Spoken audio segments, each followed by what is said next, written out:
Chapter 549. Sleep on your lap?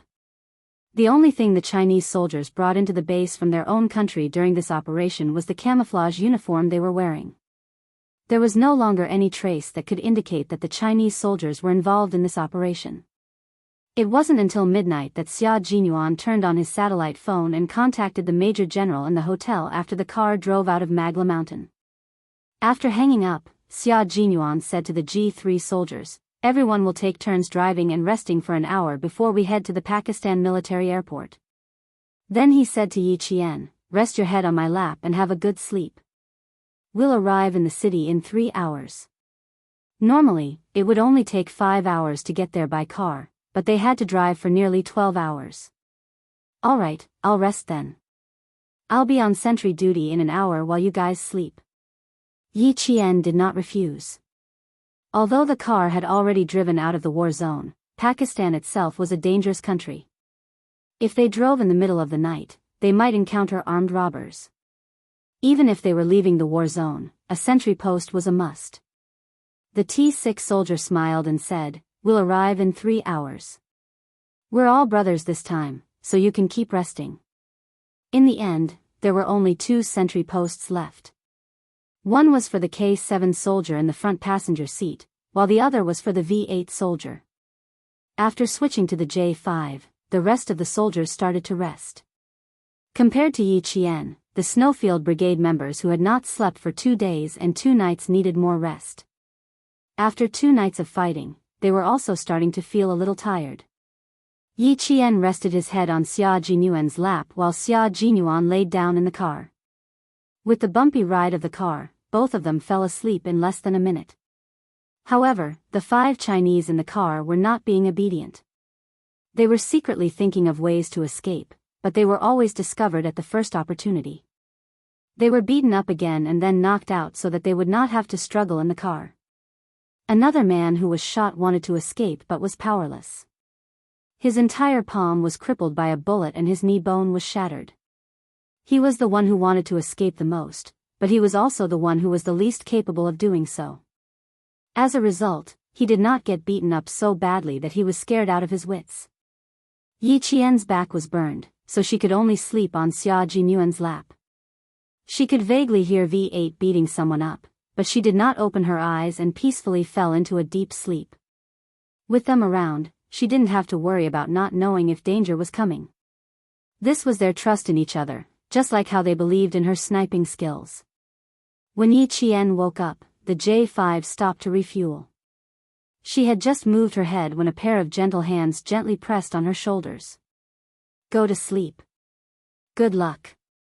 Before they left, they had filled the tank with 20 liters of oil, just in case the car broke down halfway. When it was almost an hour's break, Yi Qian said softly, "I'll drive. You sit in the front passenger seat. Change out of the J5 and K7. What do you think? Did you sleep well?" Xia Jinyuan opened his eyes. The darkness of the night covered the blood vessels in his eyes, so Yi Qian could only hear his low and gentle voice. "You sound quite energetic." The side of her face was still resting on his strong thighs. As he spoke, Yi Qian could feel the muscles on his thighs slightly tense. Could it be that his thighs were numb from being used as a pillow? She hurriedly sat up and put on the helmet that was tied to the sniper rifle. "Are your legs numb? Let me massage them for you." His legs must be numb. After more than 10 hours of driving, a few hours of combat, and then an hour of not moving at all, he must be numb. Chapter 550. It was indeed a little numb, but he didn't expect her to massage it. He didn't even have the chance to stop her before she started massaging his thighs with her soft and slender hands. "Bear with it, your muscles are tense. You have to relax." Yi Qian's hands alternated between rubbing and patting. Xia Jinyuan didn't think anything was wrong at first, but when her hands got closer to his thighs, he suddenly realized something and quickly reached out to grab her wrists. The car happened to drive into a deep pit, and at the same time, the car's front wheels came out of the pit. Xia Jinyuan just happened to grab Yi Qian. As the car was thrown up, his body and hands were naturally thrown up as well. He made a big mistake.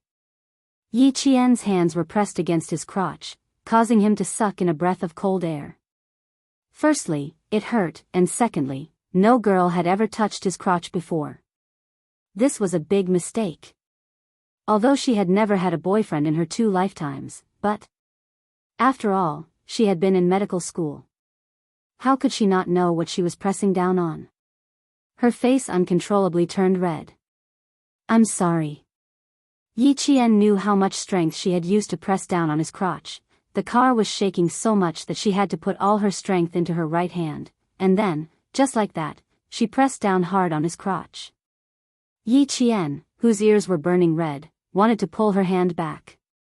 Xia Jinyuan, who was listening to her soft apology, also wanted to move her hand away.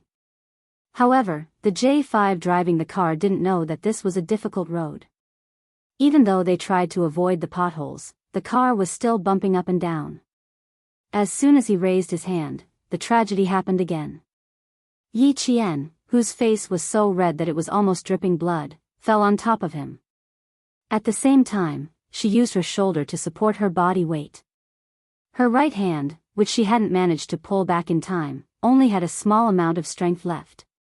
So, she awkwardly pressed it down again. Xia Jinyuan was speechless. No matter how well-mannered he was, he couldn't suppress it at this moment, the part of his body that had been awake for an hour.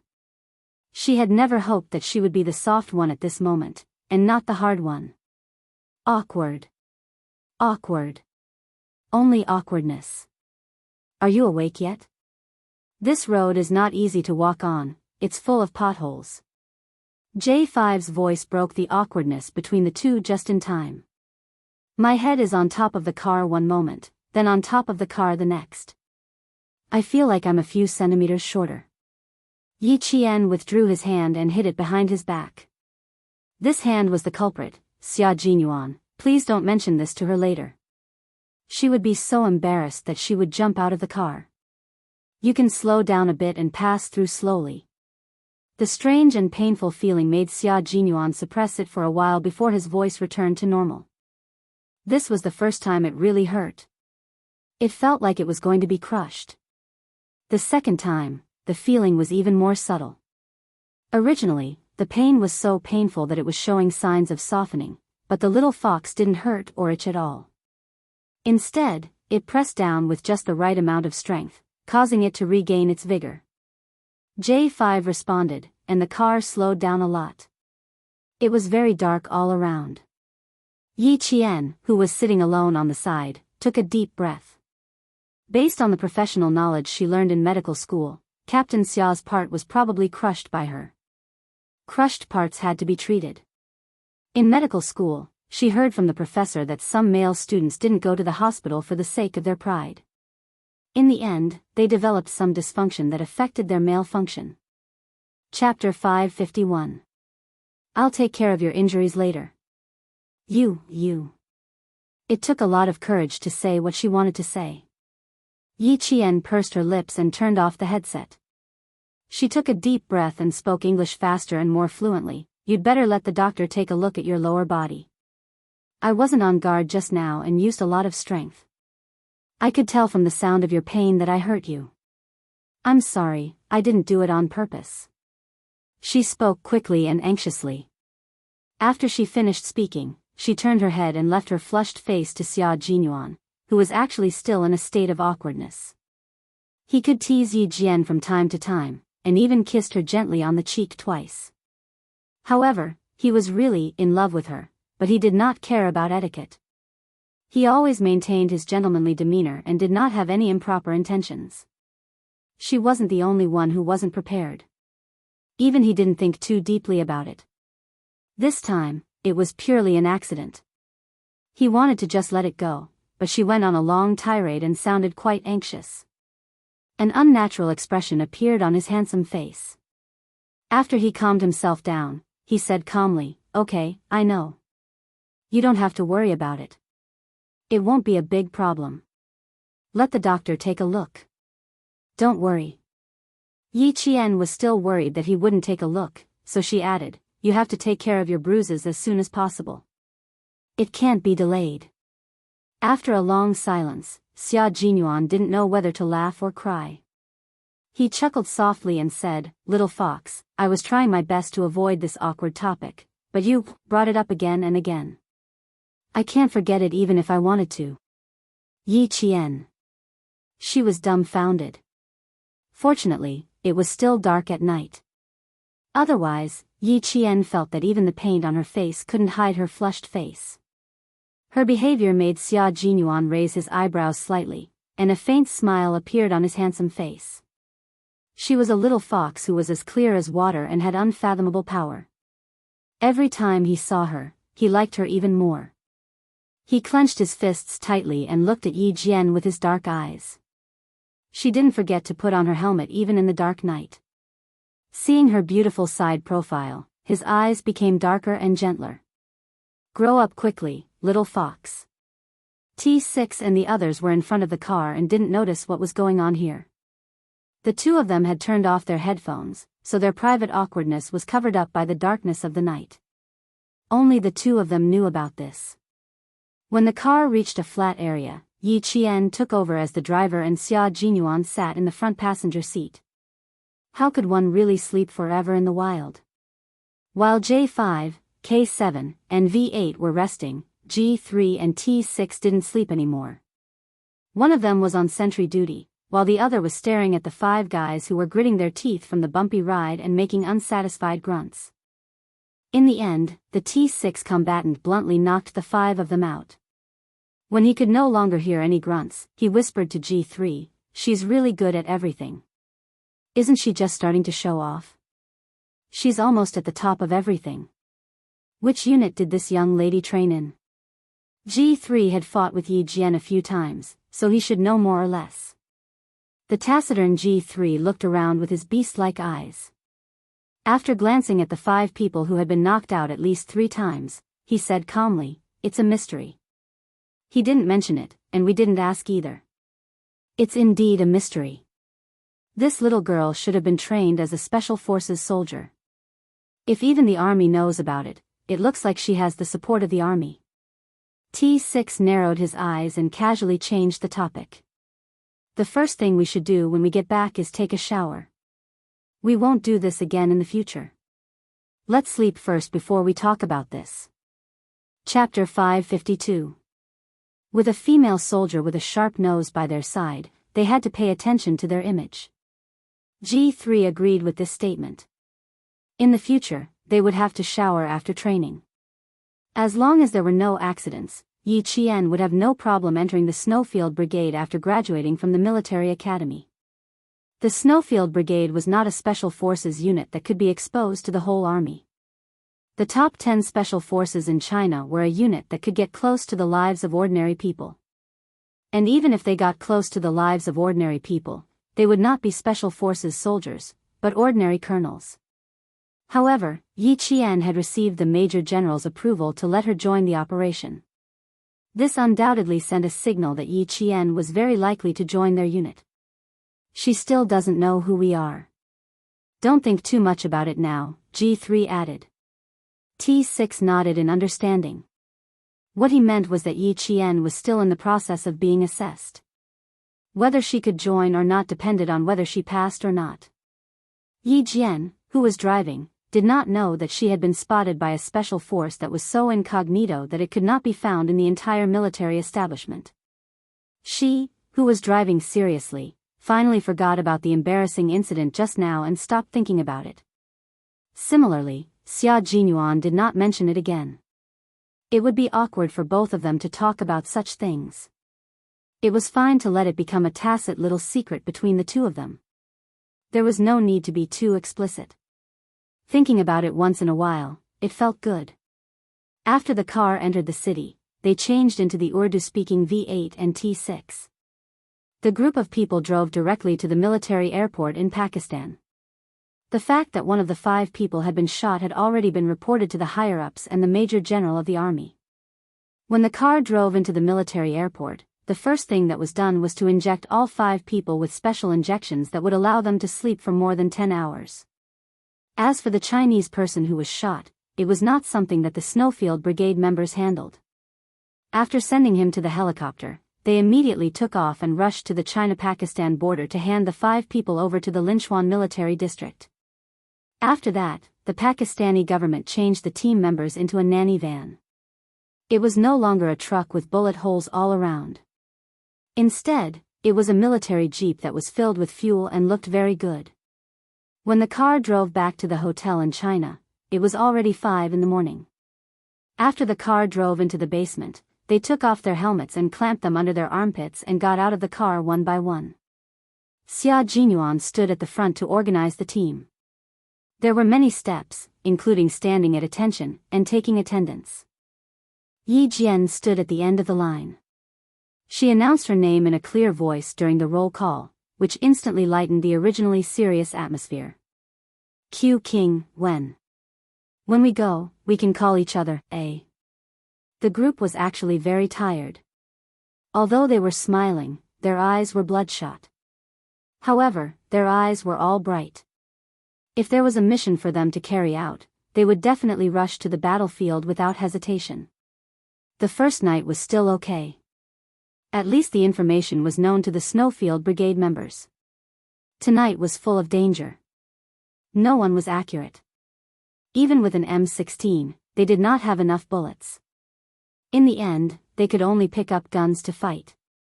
Everyone's jungle camouflage was no longer as clean and tidy as it was before they set off.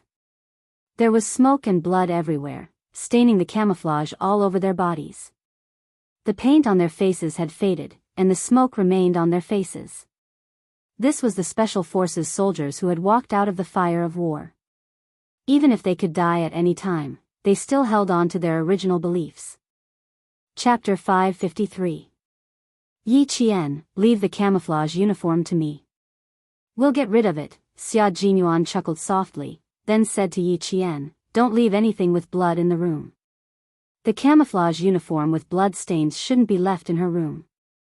She definitely couldn't bring it back to China, so she had to get rid of it in the hotel. This battle was mainly a gunfight, so there wasn't much blood on her body. After entering the elevator, a few large hands were placed on top of a slender girl's hand. Yi Qian looked at the large hands with dark red patches on them. Her hands were also stained with the enemy's blood. She was the same as them, a group of soldiers who fought on the front lines. As they smiled, Yi Qian pursed her lips and smiled as well. Overlapping hands, releasing hands, celebrating the safe return of everyone. The leader and major general of the army didn't immediately ask them to report the situation. Earlier, when Xia Jinyuan was still reporting the situation in Magla Mountain, they told them to come back and take a good shower to relieve their fatigue before reporting the situation. Yi Qian looked at everyone's reflection in the elevator mirror. She looked at her own camouflage uniform, then looked at the sniper rifle on her back. Her hand couldn't help but gently touch the barrel of the rifle. She didn't even have enough time to touch the rifle before coming back. What a pity. Her small movements didn't escape the eyes of the Snowfield Brigade members. When they saw her small face full of paint, they quickly looked at each other, then simultaneously looked at Xia Jinyuan. Comrade, your little fox is a little reluctant to return the rifle. Hurry up and comfort her. Xia Jinyuan lowered his head slightly and looked at Yi Qian, who was reluctant to part with the rifle, and said in a low voice, the rifle belongs to the Pakistani government. According to the rules, we have to hand it over. When we return to China, I'll take you to the army to get the rifle. I'm still thinking that I've been memorizing for more than 10 hours and only fired 2 bullets, but I'm still able to fight my way out. Yi Jian raised her head and looked at him with bright eyes. Every word she said was filled with determination. I've already walked out of this hurdle. 2 bullets opened up a bloody path for his comrade's safe return. Even if his hands were stained red with blood, he had no regrets. Xia Jinyuan and the others laughed. They said, our lives, and your life, we are one life. Little A, we are a team that will fight for our comrades to come back alive. Because we are comrades that will fight together until victory. Comradeship was a relationship of life and death established through blood and fire, and it was even closer than blood brothers. It was a friendship of absolute sincerity, a friendship of life and death. There was no utilitarianism in it, nor was there any prejudice of the secular world. Similarly, on the battlefield, comradeship was the sustenance of life. Putting aside life and death, leaving safety to your comrades and danger to yourself, clearing everything with bullets and returning safely side by side. Just now, when she folded her hands to celebrate her safe return, Yi Jian's heart was lifted in an instant. The helmet and gun were first handed over to Xia Jinyuan. She went back to her room and took a hot bath that soothed all her pores. Then, she washed the smoke from the gunpowder off her body until only the fragrance of soap remained. Standing in front of the bathroom mirror, Yi Qian looked at herself in the mirror until even her hair was clean. Then, she put on her clothes and walked out. There were small wounds on her face from the thorny vines, and the burn on her back was a little more serious. When she was bathing just now, the water still stung a little. Everything else was fine, except for some minor injuries.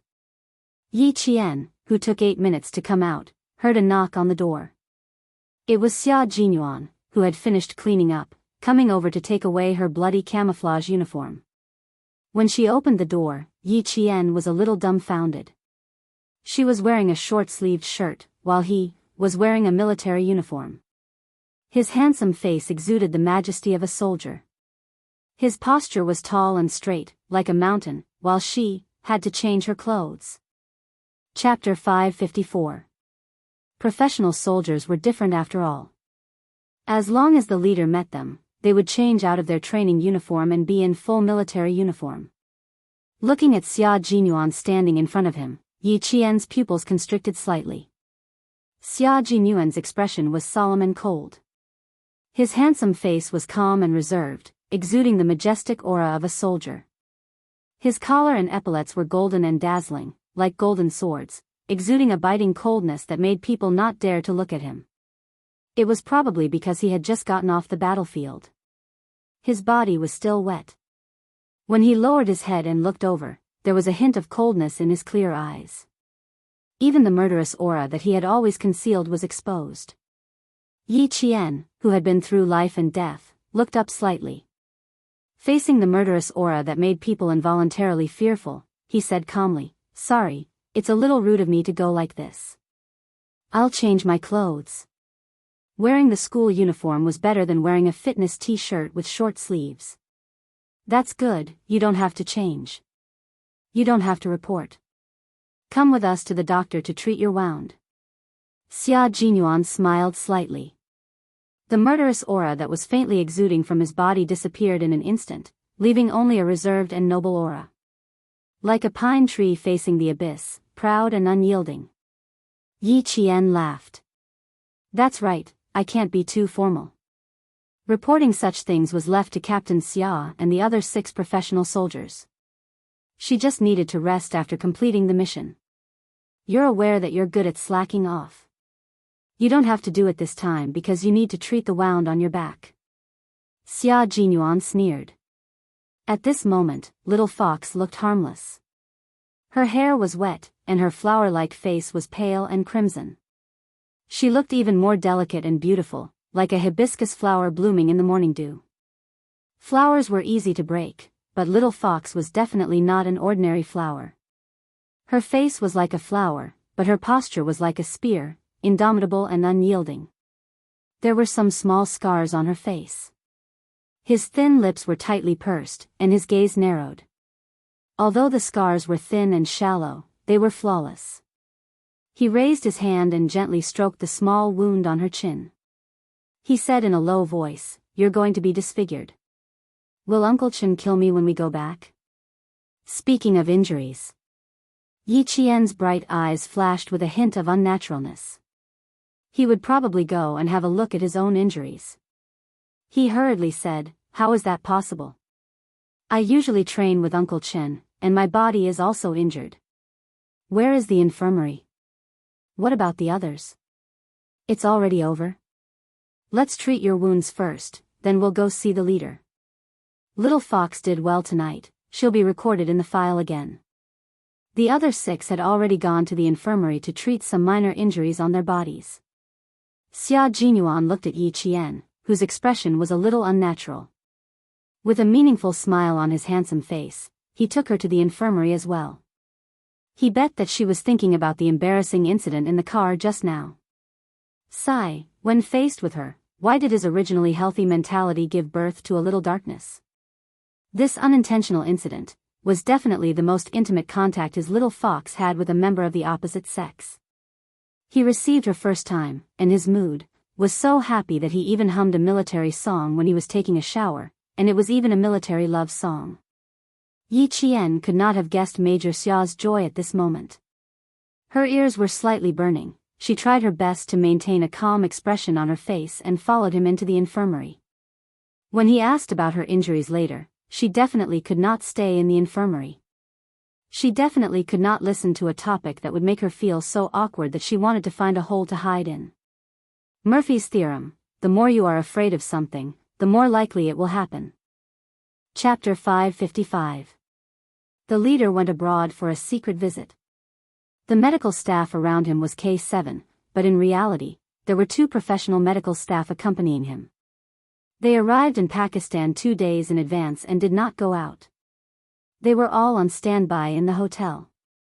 The infirmary was also in the hotel. Although it was small, it was enough to perform a small surgery. Someone was talking inside, and she could vaguely hear an unfamiliar voice saying, "What's going on? Did you guys get into a fight? Are you still soldiers? You guys went abroad to fight? Aren't you ashamed?" It was an unfamiliar voice and unfamiliar people. In the face of misunderstandings, she could only accept it calmly and not explain herself. "I don't feel good about it." Yi Qian stopped in his tracks and looked deeply at Xia Jinyuan, who was calm even in the face of misunderstandings. He said softly, "We don't need everyone to understand. We just need to know that what we do is right, right?" Xia Jinyuan chuckled. Seeing that she was no longer walking forward, as if she was deliberately avoiding him, he leaned forward slightly and his handsome face came closer to her. His sexy thin lips curved up slightly.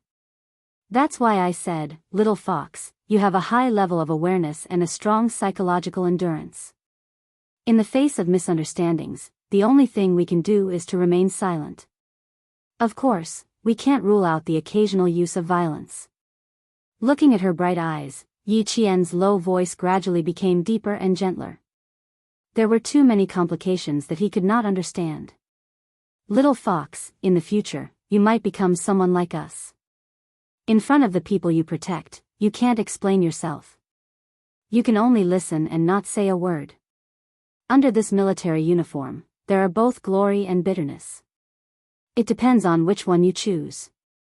Fighting for glory is fighting for the country.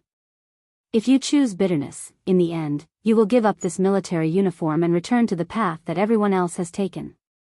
He hoped that in the future, she would be able to face all misunderstandings calmly and not care too much about what others thought. She had to maintain her own principles and never waver. In his previous life, when Yi Qian learned to take good care of himself, he understood that he should never care about what others thought of him. He understood that the only person who could give him happiness was himself. The path you've walked, the people you've met, the words you've heard, and the things you've endured, even if they've hurt you, will eventually be forgotten with the passage of time. You'll grow, learn to be calm, and learn to be fearless. This was life, a mere 30,000 days of life. I'm actually someone who doesn't really care about how others look at me, but I feel a little sad when I hear such a misunderstanding." Yi Qian felt sorry for them when they risked their lives just to be misunderstood by others. Xia Jinyuan looked at her with his deep eyes and said in a low voice, "Is your heart aching?" Yi Qian nodded and sighed softly. "Yes, my heart does ache a little." Upon hearing this, Xia Jinyuan's handsome features instantly revealed a profound smile. "Silly girl, this kind of thing doesn't happen often. We'll deal with the minor injuries ourselves. The more serious ones will be treated by the military hospital, and the more serious ones will be sent directly to the military hospital in the capital. Let's go. They should be almost done cleaning up. We can go in now." He unbuckled his belt and let little Fox, a girl, stand by the side. Those guys would probably spend half a day showing off their bodies. It would save them a lot of trouble if they went in later. When Yi Qian went in, G3 and the others had just finished cleaning up their wounds and were all getting ready. T6 said, "They're all minor injuries. They'll be fine after they go back and get the inflammation treated. There's no need to take any medicine." Chapter 556.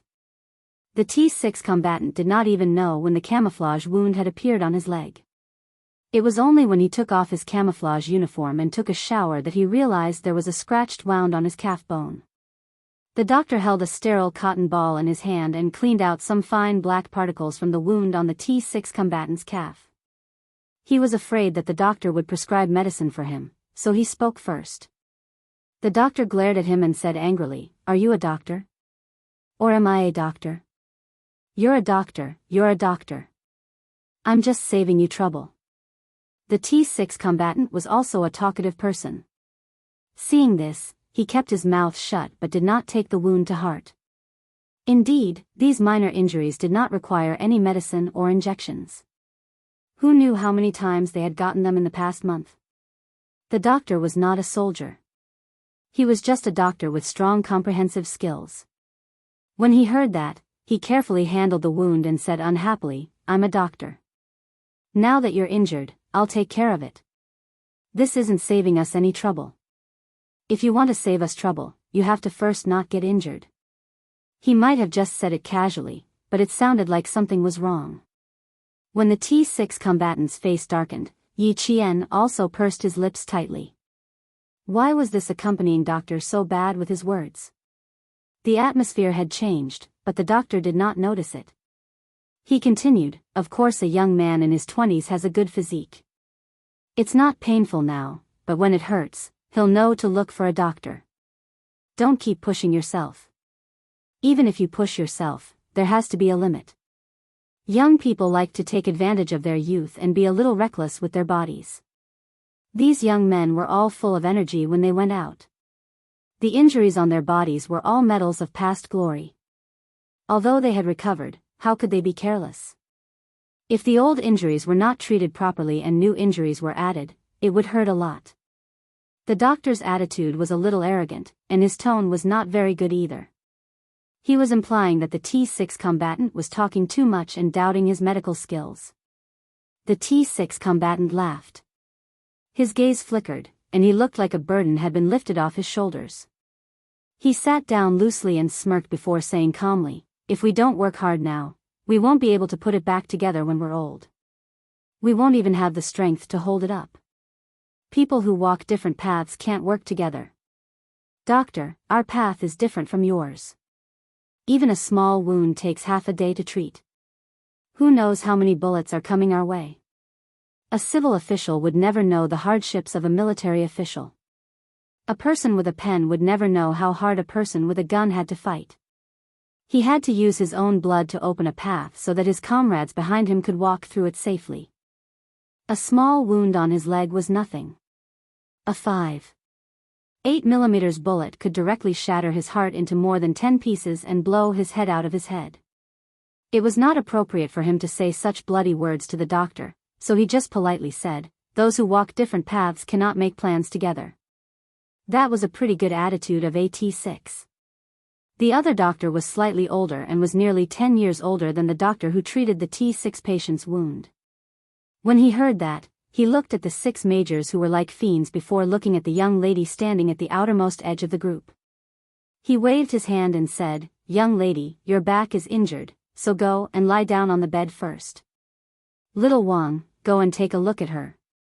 As for the rest of you, wait outside after you're done with your treatment." Although the T6 combatant's words were polite, he did not show them much mercy. The older doctor was afraid of making things worse, so he could only send the fiends away first. There were no bullets on their bodies, but they were all abrasions, scratches, and abrasions. They could leave after they were cleaned and disinfected. Yi Qian, who had a slightly cold expression, looked at the doctor who had just made sarcastic remarks about a fight. He pursed his lips and said in a deep voice, "Doctor, they didn't get injured from a fight. They got injured while trying to save me." Chapter 557. She couldn't accept it. If the misunderstanding happened to her, she would just bear with it. However, she couldn't bear to hear the doctor misunderstand the soldiers who risked their lives to fight at the front line. If it weren't for them, I might have gone to heaven tonight. Doctor, I'm the one who wants to save you trouble. The younger doctor, who was the Dr. Wang that the older doctor mentioned, raised his head and looked at the soldiers with 2 bars and 1 star. He felt a little scared. He coughed lightly and said unnaturally, I see. I'm sorry, I misunderstood. At least he apologized. Yi Qian winked playfully at his comrades who all had cold expressions on their faces. Her bright black eyes rippled slightly, making K7 purse his lips and reveal a faint smile that lasted only for a second. Xia Jinyuan patted J5's shoulder lightly and said in a low voice, You're the instructor. Take them out. People who walk different paths cannot work together. They're doctors and we're soldiers. One is at the front line and the other is at the rear. Don't expect others to understand us. It's fine as long as we understand it in our hearts. It's okay. We can accept it. J5 smiled and said to Yi Qian, We'll go over first. We'll come over with him later. They didn't need others to understand them. As long as they understood each other and had a comrade who stood up for them to seek justice, misunderstandings were nothing. It was 5:00 in the morning and the sky was already slightly bright. Yi Qian looked at the members of the Snowfield Brigade who walked past her. Only then did she realize that all 6 of them had the same military rank, 2 bars and 1 star. Even the military ranks in the same unit were the same.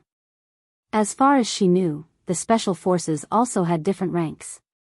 Why was Captain Xia's unit different? There were only 2 accompanying doctors, Xia Jinyuan and Yi Qian in the room. Dr. Wang checked the wound on Yi Qian's waist. There's a small burn on your back. Just apply some burn ointment and it'll be fine. However, the wound on your arm is a little inflamed and suppurated. It needs to be cleaned again. Xia Jinyuan, who was sitting behind the blue partition, was unbuckling his belt. Hearing this, his heart tightened. Suppuration meant infection. Fortunately, the pus isn't big. I used a spatula to prick it open and rinsed it with normal saline. You just have to be careful for the next few days. The other party was a young lady. The younger doctor's tone was rather gentle. He removed the pustules and rinsed them. Inside, Xia Jinyuan explained his situation in a low voice. He did not feel embarrassed, but because Yi Qian was only a screen away from him, he lowered his voice to prevent her from feeling awkward. Do you feel any pain? The doctor understood and lowered his voice when he asked, but he couldn't control his voice so that Yi Qian couldn't hear him.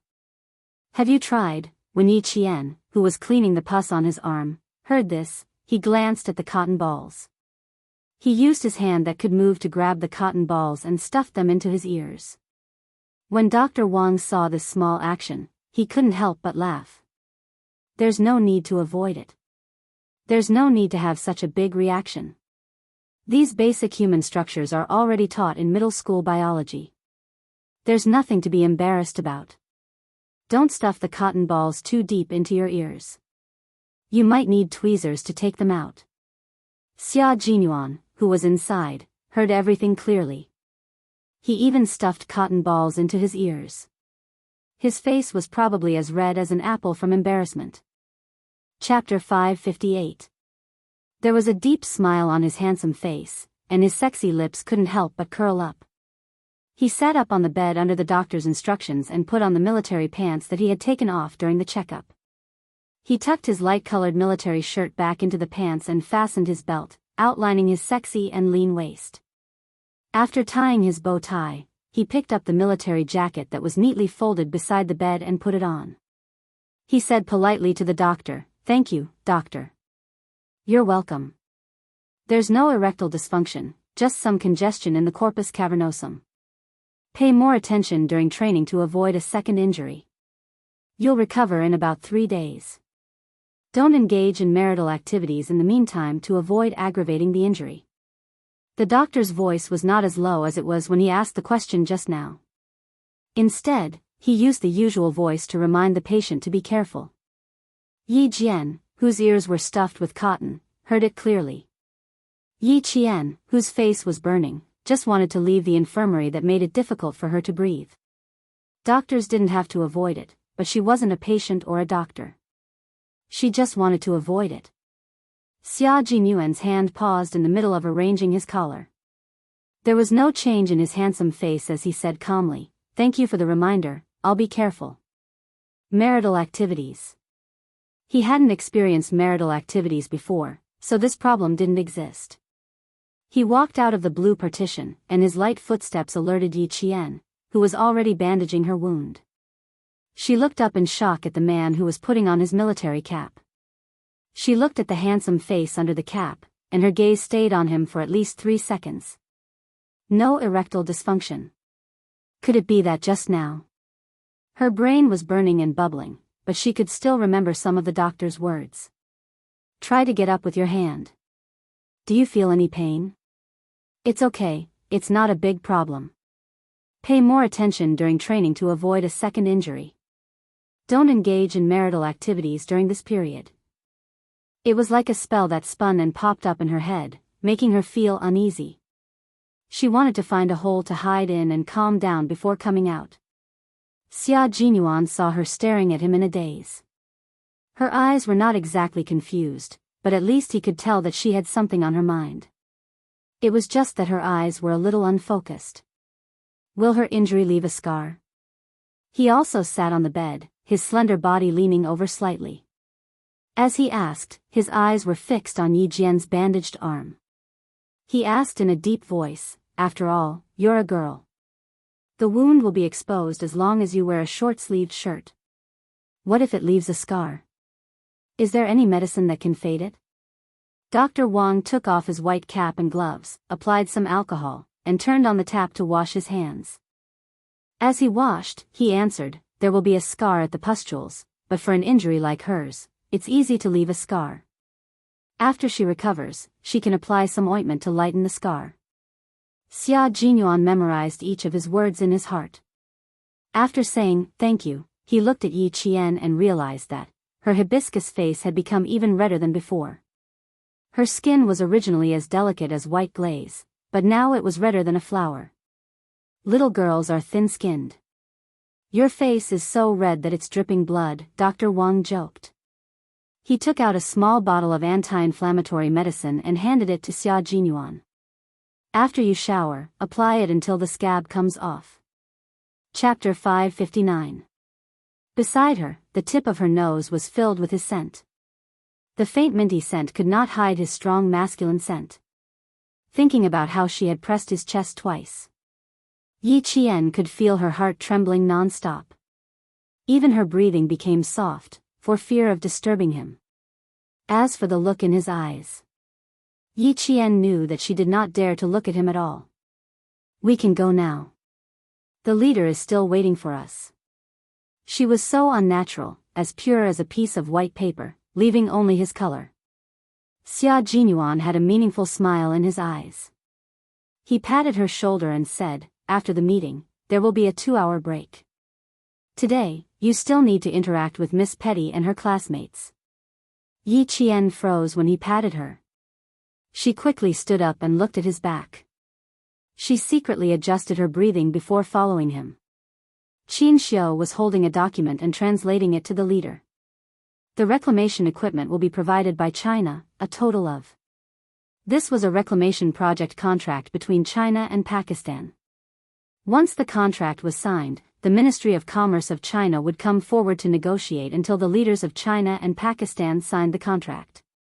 The reclamation project was undoubtedly beneficial to China.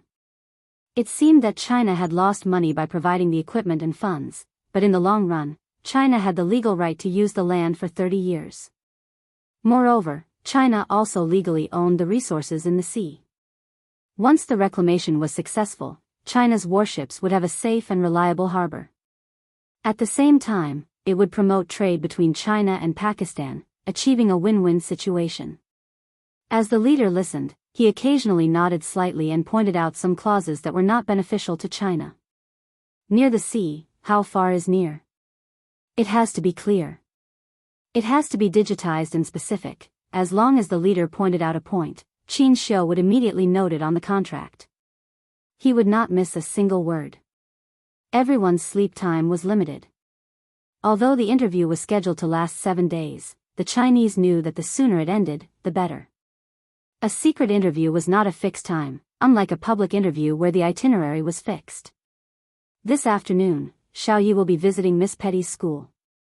Later, tell her to rest in the hotel in the morning. She doesn't need to accompany me. The leaders made some adjustments to Yi Qian's arrangements.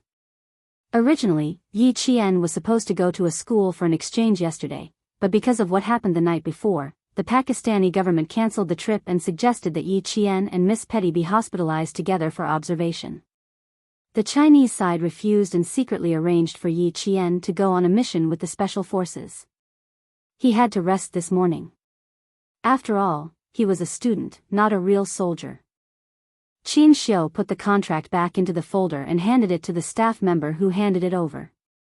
He was neither servile nor overbearing as he asked, according to the plan, the visit will end tomorrow. Do you want to prepare to return home early? I almost forgot about it if you didn't mention it. We'll be back tomorrow night. There's no need to stay any longer. The leader looked at the time. It was already 6 in the morning. Go and check on the Major General. I have a few questions for him. He was referring to the members of the Snowfield Brigade. When Qin Xiu came over, the Major General had just finished his conversation with Yi Qian. After staying in the leader's room for another 10 minutes, Yi Qian returned to his room. She had the entire morning to rest, which meant that she did not have to meet with Xia Jinyuan for the entire morning. Yi Qian, whose face was covered in the blanket, let out a long sigh of relief. She patted her tense face. Finally, she did not have to face Captain Xia for the time being. Chapter 560. Just as Yi Qian made an awkward sound under the blanket, he heard a knock on the door.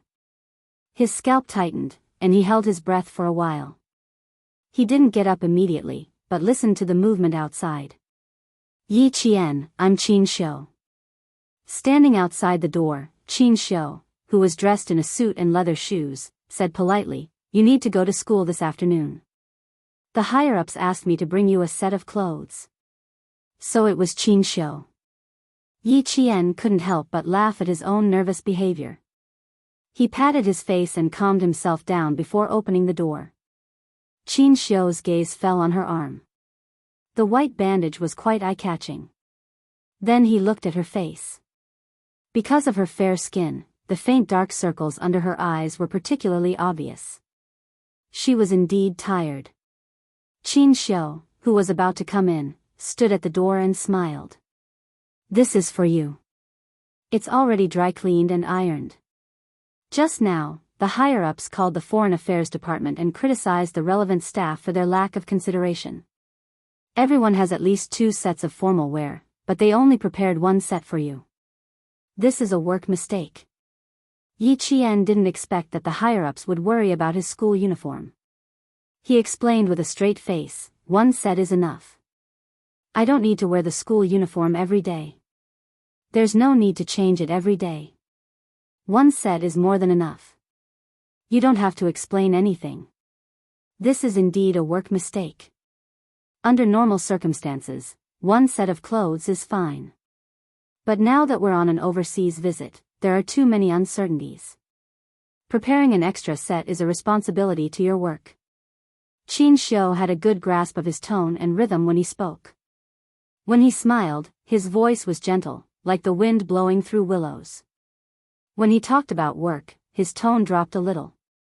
Although he was still smiling, there was an invisible pressure that made people feel cold. He was a qualified foreign affairs staff member, and also an impeccably qualified translator. As the official translator of several national leaders, his redeeming qualities were incomparable to ordinary translators. He wouldn't explain too much about work to Yi Qian. Everyone had their own duties, and everything had its own correct process. In order to achieve one's position, one had to take care of every aspect of one's work. Not preparing an extra set of clothes sounded like a small matter, but there were no small matters in foreign affairs. A mistake was a mistake. He wouldn't explain too much to Yi Qian. He only reminded her that since the higher-ups were involved, it wasn't something she could interfere with.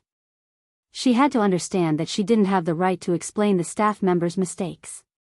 Yi Qian immediately, "Okay, I understand." Anne. She weighed the paper bag in her hand, and smiled, "Thank you for bringing my school uniform." "You're welcome. Also, I just asked the hotel to prepare breakfast for you. The guards will send it over in 5 minutes." Qin Xiu saw that she understood what he meant and laughed in his heart. This girl was indeed a rare talent. His uncle was full of praise for her, and so were the higher-ups and the major general. It was obvious that she would become a great person in the future. Raising his hand, the sleeves of his black suit moved up slightly with his movement, revealing a white shirt cuff that was as white as new. Even the buttons were exceptionally exquisite. An expensive watch with a silver metallic luster was also revealed. Chapter 561. He glanced at his watch, then looked up at Yi Qian with a smile. "You don't have 5 minutes left. The dining car should be in the elevator by now. You can sleep after lunch. You'll feel full of energy when you wake up at noon. Also, the leader will be having lunch with Pakistan's Minister of Defense. After lunch at the hotel, a guard will come to pick you up." Seeing that Yi Qian was listening attentively and obediently, he pointed at the paper bag containing the school uniform. "There's a Walkman and a cassette tape inside. The first song you listen to is a famous Pakistani nursery rhyme. It's easy to learn, and it might come in handy this afternoon." Even this was carefully arranged. Yi Qian couldn't help but look at Qin Xiu. Was his sense of direction really that bad? He couldn't tell. Qin Xiu left quickly. His back was long and slender, and he walked out of Yi Qian's line of sight calmly. The dining car followed him. It was as if he deliberately didn't want to disturb her breakfast. As soon as the dining car arrived, he left. After breakfast, Yi Qian slept until midnight. When he opened his eyes, all the energy he had expended over the past few days had returned, and he was full of energy. The guard in charge of delivering lunch to Yi Qian punctually delivered it at 12 o'clock. After lunch, he waited in the room for the guard to arrive. At 1:30 in the afternoon, there was a rhythmic knock on the door. Just by listening to the sound, Yi Qian could guess who the guard was. Other than that dangerous man, who else could it be? 2 minutes, Yi Qian. Outside the door, Xia Jinyuan reminded him in a low and polite voice. There was a faint smile on his handsome face as he waited for the little fox who avoided him like a snake to come out. Originally, he wanted to give her some time to calm down. After all, he was also embarrassed by the incident, but he didn't expect the leader to directly ask him to come and pick her up. He couldn't refuse because of personal matters. Besides, it wasn't a big deal.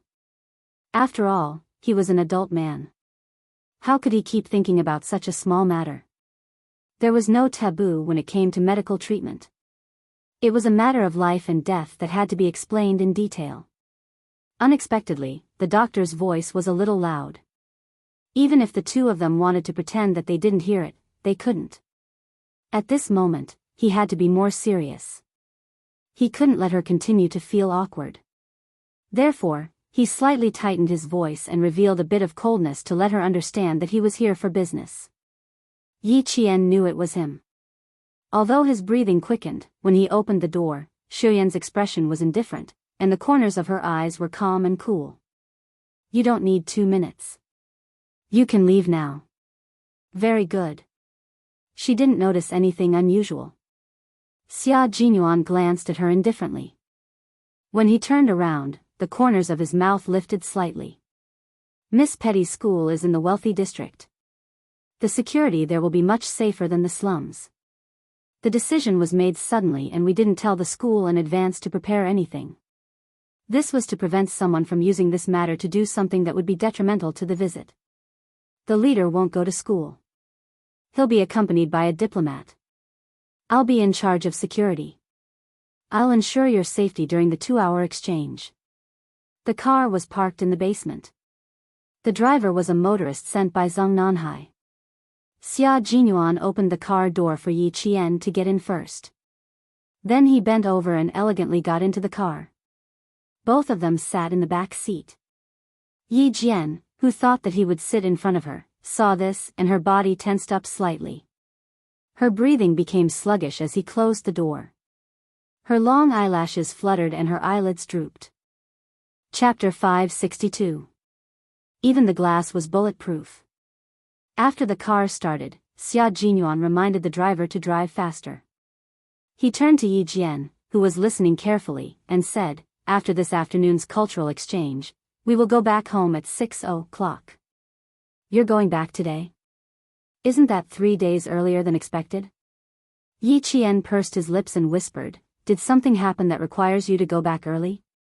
Pakistan was indeed a dangerous place. Al-Qaeda and terrorists would appear at any time. It was good to go back early. Xia Jinyuan noticed that her tense body gradually relaxed as they talked. A faint smile appeared in his eyes. "Everything went well. That's why I was able to return home in advance. You can go back to the province tomorrow. What about the military training? Do you still need to go? It's okay if you don't go. You can rest in school for 2 days." The little fox had a strong ability to control her emotions. Although he liked to see her shy face, he hoped that she would be able to control her emotions well. Go back and participate in the military training. It's boring to stay in school alone. Yi Qian didn't think much and decided to go back and participate in the military training. After all, she had already gone back. There was no reason for her not to go back. She felt guilty for hiding the truth from her homeroom teacher, Miss Tong, who was very concerned about her. Xia Jinyuan nodded. That was fine too. She didn't have as much freedom in the province as she did in the town. There were many people in school and she couldn't stay in the dormitory all day. Participating in the military training would be more relaxing and free.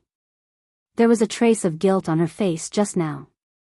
This trace of guilt was probably because of her homeroom teacher. Uncle Chen lived in the military area.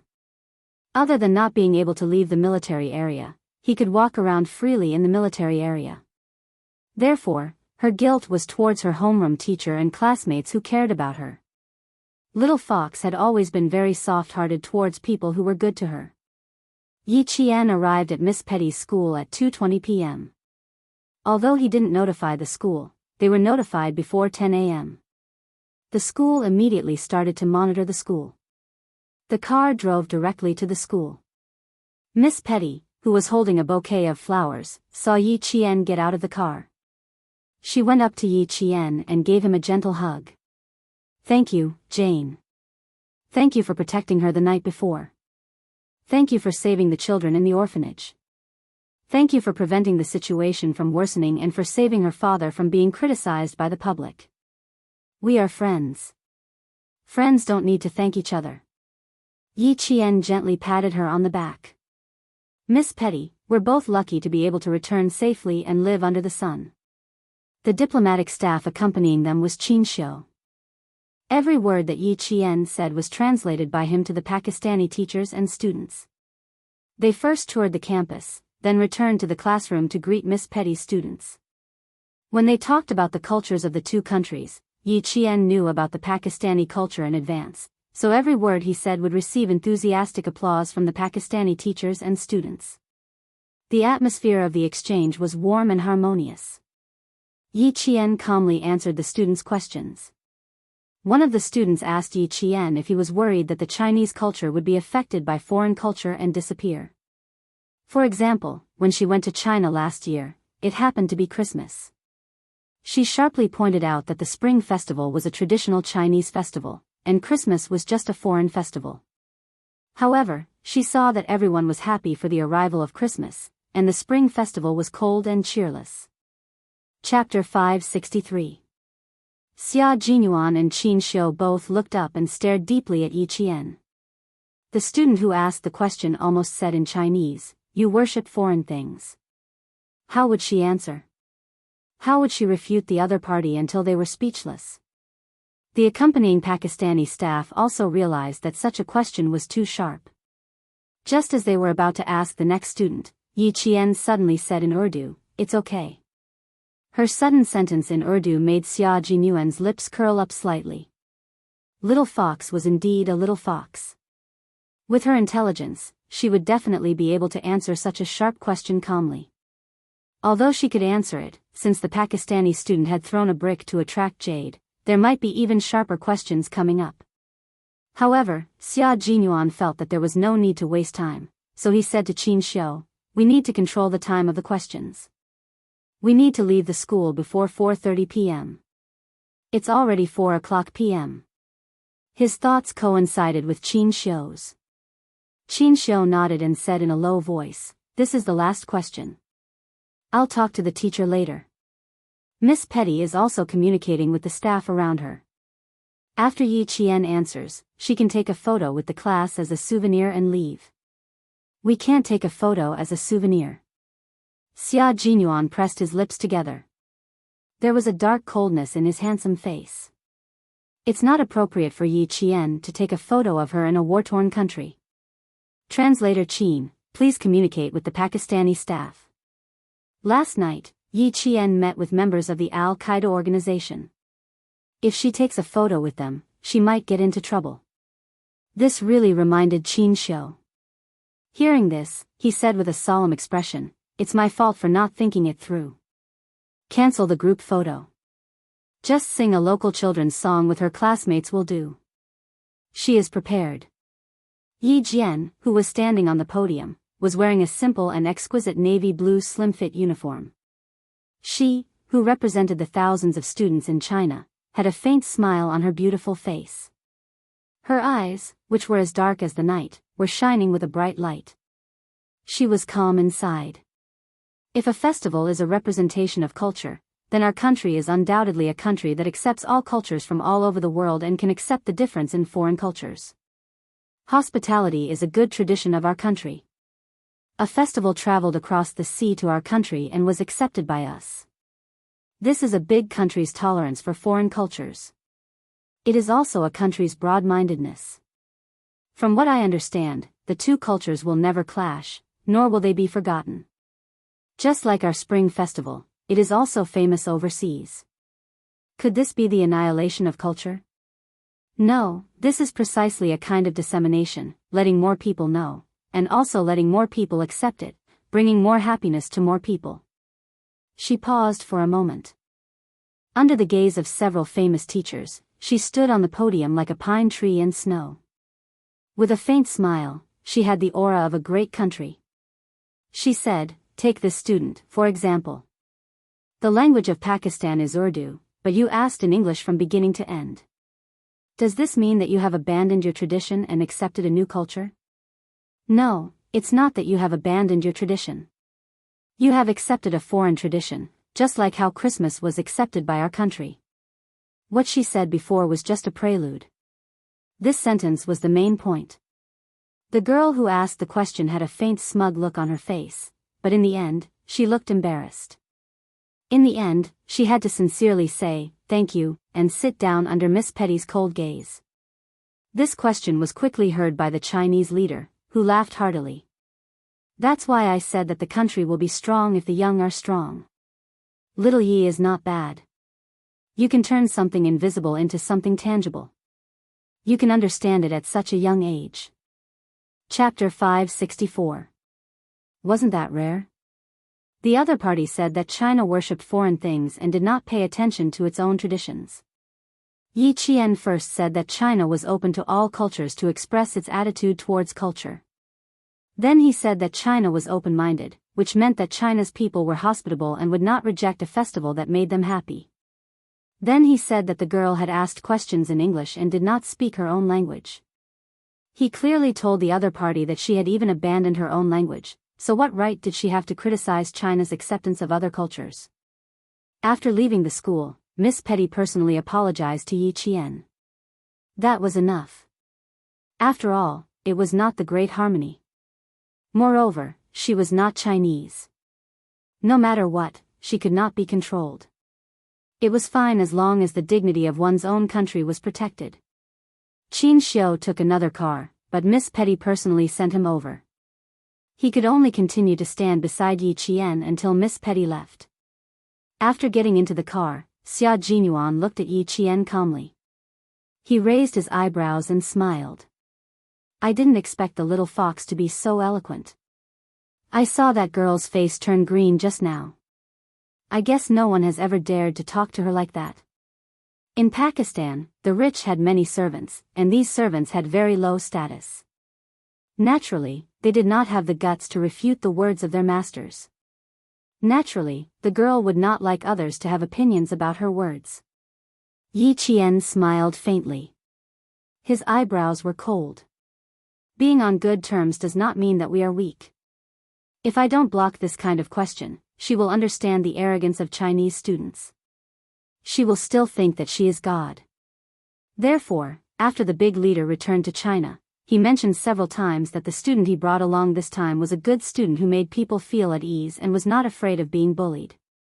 At 6:00 in the evening, the Chinese leader who had finished the secret visit boarded the flight back to China. The Pakistani president personally sent him off, and his wife personally gave Yi Jian a set of gorgeous Pakistani girls' gauze dress with sparkling gems on it. She also welcomed Yi Jian to visit Pakistan again. Yi Qian naturally agreed politely. The 4-day visit ended with a gentle hug from the president's wife. When the plane soared into the sky, they saw the fiery red sun still hanging in the west. The color was bright and full of hope.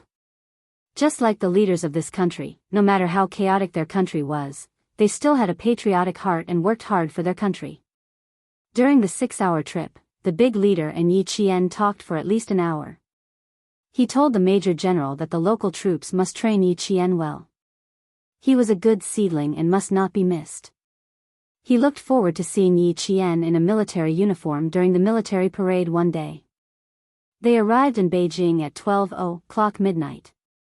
The earliest flight to the provincial capital was at 5:20 the next morning. Yi Qian did not return to Beijing with the big leader. Instead, he stayed in a hotel next to the airport under Qin Shou's arrangement. Xia Jinyuan stood beside the major general and watched as Yi Qian bid farewell to the big leader and the major general. When he brushed past her, his slender hand gently touched Yi Qian's hand. Under everyone's gaze, a piece of paper slipped into Yi Qian's hand. Call me tomorrow morning. I will wait for you, he said as he walked past. Yi Qian looked at his slender back and pursed his lips slightly. After returning to China, she did not want to have too much contact with him. Was it wrong for her to have such thoughts? But she really did not want to contact him. It was still the same as before. Dangerous men should be kept away. Chapter 565. They could work together on missions and stay as far away from each other as they could in life. This is the room card and this is the plane ticket. Keep them well. I've set up a wake-up call service. The service staff will call you at 4:00. Qin Xiu had been in charge of sending Yi Qian to the hotel. He took very good care of him and even prepared Yi Qian's military training uniform. This camouflage uniform was directly transferred from the army. It also has your school uniform. After you get off the plane, a car has been arranged. It will send you directly to the military training base. It's a little far and will take about 4 hours by car. It will arrive around noon. Qin Xiu was not only an interpreter by the leader's side. He also paid attention to the leader's residence and travel. The leader had arranged for him to take care of Yi Qian when he returned to the country and the province. This showed that the leader cared about Yi Qian. To Qin Xiu, Yi Qian was someone who had helped him before. He was even more attentive. I'll send you back to the hotel now. Come, walk this way. Under the light, the man's face was handsome. He had the calmness of a mountain. When he smiled, he looked like a jade tree facing a flower and exuded the elegance of a rich young master. He smiled at Yi Qian. Even the hotel receptionist blushed. He was really a gentle and elegant man. Yi Qian did not know how to appreciate a man's beauty. When he heard this, he smiled and said, "No need, Interpreter Qin. I know the way." "I know the way?" Qin Xiu's smile deepened. His eyes were very dark. When he smiled, it was as if there was a small whirlpool that could suck people in. Classmate Xiao Yi, there's a deeper meaning to your words. Of course there was a deeper meaning. Yi Qian looked at his room card with smiling eyes. The room number was clearly written on it. Thank you, Interpreter Qin. I'll go up first. Goodbye. He did not say goodbye because the chances of them meeting again were extremely rare. She held a camouflage travel bag in each hand and left with light steps. She didn't stop until she entered the elevator. Before the elevator door closed, Qin Xiu saw her waving goodbye to him. What an interesting girl. Qin Xiu waved back. After the elevator door closed, he said to the driver beside him, let's go back to the diplomatic compound first. When you were checking in for Xiaoya, Madam called and said that you can call her back to tell her that you are safe after you are done with your work. The chauffeur was the exclusive chauffeur sent by the Qin family to pick up Qin Xiu. He was very respectful to Qin Xiu.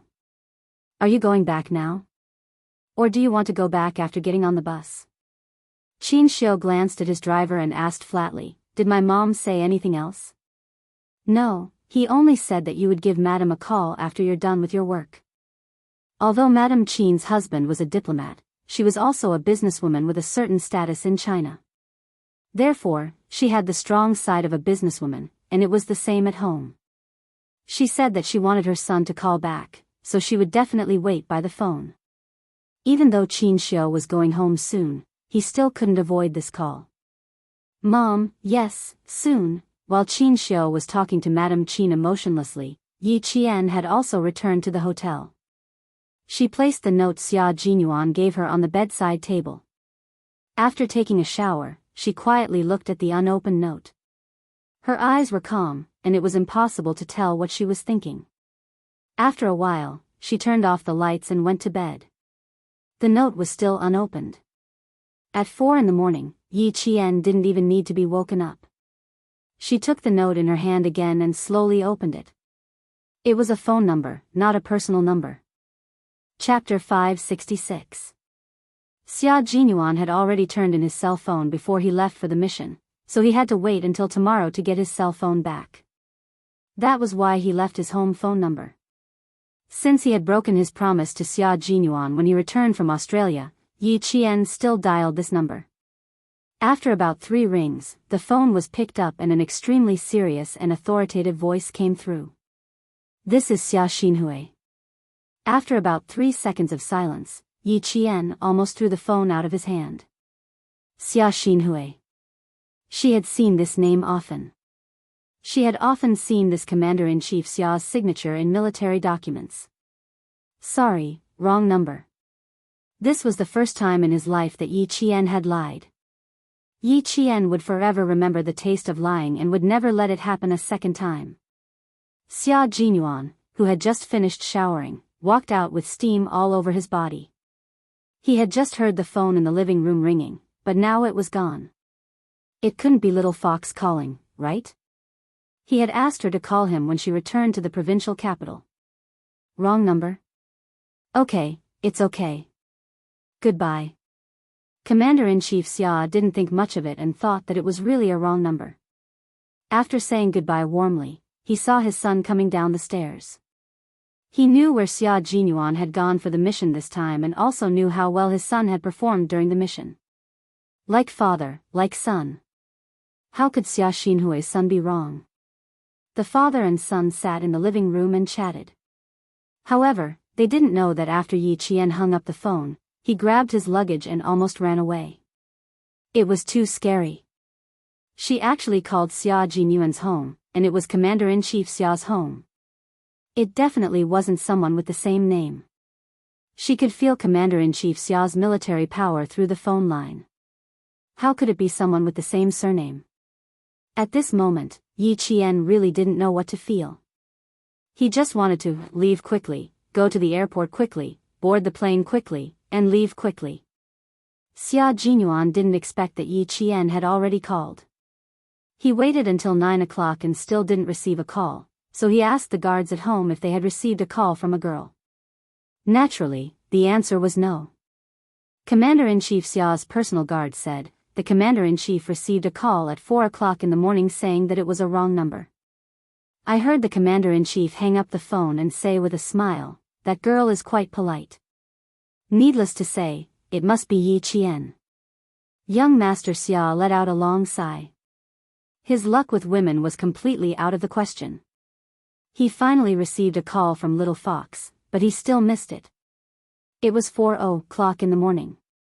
Wasn't that the time when she had just finished showering and was going downstairs? After thinking about it, the corners of young Master Xia's mouth curled up slightly. His father had a habit of answering the phone with, I'm Xia Xinhui. Little Fox often moved around the army, so she must be familiar with Xia Xinhui. She would definitely recognize him as soon as she heard his name. Poor little guy, he didn't know if he was frightened at that time. Yi Qian, who was so frightened that he flew back to the provincial capital, got into the military car. Listening to the familiar accent, the guilty conscience in his heart disappeared little by little. In the provincial capital in October, it was the time when the tiger was running amok. At noon, the bright sun shone on the students who had just completed their military posture. Each and every one of them was drenched as if they had just walked out of a rainstorm. They were sweating profusely. When the instructor said that they were done with the military posture, the students who were exhausted couldn't care less. They collapsed on the ground and didn't want to get up. Damn it, I thought I could teach her a lesson through the military training. Who knew that she didn't even participate in the military training? That bitch Yao Jing, now she's pretending to be noble and aloof, as if it's none of her business. Just looking at her makes me angry. Chapter 567. Translator, Endless Fantasy Translation Editor, Endless Fantasy Translation. The untouchable Yi Qian boy who was wearing a military camouflage uniform said fiercely. He touched the shoulder of the boy beside him and said, do you have any other ideas, kid? Weren't you in the same class as her? Don't you know her flaws? Brother Luo, I really don't know. Yi Qian used to be invisible in class. If you spoke a little louder, you would have scared her. Yi Ying used to take good care of her. She would help whoever bullied her. Later on, for some reason, the two sisters became estranged. In my opinion, it's Yi Qian's fault. It has nothing to do with Yi Ying. As the boy spoke, he heard the instructor whistle. He patted his butt and climbed up from the shade. He smiled and said, Brother Luo, let's have lunch later at the same old place. Our class is gathering. We'll leave first. Luo Ran, who didn't even have the strength to get up, waved his hand. He frowned and said unhappily, okay. See you later. Damn it, I don't believe I can't take care of a little girl. Brother Luo, you have to be careful. Yi Qian is a little strange. The boy who left said in a low voice. He then ran back to his class to gather before the instructor's whistle was dropped. The military training sites of all the middle schools in the province were concentrated in the province's Chemical Defense Regiment. There were a total of 4 schools during the 7-day National Day holiday. A few thousand people were concentrated in the Chemical Defense Regiment for military training.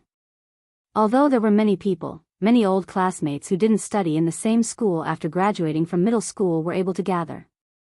The province's number 1 middle school was a school that was difficult to get into even if you had the money. Every time it was disbanded, there would always be students from other schools looking for their old classmates. Gradually, even Liao Jian, who studied in number 16 middle school, got in touch with Yi Ying again. It wasn't that they got in touch again. At least he knew that Yi Ying studied in the province's number 1 middle school. A few days ago, her father went to the countryside and mentioned to his father that they were both in the same chemical defense regiment. He even laughed and said that they were from the same town and were classmates. It was because of this sentence that he spoke to Yi Ying, who had come to the military training to look after the students' bags and hand them water. It was an accident that he met Luo Ran. He was almost beaten up by Luo Ran because he spoke a few more words to Yi Ying. Fortunately, he reacted quickly and avoided the disaster. Why did Yi Ying attract so many boys? Wherever he went, there would be people standing up for him. It was all because of Yi Qian. Was Yi Qian someone to be trifled with? Liao Jian's legs were sore from all the standing under the instructor's orders. He thought back to that year when he was in the province's #1 middle school. He saw with his own eyes Yi Qian climb from the 1st floor to the 7th floor with his bare hands, and then from the 7th floor to the 1st floor with a whoosh. From then on, no matter how much he couldn't swallow the resentment in his heart, he could only swallow it. He couldn't afford to offend people. If he did, he might even get himself into trouble. It was best to stay away from them. Yi Qian was someone he couldn't afford to offend. That boy over there, you, come out, come out. At ease, attention. I've taught you for 5 days and you still haven't learned? Come up.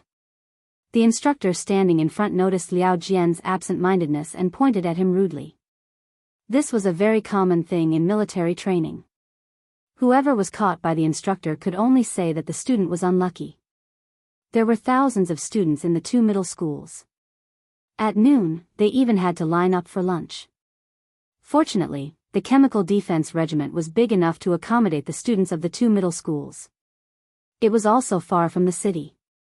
It was located in a valley in the countryside, and the environment was quite good.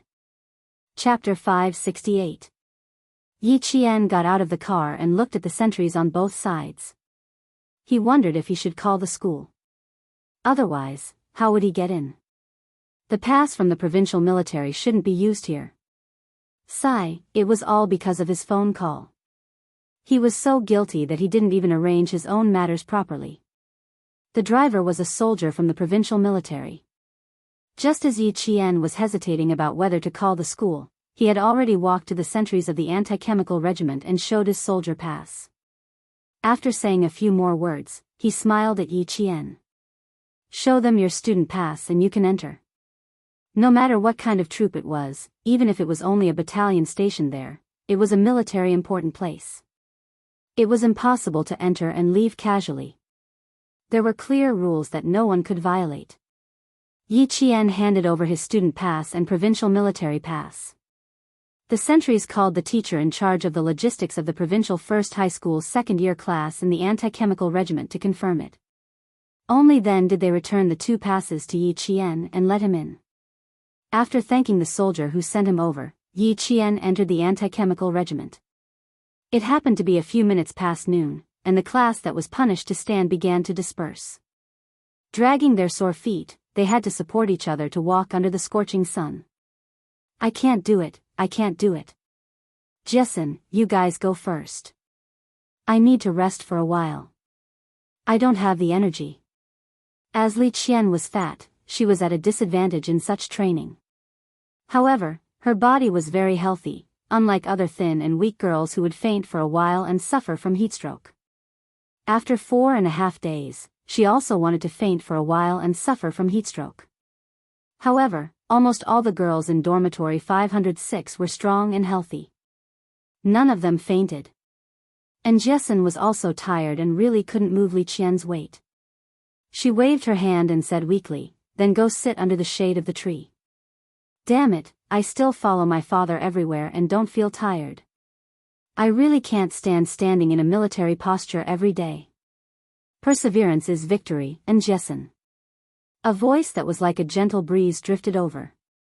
The voice was extremely cold, like the cool spring water in a mountain stream. The refreshing coolness drifted into the ears of the people in room 506. Yi Qian walked over. She was wearing the same camouflage uniform. Her slender legs were straight, and her skin was as white as porcelain under the sunlight. Her dark eyes were like the brightest stars in the dark night. They were so clear that one could see the ripples in her eyes. After 4.5 days of military training, all of you look like you're out of shape. But the instructor didn't collapse from anger. As she spoke, she easily helped up Li Qian, who was paralyzed and didn't want to leave. She wrapped her arm behind her shoulder and raised her eyebrows. Not leaving? Wait to be roasted alive? If it's any later, aren't you afraid that you won't even have a bite to eat? Yi Qian's appearance was so sudden that Jessen and the others did not react in time. Li Qian, who was hanging on her, was still weak. She didn't react when she heard Yi Qian's voice. She said in a muffled voice, I want to eat meat, pork belly, pork belly. I also want to eat pork trotters. Quick, let's go to the canteen. It was all thanks to her speaking that the other girls who didn't react screamed. And Jessen even pounced on Yi Qian. Jane Eyre, I've waited so hard for you. I looked forward to the stars and the moon, but you're finally here. My tough days have come to an end. Chapter 569. Yi Qian's lips twitched when he heard that. He asked Yang Yi, what television show has she been addicted to recently? Can she still watch television in the army? A romantic affair. She's been talking about it since the first day of military training. It's as if she's possessed. Yang Yi also smiled. She was very angry and spoke softly. She was especially happy to see Yi Qian suddenly appear. We were just waiting for you to teach her a lesson. We can't subdue her. Li Qian leaned all her weight on Yi Qian. She was only thinking about meat. She said unhappily, I can't eat television shows. I want to eat meat. If we don't go, we'll go hungry during military training in the afternoon. I don't want to eat meat. I want to eat my Jane Eyre. And Jessen was a clown. She was not normal when she saw Yi Qian. She was grinning from ear to ear. A romantic affair is really good. You must watch it when you go back. I'm not interested just from the name. I'd rather go for a run if you want me to watch this. Yi Qian freed a hand and pushed the sweaty Jessen away from him. Didn't you say you had no energy just now? You have the strength to speak now? At the mention of food, Zhang Lizhen swallowed her saliva and said weakly, don't mention it. I'm already drooling. Let's go. There really won't be any food later. There were thousands of people eating in the army. Although there was still food, it looked better, especially when there was no meat in the end. When Yi Qian returned, and Jessen seemed to have regained her strength. She started chattering. When she mentioned the 4-day military training, it was a history of blood and tears. On the first day, I was really quite happy, especially when I got out of the car. You don't know, Jane Eyre. Those soldiers stood motionless under the sun. They were really as straight as little white poplars. Their hats and epaulets were all glowing with golden light. They were so mighty. Yang Yi turned her head and looked pitifully at Yi Qian. That's right. I was just like Jessen. We were so happy on the first day. It was our first time entering the army. Soon, we'll be in trouble. In the afternoon, we'll be in a military posture for half an hour. Whoever dares to move will be circled around the field. At first, I thought they were quite friendly. They helped us carry water and luggage. But when we got onto the field, they were all black-faced tigers. Lizhen was so scared that she raised her hand and said that she wanted to go home. In the end, Yang Yi seemed to sense that it was not going to end well. He quickly stopped and changed the topic. Let's go. There aren't many people left.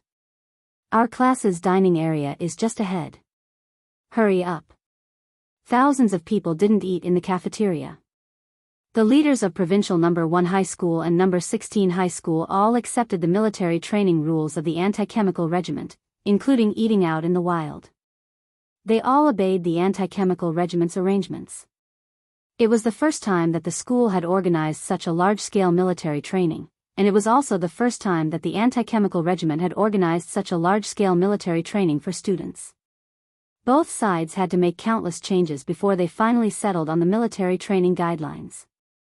The moment they entered the army, they were under military management. All the students had to accept the rules of the army. Whoever dared to be arrogant would be dealt with directly. On the first day, more than 10 boys were taught a lesson. After that, they even wanted to challenge the instructor one-on-one. As one could imagine, they were taught a lesson even more miserably. Listening to the 5 of them talk, the corners of Yi Qian's mouth curved up slightly. This was school life. It made up for the regrets of her previous life. She could happily walk under the sun with her peers. No matter how harsh the sun was, she was still happy. Chapter 570. Why did she choose to come back for military training? It was because she did not want to miss out on the good times she had when she was still a student. Yi Qian? You. Why are you here? Lu Xian, the class monitor, walked out of the infirmary with a bottle of medicine in his hand. When he saw Yi Qian, he smiled in surprise and said, Teacher Tong said that you went to the hospital to take care of your family and would not come back for 7 days of military training. It's not even 7 days yet, why are you here? Yi Qian did not participate in military training. Teacher Tong mentioned this to the class. Because Yi Qian did not attend the evening self-study session, the students accepted Yi Qian's absence. Since he was discharged, Yi Qian naturally came back. Now that the vice class monitor is here, the class monitor will have less trouble. And Jessen's straightforward and generous personality was obvious to everyone in the class during military training. She was forthright and dared to take responsibility for her actions. Even the instructor said that she would join the army if she could not get into university. Because of this sentence, Jessen held on for the sake of her pride. Lu Xian smiled, that's good news. Yi Qian, have you eaten lunch yet? Go to Teacher Tong's later and report to her. She has to arrange a bunk for you. Otherwise, you won't have a place to sleep at night. Military training is good for you. Lu Xian's grades were not the best, but he was very willing to do things for the class. Therefore, no one had any objections to him being the class monitor. He was usually a little naggy, but when he was meticulous, even the girls felt inferior to him. As a matter of fact, he began to remind Yi Qian what to do later. His finger was still pointing at Yi Qian. When he saw the camouflage uniform, he scratched his head in embarrassment. I'm dizzy from the sun. I didn't even realize that you were wearing camouflage uniform. The camouflage uniform you're wearing looks much better than the ones we're wearing. The colors aren't quite right either. Ours are more white while yours is a lot darker green. Why does it look so good? All along, Yi Qian had the habit of letting others finish talking before he spoke. When their gazes fell on him, he smiled and said, I didn't get it before this. I got it directly from the army. It should be the soldier's usual training uniform, so the color is a little darker than yours. That's not right either. Why does it fit you so well? No, it doesn't fit either. It's just. Lu Xian sized up Yi Qian, who was dressed in camouflage, and felt that something was amiss. When she spoke, her chin was slightly clenched, but her back was very straight. Although she was still holding on to Li Qian, there was an indescribable charm about her. It was very special and very spirited. After hearing LV Xian's words, Jessen and the others finally reacted. Yi Qian smiled faintly. There's nothing different about you. It's just that the camouflage you're wearing is different. And Jessen, who was most familiar with Yi Jian, heard Yi Jian's cool voice and looked at the increasingly beautiful face in front of her. She couldn't tell what was different about this familiar face. Her heart was beating so fast that it made her panic. She realized that she didn't dare to look into Yi Qian's eyes. That pair of smiling, watery eyes had too much darkness that she couldn't look straight into. It was as if she had to see if Yi Qian's expression was good for her to speak. Not only in Jessen, but Yang Yi, Lu Lizhen, and Zhang Yuan, who was on the top bunk of Yi Qian, also felt the same way. No, they were even more flustered than in Jessen. Chapter 571. They couldn't tell exactly what had changed, but they felt that LV Xian was right. After sizing him up for a while, LV Xian shook his head. No, it has nothing to do with the camouflage uniform. It's your aura. That's right. After thinking of an appropriate adjective, LV Xian said seriously, your aura is very different. Even if we wore the camouflage uniform, we definitely wouldn't have your aura. Yi Qian, you look like a soldier, but we're still students standing in front of you. LV Xian's grades weren't the best, but they had always been stable. His EQ was also very high, so he was relatively sensitive.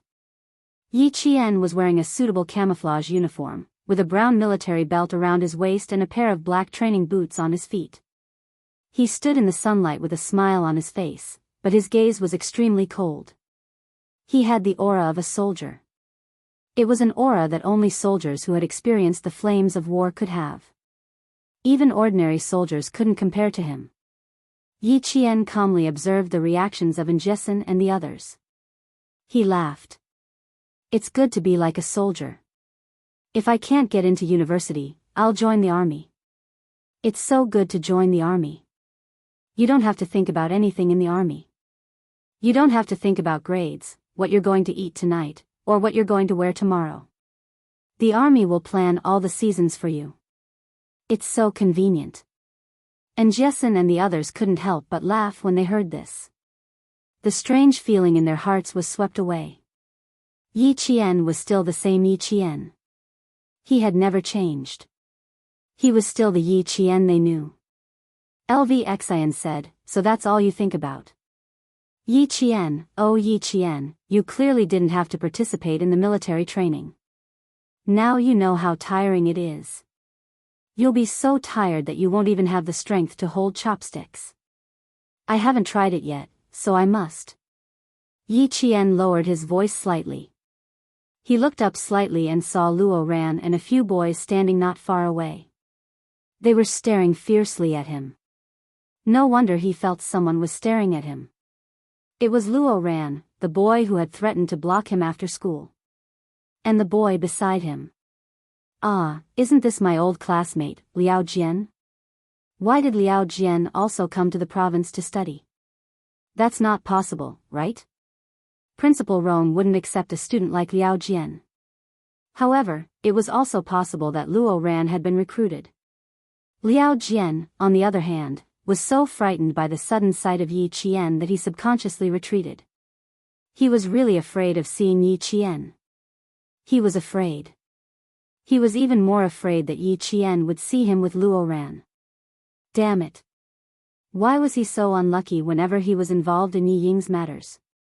Liao Jian, who was cursing in his heart, was afraid that Luo Ran, who was not afraid of death, would go and find Yi Qian, so he said from behind, Brother Luo, let's find a shady place to take a nap. Today is the hottest day, but it will be much cooler tomorrow. What's the hurry? Didn't I see someone familiar? Luo Ran, who had taken off the belt around his waist, walked over and said with a fake smile, Hey, isn't this Yi Qian? Didn't you say that you were going to the hospital to be a good student and be filial to the elderly?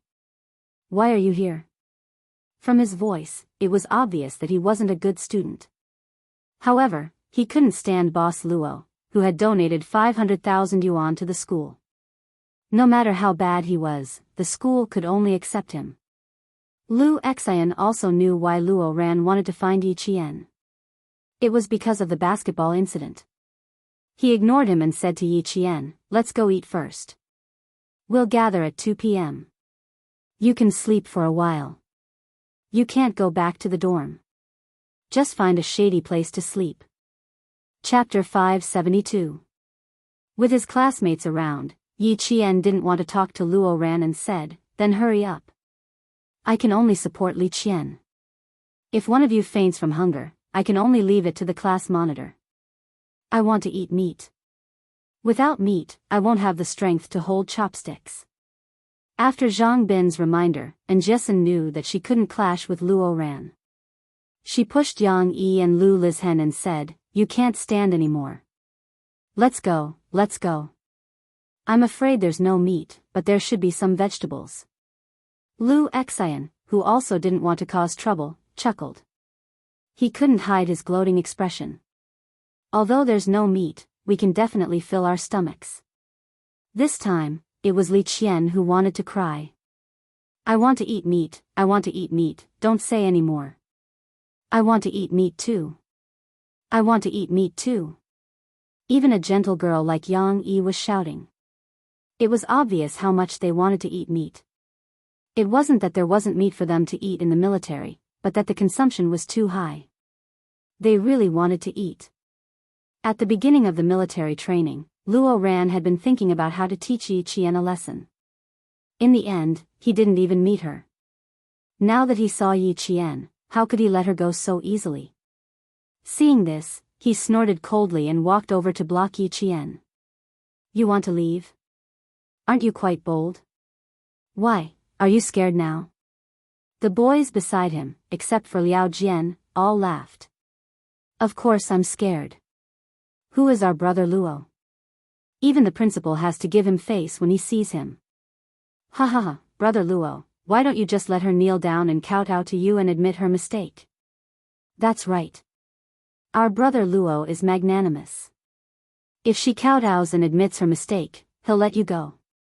Yi Qian, don't be so tactful. In any school, there were bad students and troublesome students. Luo Ran was both a bad student and a troublesome one. Because of his father's wealth, there was a bandit spirit among the students that said, "Those who follow me will prosper and those who oppose me will perish." He was close to Yang Heng in school, so he had been suppressed by Yang Heng until now. Now that he had cut ties with Yang Heng, there was no one more powerful than him to control him, so he began to act arrogantly. Yi Qian made him lose face. If he didn't get back at him, he wouldn't be able to take it lying down. Plus, with Yi Ying's incident, he had a huge grudge against Yi Qian. The words of the boys hit the nail on the head. He sneered and said, "Did you hear that, Yi Qian? My brothers are fighting for justice for me. What about you? Kowtow and admit your mistake, and apologize to Yi Ying as well. Then we'll forget about this. Otherwise," and Jessen's eyes were already burning with anger. She had a fever and her entire face was flushed red. Yang Yi couldn't hold her back in her anger. She suddenly rushed in front of Yi Qian and shouted angrily, "Luo Ran, don't go too far." "I've gone too far? Do you know what she did to me? In front of hundreds of people, she scolded me until my face was covered in blood. Am I going too far?" Luo Ran was furious. He looked at Jessen with eyes full of hostility. "Who's the one who's going too far?" He kept saying, "You're the one who's going too far." His foul language was disgusting. The boys around him were even more eager to see the world in chaos. They all shouted at the side, "You too, don't bully brother Luo because he's easy to talk to. You still have to apologize. Brother Luo, I think these two girls really don't take you seriously. They both dare to shout at you." Chapter 573. In front of his so-called brothers, Luo Ran cared about his reputation the most. When he heard what Yi Qian said, he suddenly felt that he had lost all face. He was furious. He ground his teeth and said darkly, "Who the fuck do you think you are? How dare you meddle in other people's business?" Liao Jian didn't interrupt at all. He had been secretly observing Yi Qian. He could clearly see that there was a blood-like hostility in her eyes. She looked calm and even had a smile on her lips. She was just like those people who used to look for his father. They looked amiable on the surface, but in reality, they killed people as if they were killing chickens. How could she be afraid of Luo Ran? How could she apologize? Thinking about what he said to Luo Ran in the morning, Liao Jian was so regretful that his back broke out in cold sweat. He had listened to Yi Ying's orders and told Luo Ran exactly what she said. Not to mention anything else, just that Yi Qian used to bully Yi Ying in junior high. She used Luo Ran's hatred for Yi Qian to take revenge on Yi Qian even more. "Liao Jian, since your father is working for my father, you better listen to my orders. Luo Ran from our school hates Yi Qian. As for me, you know, I hate her too. But I can't show up, and I don't want to see Yi Qian appear in front of me. Just tell Luo Ran that. He will know what to do if you don't say anything else." Yi Ying's sinister face flashed in his mind. Unexpectedly, it overlapped with Luo Ran's face. They both had the same sinister expression. While he was in a daze, Liao Jian heard a clear voice with a smile.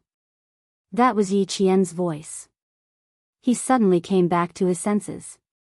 He stole a glance and bent his body again, trying to reduce his presence. He was afraid that Yi Qian would notice him. Damn it, how unlucky. Who would have thought that he would run into her? Luckily, they weren't from the same school. When the military training ended, he would go back to his 16th high school and she would go to her provincial first high school.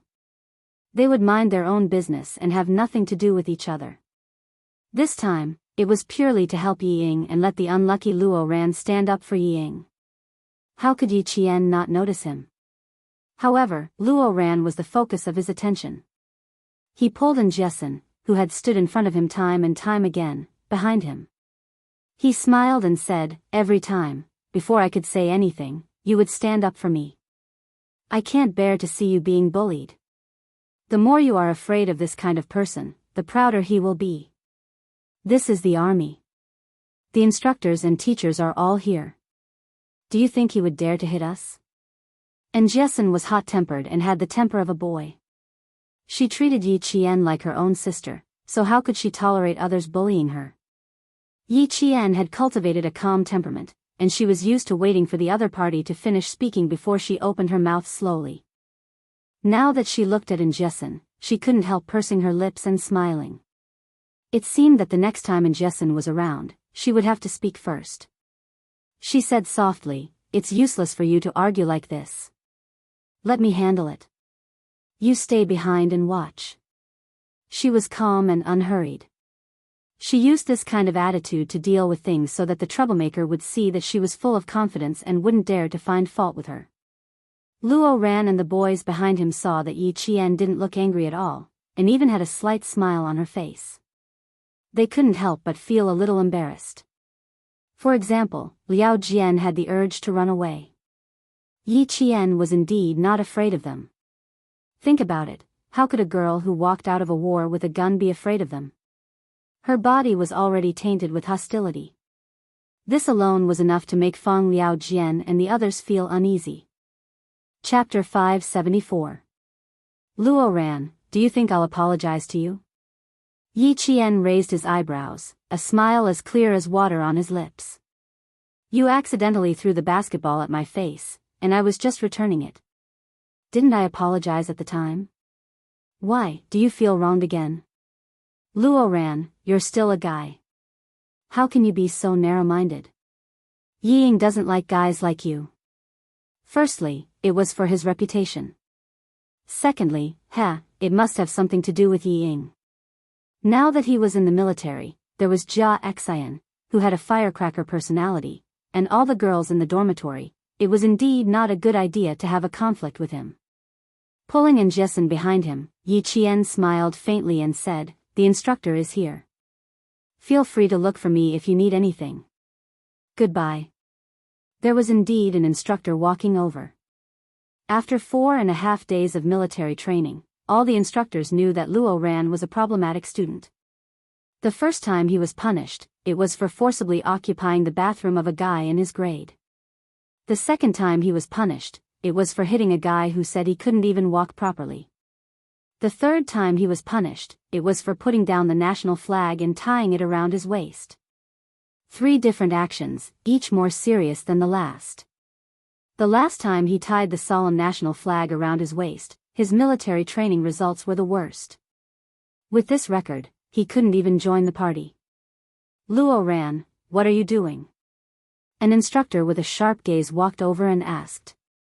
Beside him was a lieutenant colonel with 2 bars and 2 stars. He was the political education director of the Chemical Defense Regiment. With so many students, the military was under a lot of pressure. They were afraid that something would go wrong, so they had to tighten their management during the students' break time. Once they noticed something strange, they would immediately send someone to deal with it. When Luo Ran stopped Yi Qian, the soldiers who were monitoring the entire field immediately noticed that something was wrong. They immediately contacted the instructor and the political education director to prevent Luo Ran from causing trouble again. Even the political education director had stepped in. Luo Ran glanced at the officer's epaulette. Originally, he looked down on normal soldiers, but now his arrogance was reduced. He said in a low voice, "What can I do? I'm just chatting with a classmate." Reporting to the instructor, it wasn't a chat at all. When Jessen saw the instructor and the man beside him, who looked quite imposing, she glanced at his epaulette and asked Yi Qian quietly, 2 bars and 2 stars. What rank is this? 2 bars and 2 stars. You can also call him Ermao Air, a lieutenant colonel. What kind of official? Yi Qian secretly observed the man. His gaze lightly swept over the man's badge and saw a pen cap in his inner pocket. He smiled and said, he should be a political instructor. He really knows a lot. And Jessen knew that this official was even more important than the instructor. She straightened her back and sternly said, he wanted to hit us, and even said that if my classmates kneel down and apologize, he would be magnanimous and let us go. Pa! How can a guy who hasn't even grown out his hair be considered an adult? Cough cough, cough cough. The instructor and instructor both coughed. This little girl was really quite boorish. Go back to your classes. This is the army. No one dares to do anything funny. When the instructor heard this, he immediately stood on the girl's side. This Luo Ran caused trouble every day. It was common for him to bully students. Yi Qian stood up and saluted the instructor and instructor. He said seriously, Instructor, this matter has nothing to do with her. I'm Yi Qian from grade 1 class 1. I'm reporting in today. This is Luo Ran. I have a small conflict with him. I didn't expect him to look for me to settle it in the army. Chapter 575. First, she took the initiative to clarify that she had just arrived. Second, it was a small conflict that Luo Ran would not let go of.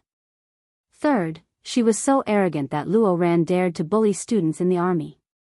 The instructor did not recognize Yi Qian, but when he saw Yi Qian in the army's jungle camouflage uniform saluting him, his eyes were dark, his military posture was majestic, and even his gaze was as hard as a spear. The instructor subconsciously stood at attention and saluted him as if he was meeting his superior.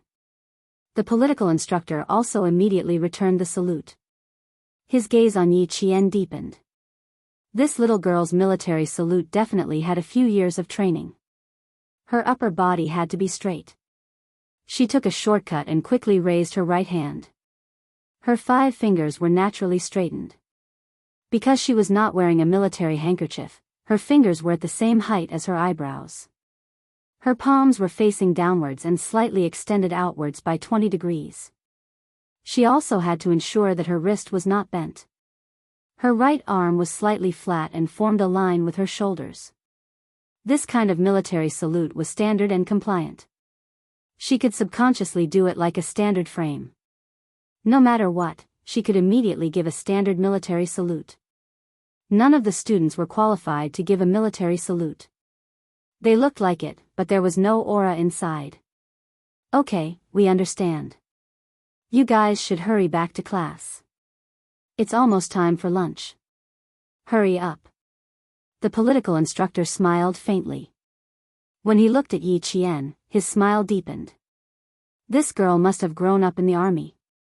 With the instructor's instructions, Luo Ran watched Yi Qian leave. His expression became even more uncertain. For a student like Luo Ran who lacked discipline, the instructor would not punish him now. He just glared at him coldly and left with the instructor without saying a word. Brother Luo, you're the most respected. Look, even the instructor doesn't dare to scold you. That officer, is the same. He doesn't even dare to fart. After the instructor and instructor left, the boys all began to lick their lips to curry favor with Luo Ran. Luo Ran was smug with just one sentence. Brother Luo, that Yi Qian you mentioned looks quite pretty. A boy with a protruding mouth and monkey-like cheeks looked at Yi Qian's back with a wretched look. He suggested, why don't we call Brother Huang and let him handle this? Deal with him? A marijuana smoker. Don't mention him in front of me. After all, this was the military base. Luo Ran did not dare to be too presumptuous. He had been taught a lesson by a few soldiers on the first day. He would endure these soldiers for now. As long as they dared to go out on the streets, he would settle the score with them sooner or later. At that moment, he was thinking about how to deal with Yi Qian in the army. Liao Jian, ask Xia Sifeng from your class to look for Yi Ying. Don't tell anyone that I'm looking for her. Luo Ran didn't dare to be impudent in the army, but now that Yi Qian was here, He couldn't bear the thought of being hit by a basketball in front of so many people. He had to teach Yi Qian a lesson in the army. He had to let her know that he, Luo Ran, was not someone to be trifled with. He also had to let her know that Yi Ying was under his protection. Anyone who dared to bully Yi Ying was the same as bullying Luo Ran. It was noon, and the group of people whispered for a while before they scattered like birds and beasts under the whistle of the instructor who came back. Each and every one of them ran back to their own classes. When Yi Qian and the others arrived at the place where Class 1 was getting their food, they saw the few boys in charge of the food, preparing to close the table under the instructor's instructions. The food was very rich. There was meat, vegetables, and even braised chicken. Chapter 576. Unfortunately, they arrived too late, so there wasn't even any meat or soup left.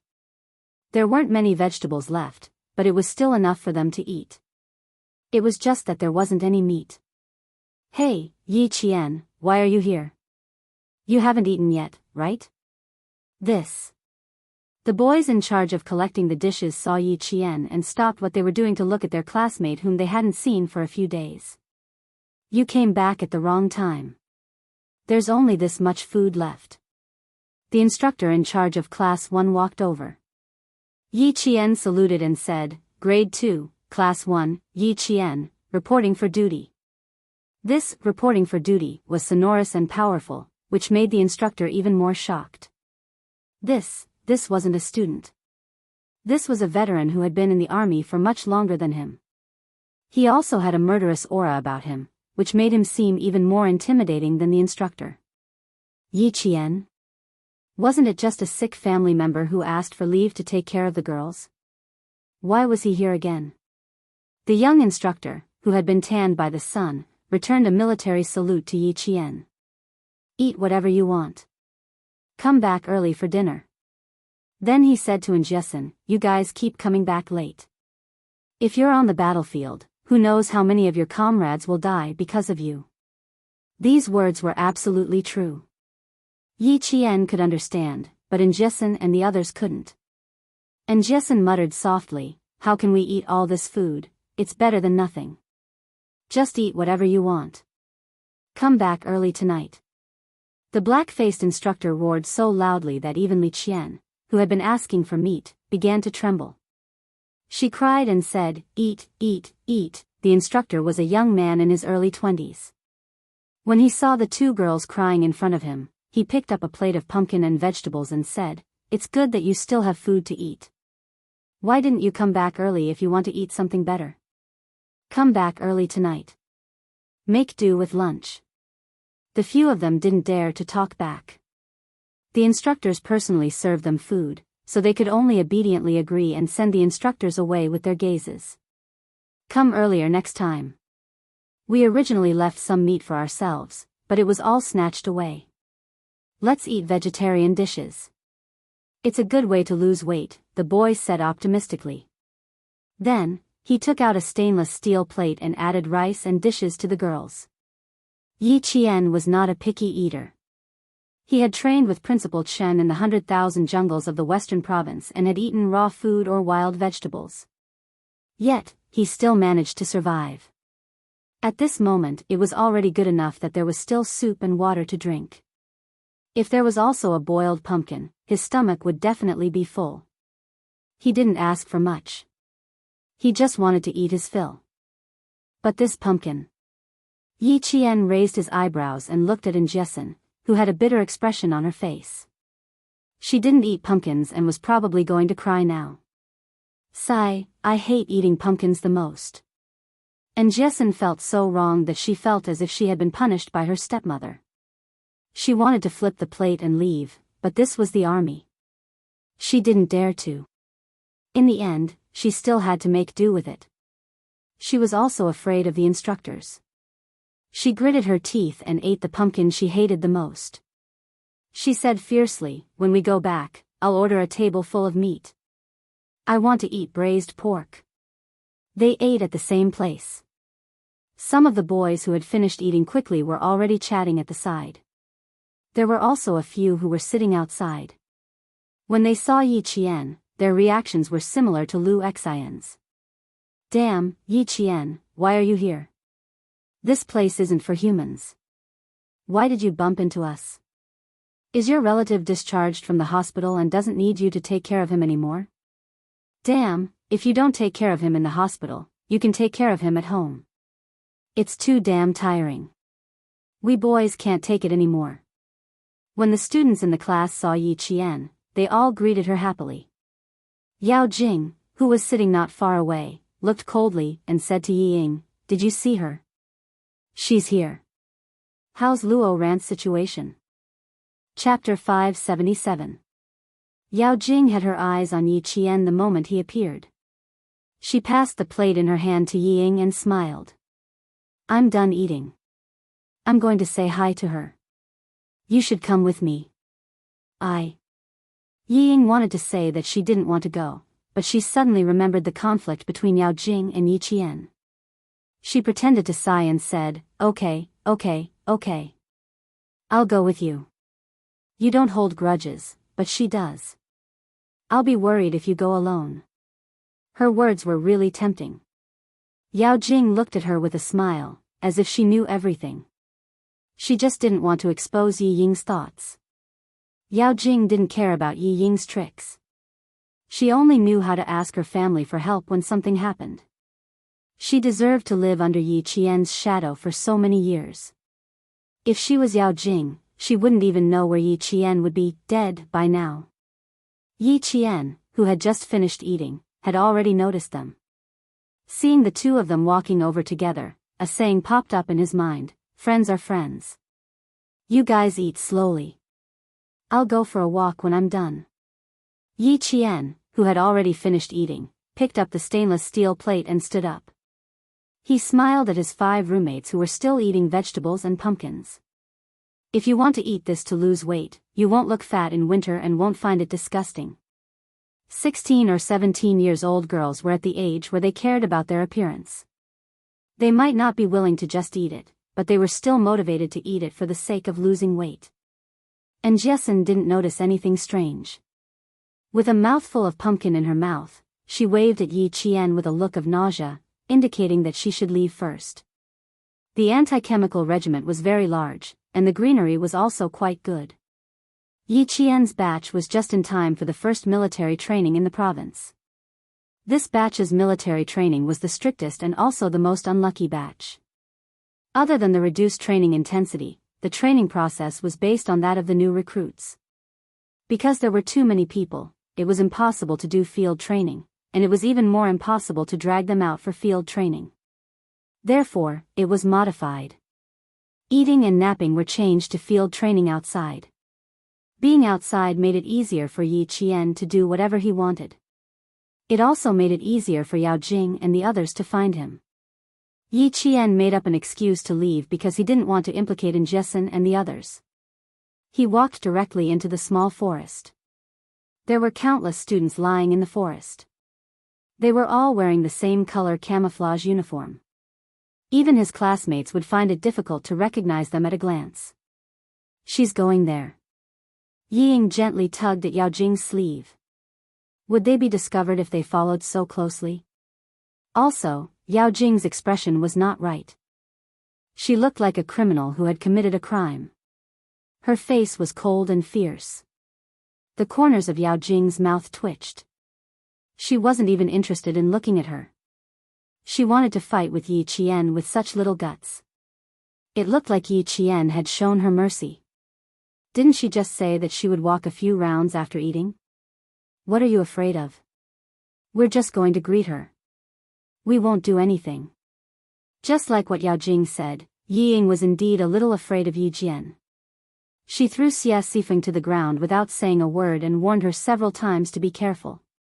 With all these memories, no matter how much she hated Yi Jian, she did not dare to follow her secretly like Yao Jing did. What if this wretched girl hit her? Thinking of this, Yi Ying was already afraid. Jing, let's. As she spoke, she suddenly realized that Yi Qian's figure could no longer be seen. The two of them had unknowingly walked into the depths of the small forest. Through the dense foliage, they could faintly see a green net encircling them. In front of them was a restricted area.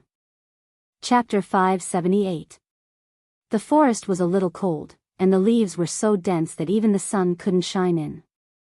Perhaps it was the intention of the anti-chemical regiment, but in some places, no one even cleaned up the broken branches. It was as if there were some fierce beasts living in the forest, and they were biting off these branches, making people feel scared for no reason. Yao Jing had been staring at Yi Qian, but because Yi Ying was tugging on her sleeve, she realized that Yi Qian had disappeared. She glared at her and gritted her teeth. Can you be a little tougher? Don't be like a child who can't stop drinking milk, okay? Let's go ahead and take a look. I don't believe she can fly. She couldn't fly, but she could climb a tree. The broken branches on the ground attracted Yi Qian's attention. It didn't look like it was broken naturally, nor did it look like it was broken by someone. Looking at the broken part, it looked like it was broken by a bullet. She climbed up the tree to take a look. It was indeed broken by a bullet. This anti-chemical regiment was interesting. This kind of training was also interesting, much more interesting than running circles. Climbing trees was also a necessary skill for a sniper. Yi Qian's bare-handed climbing speed was so fast that even Principal Chen had to say, very fast. He could climb at least 3 meters in a minute. It was too easy to shake Yao Jing off at this speed. After coming down from the tree, the two of them walked to the front. Yi Qian smiled coldly, but didn't say anything. Instead, he turned and walked outside. The restricted military area wasn't a place that could be approached at any time. It was none of his business that they rushed up to get scolded. Ever since Yao Jing scolded Yi Qian last time, she had been getting closer to Yi Ying. In the principal's office, she had admitted her mistake and had a good attitude. However, she had always been a proud person. She would admit that she had accidentally scolded someone she shouldn't have. But it was impossible for her to go over just like that. Yi Qian had made her lose face in school. Not only did the students of Class 1 speak ill of her behind her back, but even her own classmates did the same. Many times when she went to the washroom, she heard those gossipy women say that she deserved to be called to the principal's office for scolding a martyr. She could apologize, but she couldn't embarrass herself. Since she had already embarrassed herself, Yi Qian wouldn't have it easy either. She had to embarrass Yi Qian even more than she did. She had to let the whole school know that Yi Qian had made a fool of herself. Yi Ying was a shrewd person. Other than being narrow-minded and not being as tolerant as Yao Jing, she had great talent in reading people's minds. The relationship between the two of them seemed to have cooled down, but in the end, because of Yi Qian, their relationship became even better in the eyes of others. Even the words military restricted area could be seen clearly. No matter how brave Yao Jing was, she knew that she couldn't go any further. Just as she was about to turn around, a soldier appeared out of nowhere and shouted, "What are you doing? Raise your hands and turn around to lean against the tree." Yi Qian, who had already walked a few meters away, could still hear Yi Ying's screams behind him. He was so scared that he didn't know if his heart attack would relapse. Yi Qian smiled and walked away briskly. As for what would happen to the two people behind him, it was up to them. Because they were students, the two of them walked out with their heads and faces covered in dust after 5 minutes. "Didn't Luo Ran look for you last night? He really didn't say anything else to you?" Once they came out, Yao Jing's face was so calm that it was a little scary. He knows a lot of people. How could he not have a way? Chapter 579. Hearing this, Yi Ying could tell that Yao Jing wanted to make a move on Yi Qian. Thinking of her father's instructions, she smiled faintly and said, "What can Luo Ran do? He was taught a lesson every day in the army. No matter how brave he was, he would have to shrink back." Yao Jing wanted to kick Yi Qian out of the provincial first high school, and she had fallen into her trap. Her parents were both officials with real power in the city government. If they wanted to kick Yi Qian's ass, wouldn't it be a piece of cake? She was just an orphan. Other than her good grades, who would care about her?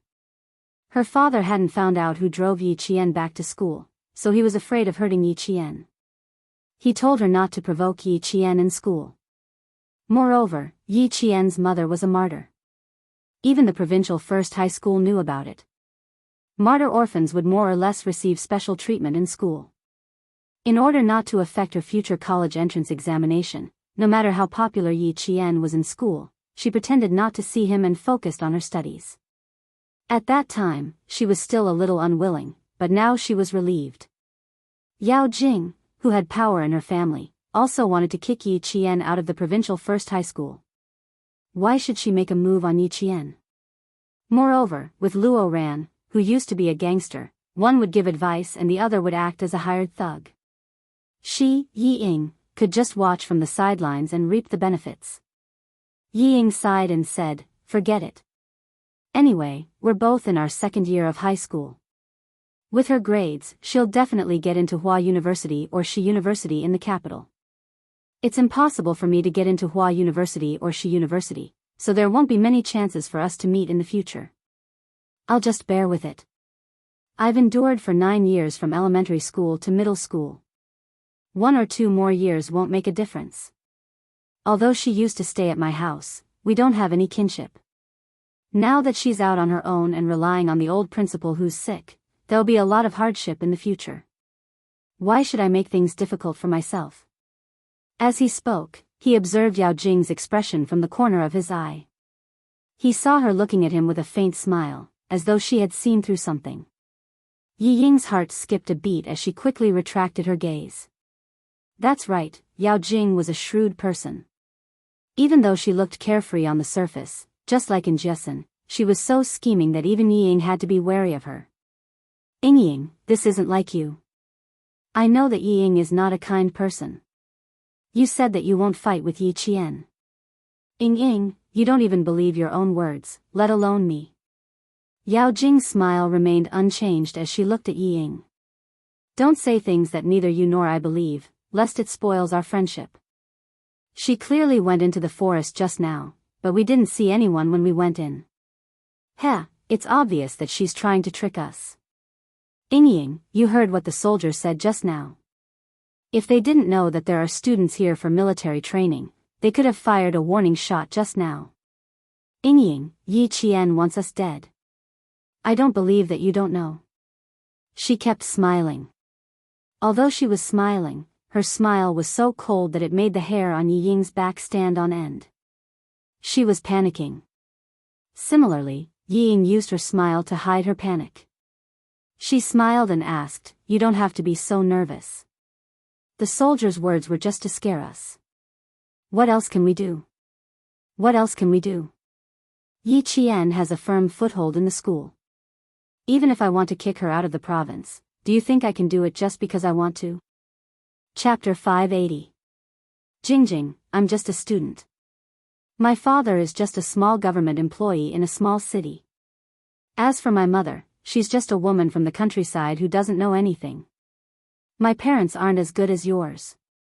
Even I'm not as good as you. Jing, what do you think I should do?" Yi Qian was speaking the truth. Yao Jing retracted her creepy gaze and stared at Yi Qian, who was talking to a few boys. She smiled and said, "You really can't do it. It's hard for me too. Based on your honest words, I'll tell you that I've never thought of kicking Yi Qian out of the provincial first high school. It's difficult. It wasn't just difficult, it was simply impossible. That day in the principal's office, she knew that it would be much easier for her to get kicked out of the school than for Yi Qian. As long as the army opened their mouth and sent a military letter to her parents' unit, not only would she have to bear the consequences, her parents would also be implicated. Her thoughts of chasing Yi Qian out of school were instantly extinguished. He might not be able to do it himself, but he couldn't stand up to others. No, it should be said that he couldn't stand up to Yi Qian's thin skin. After being teased by his classmates time and time again, he finally took the initiative to drop out of school. It wasn't as if this kind of thing hadn't happened before. In junior high, the female lead who opposed her in class couldn't stand the teasing and malice of her classmates. In the end, she dropped out of school and left with her tail between her legs. Yi Qian was also a girl. Girls were all prideful. As long as he made use of her a little, he would succeed. If things didn't work out, there was still Yi Ying. She was the one who couldn't bear to see Yi Qian doing well. I'm not thinking about it anymore. Anyway, Luo Ran has already found her. As for what to do, it's up to Luo Ran. Yao Jing narrowed her eyes slightly. She had an oval-shaped face, and her facial features were also lively. Her eyebrows were like willow leaves, and her eyes were like crescent moons. When she smiled, she looked like the moon in the water. She always wanted to get closer to take a look. Tomorrow morning, bring us to the shooting range to watch the soldiers training. Although we can't get close, I've asked the instructor in my class. He said that it's possible for each class to send a few representatives to take a look. Our class hasn't been decided yet, but from Luo Ran's tone, he really wants to go in and touch the gun. What about your class? Did you choose anyone? Yao Jing's smile was a little calculative. Not knowing was also a good thing. Yi Ying glanced at her. She didn't quite understand why she was saying all this out of the blue. She didn't know what was going on, but she didn't say it out loud. She just smiled and said, I'm not the one going. I'm still delivering water and medicine to my classmates. It had to be said that Yi Ying was indeed a very scheming person. She had scolded Yi Qian in front of the whole class, which had caused her image to suffer a huge blow. However, during the military training these few days, she had managed to salvage her image bit by bit. On this point, Yi Zhifan had indeed taught her well. Yi Ying did not take the bait, but Yao Jing was not in a hurry. She still had Luo Ran. Whatever she wanted to do, she would be able to do it.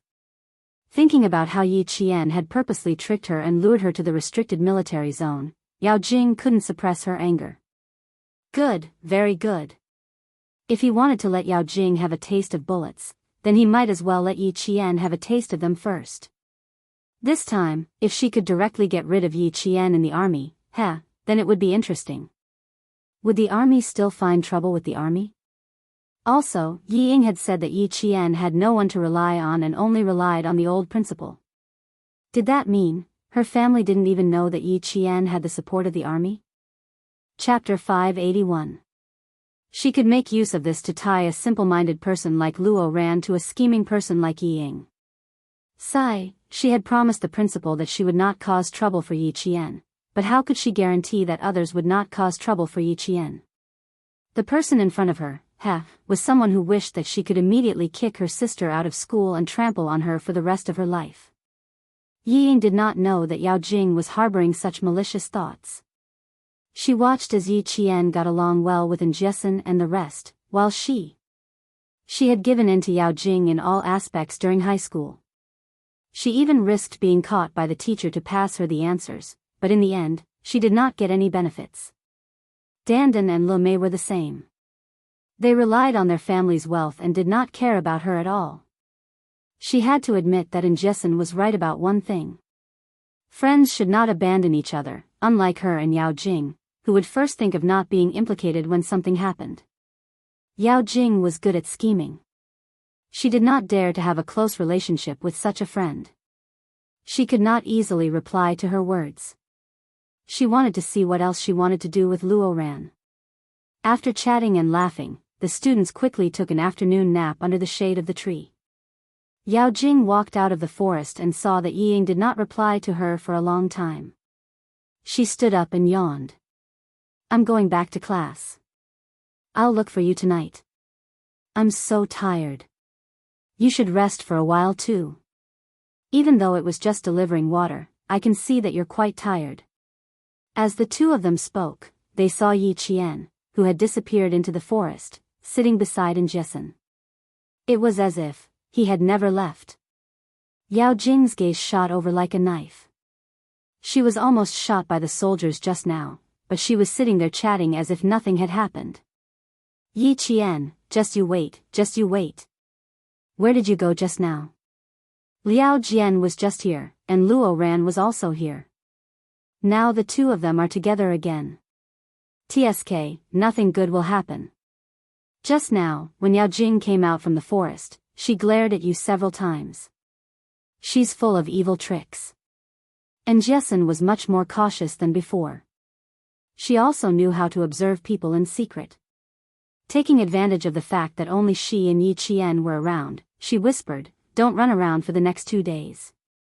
Liao Jian and Xia Sifeng are both in number 16 high school.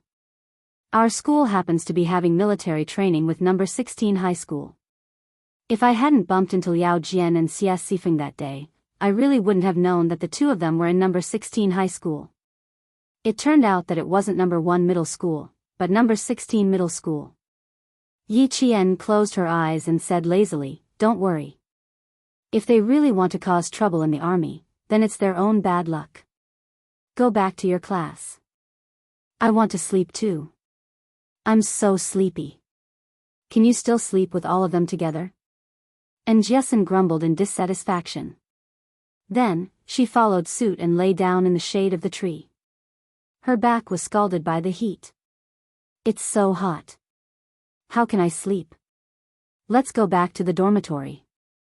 It's a bit far. We can just run back when the time comes." Then, she saw Yi Qian's brows relax as if he was lying on the bed. He raised his hand and gently shook her shoulder. Surprised, he said, "You're really going to sleep? It's so hot. Even if it's hot, you still have to sleep. All the good places are occupied. Where are you going to find a cooler place? It's good enough that there's shade here." Yi Qian yawned. She hadn't had a good night's sleep in a while. Now that she was back in the country, she was in a familiar place in the army. She was with her best friends. Her body and mind were completely relaxed. She didn't care if the ground was hot or not. Chapter 582. Her eyebrows softened as she spoke, and her breathing became light and long. She was really fast asleep. It can't be. She really fell asleep just like that. And Jessen clicked her tongue. She tried to lie down again, but in less than a minute, she sat up like a fried fish. No, she really couldn't sleep here. She learned from the other students and slept on their shoulders. Out of the 50 to 60 students in the class, only Yi Jian and a few other boys were sleeping soundly on the hot ground. The rest of the students leaned against each other or went into the woods to sleep against the trees. It was indeed a bit far from the dormitory. They had to pass through 2 large fields before reaching the barracks. They really didn't want to walk under the sun. "I really don't know if it's because you're so careless that you can still sleep with everyone together. 1 Liao Jian, 1 Xia Sifeng, and 1 Yi Ying. You've got all the bad guys in junior high. Now that you have Yao Jing and Luo Ran in senior high, don't you think you're born to be hated?" And Jessen poked Yi Qian's face with her finger. She couldn't stand the temperature of the ground, so she found another place to take a nap. Yi Qian slowly opened his eyes before she got up to leave. The shadow of the tree cast in his eyes was like a thin layer of fog, giving him an unfathomable coldness. Why? In her previous life, she really wanted to ask Yi Ying why. Why was she always against her? Not only did she leave school early because she was framed by her, but she also became an unregistered student who couldn't prove her identity. She didn't have an identity card wherever she went. She gave in again and again, but ended up like that. She couldn't accept it. In her second life, there was no why. Because as long as she rose up and grew, she wouldn't be restricted by others. She wouldn't be bullied by Yi Ying anymore. She took the right step and won every step after that. Why was Yi Ying still against her in this life? There was no need to ask. She knew in her heart that it was because of jealousy. Everything started from jealousy. She was jealous that she had to rely on Yi Ying to survive, but she suddenly learned how to resist. She was jealous that her grades were worse than hers, but she became the top student in class. She was even more jealous that her grades were better than hers, but she was better than her day by day. Just think about it. Her sister, who was inferior to her in every aspect, suddenly made a comeback. With Yi Ying's narrow-minded personality, how could she accept it so easily? If she couldn't accept it, she could only think of ways to suppress it. However, if she wanted to maintain her good image, she would definitely think of using other people's hands. Xia Sifeng, Liao Jian, and Luo Ran were Yi Ying's hands. As for Yao Jing, she was not someone Yi Ying could order around. She could only order Yi Ying around. Yi Qian was about to fall asleep immediately, but because of Injesen's words, his drowsiness gradually disappeared. Instead, he thought about Yao Jing. As he thought about it, Yi Qian vaguely realized the reason behind the conflict between them. Yi Qian, a girl from number 16 high school is looking for you. A boy found Yi Qian and saw that her eyes were still open. He said softly, he said that he's a good friend of yours from junior high. He's waiting for you in front. The resting place was in the green forest of the Chemical Defense Regiment. There was a small forest beyond that. After passing through the small forest, there were sentries standing guard. It was considered a restricted area. He pointed in the direction of the sports field. Yi Qian stood up and looked over. She saw a girl standing in the shade of the trees and pacing back and forth impatiently. Chapter 583. Isn't that Xie Sifeng from 16th High? She looks like she's grown a lot taller, and her temper has probably improved as well. The boy yawned and left, but Yi Qian had no intention of going over. She wasn't so close to Xie Sifeng that she would go over just because she called out to her. After taking a look, she saw Injesen leaning against a tree and falling asleep. Yi Qian smiled and walked over to sit next to her, using her back as a pillow. After a few minutes, Yi Qian quickly fell asleep again. Xie Sifeng, who was standing not far away, waited for a full 10 minutes without seeing Yi Qian. Her impatience had already expanded to boiling point. Chewing gum in her mouth, she didn't have the patience to wait any longer. She glared at the direction of the little forest and trotted away. Liao Jian, are you sure you're not mistaken? Yi Qian didn't come. Xie Sifeng, who hadn't seen for more than a year, had not only grown a lot taller, but also picked up some of the bad habits of society, such as getting tattoos, dyeing her hair, skipping classes, and going online. 16th High was a place where problematic students gathered, but it was also a high school where parents hoped their children could get a high school diploma. It was known throughout the province for smoking, fighting, drinking, and causing trouble. However, because it was a high school in the province, the entry requirements were relatively low, so there were still quite a lot of students. Xie Sifeng's grades were average, neither high nor low, and her parents ran a small business, so she could only be sent to 16th High. Liao Jian's situation was the same as hers. He didn't want to go to the city, and couldn't get into the good schools in the province, so he simply came to 16th High. The two of them were classmates, and their relationship was even better than when they were in junior high. They often skipped classes and went online together. I'm so hot that my throat is smoking, but I still haven't seen her. Because of their close relationship, Xie Sifeng's tone wasn't as good. She glanced at another boy from the provincial high school and said angrily, "You're from the provincial high school yourself. Why did I have to come all the way here? What a disgrace." The man was none other than Luo Ran. He could tell at a glance that Xie Sifeng was just a loafer like him. Seeing that she wasn't polite at all when she spoke to him, he glared at her fiercely. "Be more polite when you talk to me. Even Liao Jian doesn't dare to speak loudly to me. Don't think that I won't dare to hit you just because you're a girl." When Liao Jian saw this, he quickly tried to smooth things over. "Brother Luo, don't argue with her. She's just a straightforward person. Let her do things for you." She then pulled Xie Sifeng, who looked unhappy, and said softly, "He is the brother Luo that I always tell you about. He is very nice, loyal, and generous. If you have any problems in the future, you can always look for brother Luo. You can never go wrong." Luo Ran was overjoyed by the flattery, and Xie Sifeng's attitude also changed. "I say, Luo Ran, you've been complaining all day. Now that Yi Qian is back, why haven't you come up with any plans?" After searching for a while, Yao Jing finally found Xie Sifeng. When she saw him, she looked at Xie Sifeng and pretended to be enlightened. She joked, "No wonder you didn't even look for Ying. It turns out that you found another beautiful girl. She's from the 16th High School, right? It seems that the 16th High School is really a place with good feng shui. It's full of beauties." Luo Ran waved his hand impatiently. What nonsense are you talking about? Yi Qian didn't take the bait. I asked her to call for help just now, but she didn't even give a damn. How about this, Brother Luo? I'll try again tonight. I won't look for her directly. I'll look for Ying and ask her to come out while I'm at it. Xie Sifeng was a spineless person. When she heard Liao Jian's words, she recognized him as her brother. Now, she knew to go with the flow and try to strengthen their relationship. Chapter 584.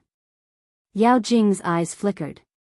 After asking around, she found out that this girl named Xie Sifeng was in the same class as Ying. In just half an hour, Yao Jing had found out everything about her. She also knew that this girl hated Yi Qian. After thinking for a while, she brought up the incident where she and Ying were almost shot by the soldiers in the forest. Xie Sifeng exploded when she heard that.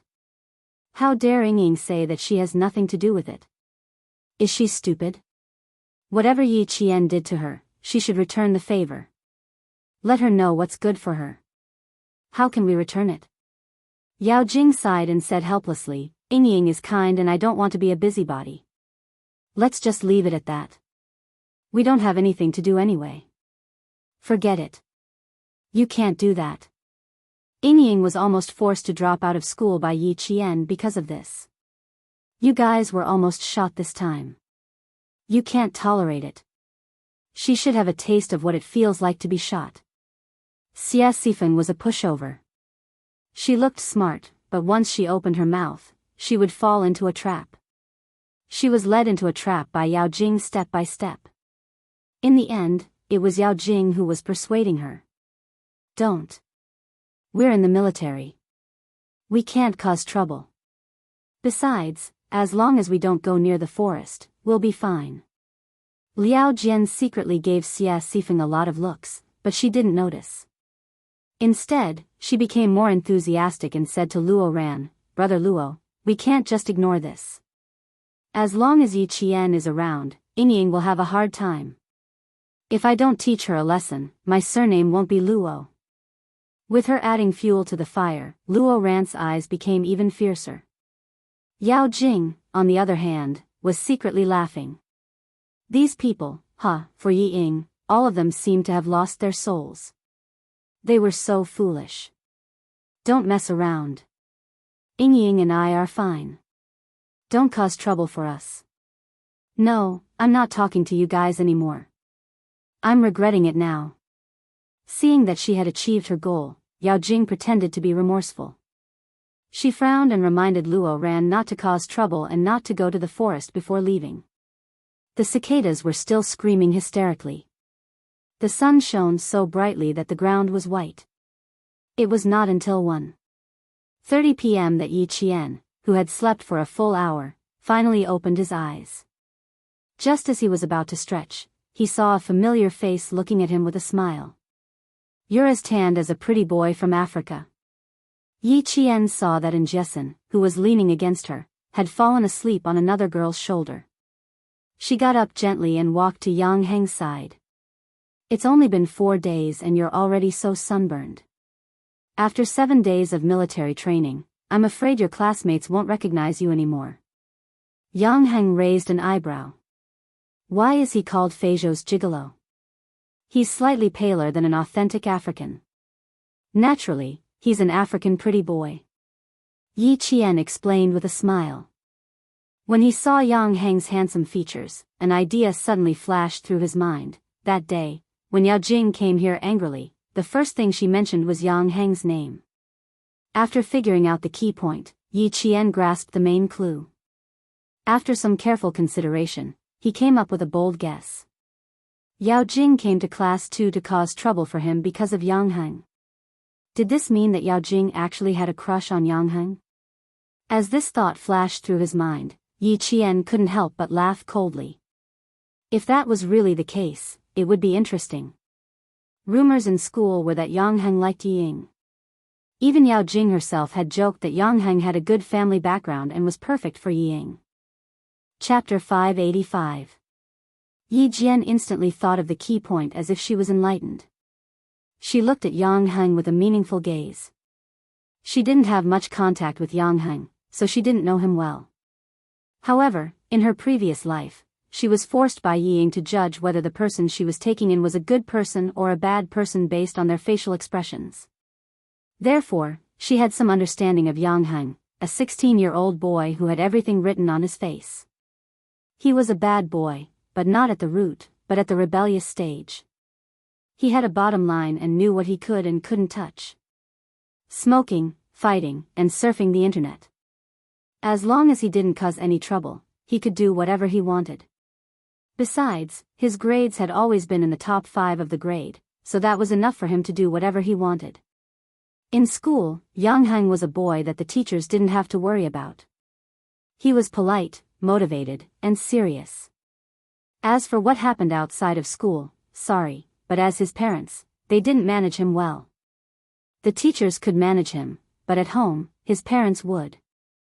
After listening to Yi Qian's laughable, African gigolo explanation, Yang Heng touched his face and laughed. Am I really that tanned? Looks like I have to learn from you girls and put on some sunscreen. It's too late for that. It was almost 2:00, and the students started to wake up. Yi Qian pointed to an empty space in front of him. Do you have something to say to me? Let's talk over there. There are fewer people. There were too many people, and Yang Heng was a famous person in school, so Yi Qian thought it was better to avoid him. Yang Heng was indeed looking for Yi Qian, but it wasn't convenient for him to talk about it here. Yang Heng nodded and took the lead with his long legs. Since he was tall and had long legs, he had an advantage in walking. His 1 step was equivalent to Yi Qian's 2 steps. Yi Qian, who had lagged behind, was impressed by Yang Heng's attention to detail. He walked so fast because he wanted to avoid arousing suspicion. There were a few spray nozzles on the field that were used to spray plants. They were turned on so that the students who woke up could wash their faces and get rid of the heat. Yang Heng came over after washing his hair. There was a faint shampoo fragrance. His handsome eyes looked at Yi Qian, and the first thing he said was an apology. He was apologizing for the incident where Yao Jing had caused trouble for Yi Qian in the classroom. He was also apologizing for implicating Yi Qian. Yao Jing and I grew up in the same courtyard. Humans are shrewd from a young age, and the older they get, the more shrewd they become. However, we're good at putting up appearances and aren't stingy with money, so we have a lot of friends. It turned out that they had known each other since they were young. No wonder the two of them looked so casual when they were talking during the basketball match. Yi Qian was not in a hurry to speak. Instead, the corners of his mouth curled up. He looked calm and unruffled in the midst of chaos. With a slight smile, he waited for Yi Qian to continue. She has a lot of ideas and schemes. She seems to be righteous, but she knows how to protect herself. You see, her friends are always in groups of 3 to 5 wherever she goes, but there aren't many who are close to her. Yang Heng, who knew Yi Qian, did not intend to hide anything. Yao Jing was someone who could help the Public Security Bureau find a suspect in 4 hours. She was also someone who could draw the facial features and height ratio of the suspect to more than 90%. If you really wanted to be on good terms with such a meticulous girl, you had to be honest with her.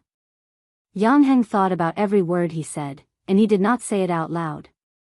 He knew that Yao Jing and Yi Qian were at odds with each other, so he had been looking for an opportunity to say it to her. Chapter 586. His handsome features revealed a hint of seriousness, and even his voice deepened. Yi Ying and Yao Jing seem close, but based on my understanding of Yao Jing, it's not as simple as it seems. Saying that they're good friends doesn't seem right. Saying that they don't have a good relationship. Yi Ying is the closest classmate to Yao Jing other than Wang Dandan and Lu Mei. He was a boy who wasn't used to speaking ill of others. He was just analyzing what he knew to Yi Qian. He believed that with her intelligence, she would understand what he was trying to say. What you're trying to say is that I should be wary of Yao Jing, right? Yi Qian only raised her gaze slightly. Her expression was like the faint white clouds in the blue sky, light and indifferent, exuding a quiet and elegant calmness. Actually, regardless of whether I'm wary of her or not, Yao Jing has inexplicably started to hate me. I'm not someone who can take a loss. That day, Luo Ran's basketball was obviously aimed at me, and I was just giving him a warning. As for Yao Jing, she rushed into the classroom and even dared to insult my mother. Yang Heng, do you think something like this can be guarded against? I've never provoked her in the classroom, but an unexpected disaster came knocking on my door. I believe that you also know what kind of relationship she has with Yi Ying.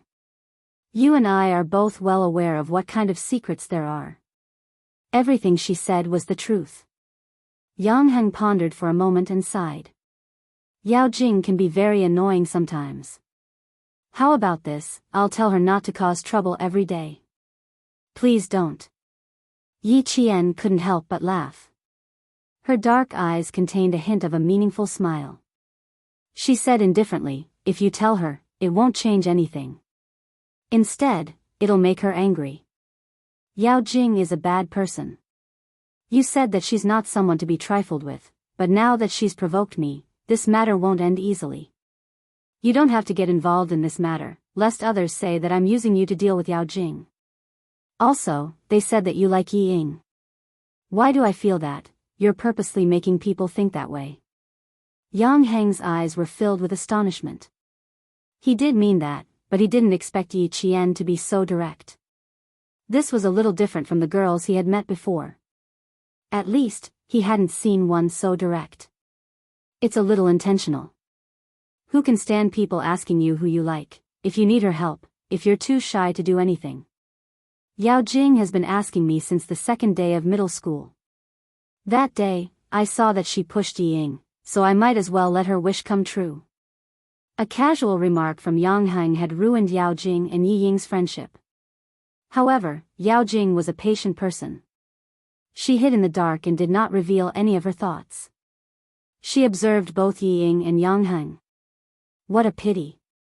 Yi Jian sighed softly. What a pity.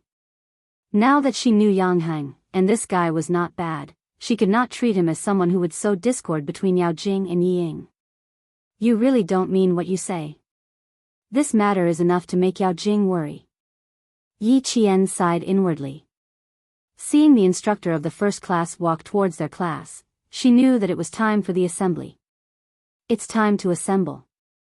You should go back to class. Don't get involved in the matter between me and Yao Jing. It's not as simple as you think. Chapter 587. Also, help me keep an eye on Luo Ran. He can't find trouble with me in school, but he still has a chance in the military. Help me keep an eye on him, so I'll be prepared. Yang Heng's thick eyebrows furrowed. He remembered that Luo Ran had been close to a boy from 16 High these past few days. He whispered, Yao Jing just looked for him, and he's also close to a boy from 16 High called Liao Jian. Be careful of Yao Jing, I'll keep an eye on Luo Ran for you. Based on his understanding of Yao Jing, just as Yi Qian said, she wouldn't give up so easily. Now that Yi Qian was also back for military training, it wouldn't hurt to be more careful. The whistle for assembly sounded, and the students who hadn't yet woken up yawned as they ran towards the assembly point. The white sunlight was still blinding even at 2:00 in the afternoon. Yi Ying washed her face with water that was a little warm from the sun. She subconsciously looked for Yi Qian, who she hated so much, but couldn't do anything about. She saw a scene that made her eyes light up. It was actually Yang Heng and Yi Qian talking. The whistle got louder and louder, urging all the students to assemble. Yi Ying looked at the time. What a pity, it was only 3 seconds away from 2 minutes. Otherwise, she would definitely pull Yao Jing over and let her see this scene. She would definitely be so angry that her liver would hurt. The Anti-Chemical Regiment, in layman's terms, was a military unit that prevented the spread of chemical weapons. They were responsible for earthquake resistance, flood resistance, and wearing gas masks to prevent epidemics. On a deeper level, they were responsible for guiding the military to protect against nuclear, chemical, biological, and incendiary weapons. They were also responsible for coordinating with the infantry in battle. This type of military unit didn't appear often in the past, but now that they were an important force in the country's anti-terrorism unit, they were increasingly appearing in the public eye. Listening to the shocking shouts of the real soldiers in the field, Yi Qian's entire body was straight as a pencil under the instructor's instructions. He followed the students in the class from the basic movements in the posture of a soldier. After the assembly, Yi Ying gave the instructor a bone-deep military salute and stood aside to watch the other students train. She's just pretending. The instructor knows that she has heart disease and asked her to take a rest in the shade. She said, "I can hold on now. If I really can't hold on, I'll definitely take a rest." And Jessen almost rolled her eyes. She couldn't stand Yi Ying's behavior anymore. Yi Qian was afraid that her eyes would hurt, so he said softly, "That's enough. She won't bother you. Just don't pay attention to her. Also, she's close to Luo Ran now. Don't let her hate you too. If she hates me, then so be it. I can't wait for her to hate me a little, so that she won't only stare at you every day. See, I'm looking at you again. If you keep talking, you'll be the first girl to be punished by the instructor in the afternoon training." Yi Qian noticed the instructor's sharp glare and reminded him, "Don't do the same thing more than 3 times. If you say another word, you'll definitely be dragged out." Knowing the consequences of being punished, Jessen immediately shut up. Yi Ying originally wanted to stand for more than 10 minutes and pretend that she couldn't hold on any longer. But when she saw Yi Qian here, she began to think of a way to embarrass Yi Qian. From the moment she stood at attention and relaxed, her gaze never left him. Chapter 588. As the last student to participate in the military training, the instructor naturally paid more attention. Especially when the girl reported to him, she stood at attention and saluted. That standard was even more exemplary than that of a veteran soldier. She exuded a piercingly cold military might that made one's heart tremble. Now that he paid more attention, he could see how solid the girl's basic skills were. "Yi Qian, step forward." 20 minutes into the drill, the instructor gave the order to take a break, then called out Yi Qian's name. "Come, stand in front and demonstrate." She stepped forward. The first one who couldn't hold back was Yi Ying. She stood at the back, looking as if she would collapse from heatstroke at any moment. She said softly, "Instructor, I saw that her posture when she took a break just now wasn't right. She didn't look as good as the other students. We still have a drill performance. It's a competition of ranking and points. If one person doesn't do it well, the whole class will be dragged down." She spoke slowly and softly. It sounded as if she was really thinking for the class. Some of the students in the class also supported Yi Ying's words. After all, this military training would be recorded in the files. There were only benefits and no disadvantages. Everyone wanted to get a good ranking so that the instructor could write a few beautiful words on the file. Hearing this, some students nodded in agreement. Seeing that some students nodded, Yi Ying wasn't surprised at all. On the contrary, since she said it, she was sure that someone would stand up for her. She said, "We only have 2.5 days. It's not certain if we can train well. Tomorrow is the field training for the 5 classes. It's still a question whether she can keep up." After saying so much, she just wanted the instructor to train Yi Qian harshly and make her suffer under the sun. "Why don't you, Yi Qian, don't participate? Anyway, you didn't come for the first 4 days. The teacher won't blame you. The instructor won't scold you either. Don't drag the class down." The one who spoke was a girl. Usually, she didn't talk much with Yi Qian, but she was a girl who was very strong in her studies. "Yeah, why don't you, Yi Qian, don't participate? It's a thankless task. Don't do it. It's not that big of a problem. Yi Qian can choose not to come, but since she's here, it means that she's a member of our group. Why should we not allow her to participate? Yi Qian has only just arrived. He'll definitely drag us down. You guys are stupid. No matter when you come, you'll always be a hindrance. This morning, you've practiced the midair rotation technique for God knows how many times, and now you've learned it? Can you not act like a big shot here? Yi Qian is Yi Qian. What makes you think she can't do it? We are the first batch of military trainees in the whole province. The requirement is to have a standard. What if Yi Qian doesn't make it? What if I can't keep up? There's no what if. Since Yi Qian dared to come, it means that she will definitely succeed. She was not one to put on a brave front. If he came, he would succeed.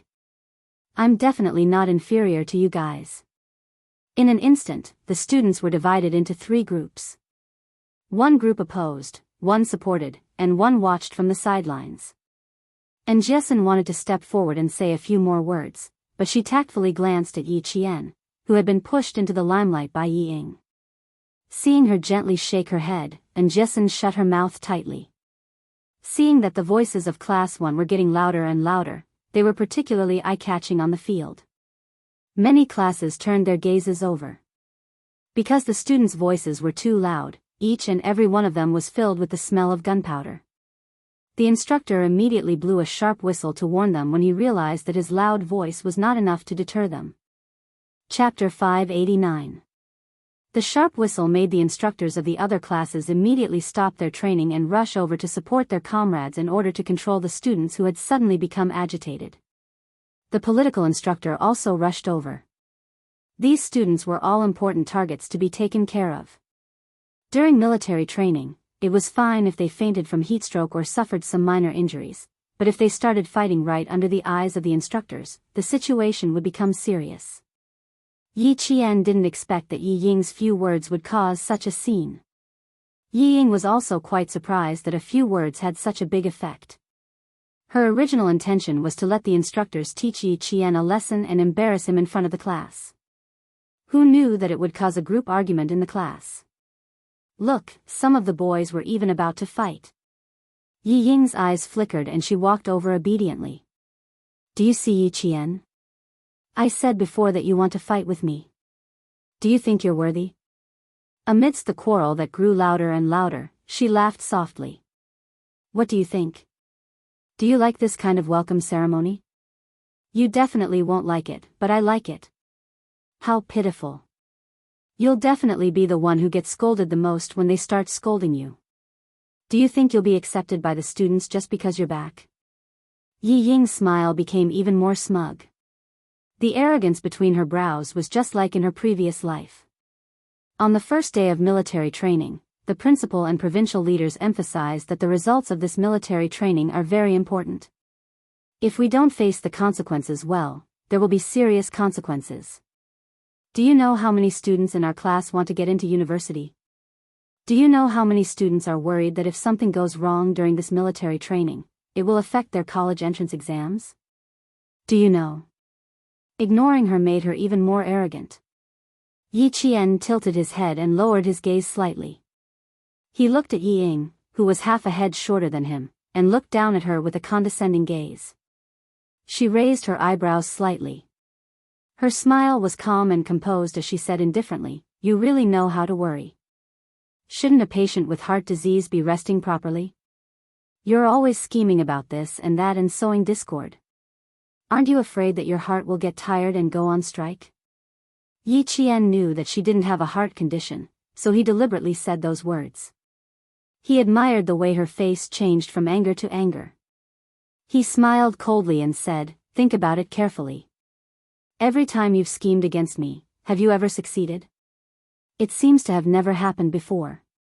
This really made Yi Ying's heart ache. It was precisely because he had not done it even once that she hated him. The more he hated him, the more he wanted to teach him a lesson. "Yi Ying, cover your face properly. Don't hit it too hard later." After Yi Qian finished speaking, she lifted her chin slightly. The coldness in her bright and exquisite eyes deepened, making her seem even more profound and unfathomable. Today, Yi Qian was able to deal with accusations calmly.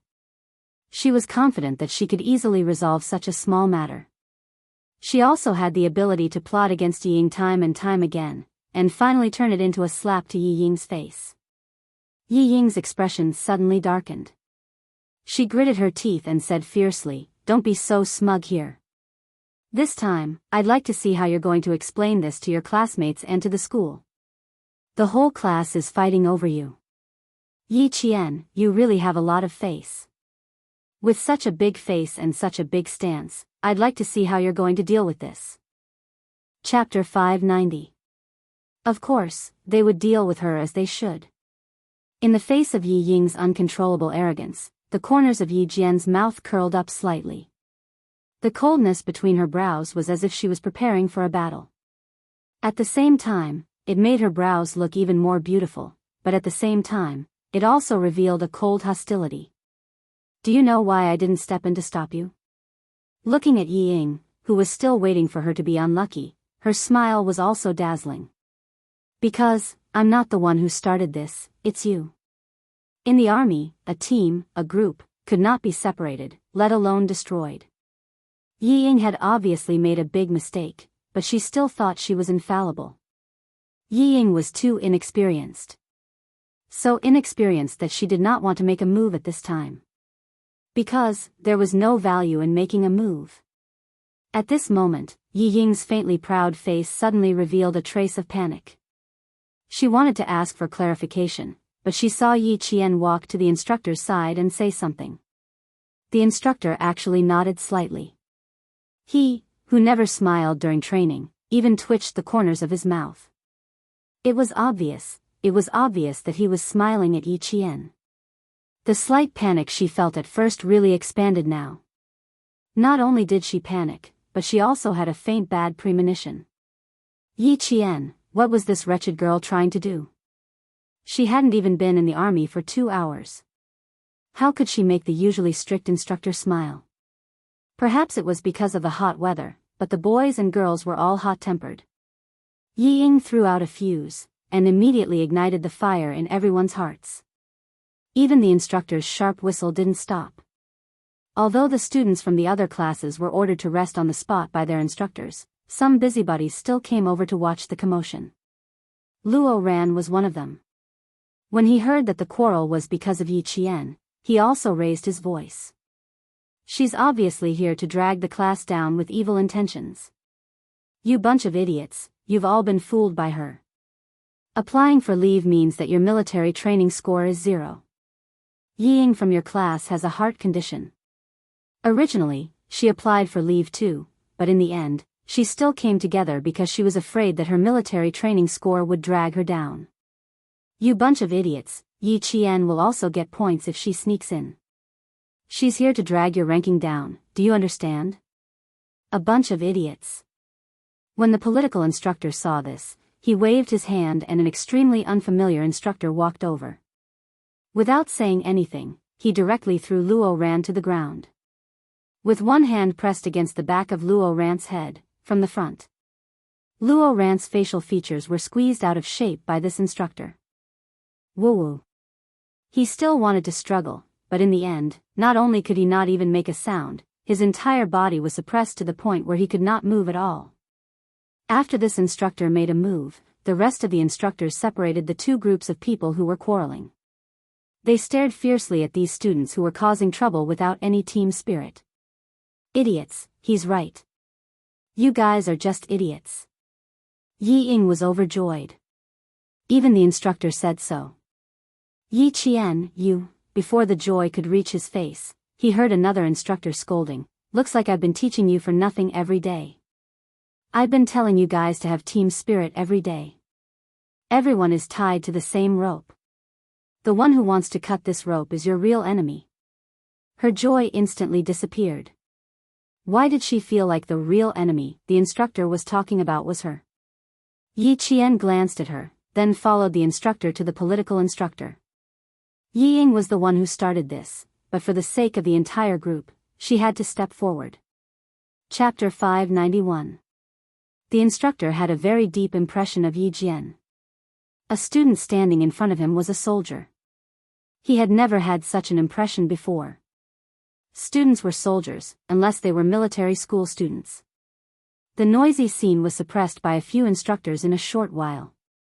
The instructor stood in front of them with a cold military aura and a face as cold as water. His sharp eyes swept across the faces of all the students. All the noise gradually stopped, and finally, there was complete silence. You said that the last student would drag the class down, right? I wonder who said that first. The first person to speak, please step forward. After suppressing the scene, the instructor spoke. His gaze was calm, but not a single student dared to look him in the eye. He silently used his military aura to intimidate all the students. At the same time, Yi Ying, who was standing at the side, trembled. She didn't step forward because she didn't dare to. Why? Why didn't things go according to her plan every time? Why did all kinds of situations happen? This officer didn't even know Yi Qian. All the students were arguing because of Yi Qian. Why did he look for her first and not Yi Qian? The bad feeling grew stronger. Yi Ying closed her eyes slightly, took a deep breath, and walked over step by step with determination. Instructor, I said it first. Because Yi Qian just enlisted today, I couldn't help but take a few more glances while I was resting next to him. One thing about Yi Ying that was quite admirable was that she would take the initiative to admit her mistakes. Once she realized that something was wrong, she would immediately step forward to admit her mistake instead of denying it and trying to play smart to avoid it. Yi Qian also admired her for this. After all, not everyone had the courage to take the initiative to admit their mistakes. The instructor didn't lose his temper immediately. Instead, he looked at her with bright eyes and asked in a deep voice, "What were your original words? Can you repeat them for me?" They were all students, not real soldiers under his command. He couldn't beat them or scold them. He could only educate them. No matter how he educated them, he had to look at the source of the chaos. I didn't say anything else. The instructor asked Yi Qian to step forward. I only said that I noticed that her at-ease posture wasn't right. It wasn't as good as the other students. He also mentioned that we have an exercise performance, and that we have to compete for rankings and scores. If one person can't do it well, the whole class will be dragged down. Yi Ying repeated what she had said, and her frantic heartbeat gradually calmed down. She did not say anything else. She was thinking for the sake of the class. She did not say anything wrong either. Even if the instructors were to pick and choose, they would not be able to find fault with her. Yi Ying's speech was indeed difficult to find fault with. Her IQ was indeed high, but she just couldn't meet Yi Qian. Once she met Yi Qian, she would try to find fault with him. In the end, she would be the one making a fool of herself. This was Yi Ying's biggest flaw, she couldn't tolerate it. Yao Jing's IQ was definitely not as high as Yi Ying's, but her advantage lay in the fact that she could endure and plan slowly, unlike Yi Ying who jumped out at the slightest thing. After the instructor finished his question, he saw the instructor nod lightly, confirming that Yi Ying had indeed said that. Student, your intentions are good, but the bad thing is that you shouldn't have made rash comments when you didn't know the truth. The instructor was also a man. Although he was meticulous, he could not see through Yi Ying's thoughts. Instead, he criticized her. Even if you really saw something wrong with her, you should first report it to the instructor. Don't use your rash judgment to elevate the class's reputation. Chapter 592. You are a team. One person can't represent the glory of the team. What you said seemed like you were worried about the class, but have you thought about the consequences? This kind of criticism was extremely light. In the army, it was no different from giving pointers while eating. But to Yi Ying, as long as it was because of Yi Qian, any kind of criticism was a great humiliation to her. She couldn't accept it. Her eyes reddened and she immediately said, "I'm sorry. I was too impatient and didn't think of the consequences. It's fine as long as you don't do it again in the future. Return to the team." The instructor saw that she had a good attitude and took the initiative to stand up for her, so he didn't have a bad impression of Yi Ying. He knew that there was a student with a heart disease in Class 1. After returning to the team, Yi Ying lowered her head and wiped her tears. She bit her lower lip and held her head high with a pale face. She would not admit defeat. She would never admit defeat to Yi Qian, that wretched girl. Endure, she had to endure. Yi Qian wasn't surprised by her behavior. A smart person would immediately find something to their advantage after realizing that they were wrong. Yi Ying had always been good at this kind of thing. The current Yi Ying wasn't worthy of her help, but what about the future Yi Ying? She was really looking forward to it. The instructor gestured for Yi Qian to stand beside him and blew a whistle at all the students in Class 1. He shouted with a cold voice, "Everyone! Listen to my command, line up to the right." Under the covetous gazes of the 4 instructors, including Luo Ran, who was still being pressed to the ground by an instructor and couldn't move at all, the students who almost started a fight settled down one by one. They lined up to the right and lined up to the front. Although it wasn't really a straight line, they still stood in a good line. I can understand your feelings of wanting to be ranked. Everyone wants to be ranked, even your instructors. However, you're splitting yourself apart for the sake of a ranking. You're clearly giving up on yourself. You said that the students who came last would drag you down.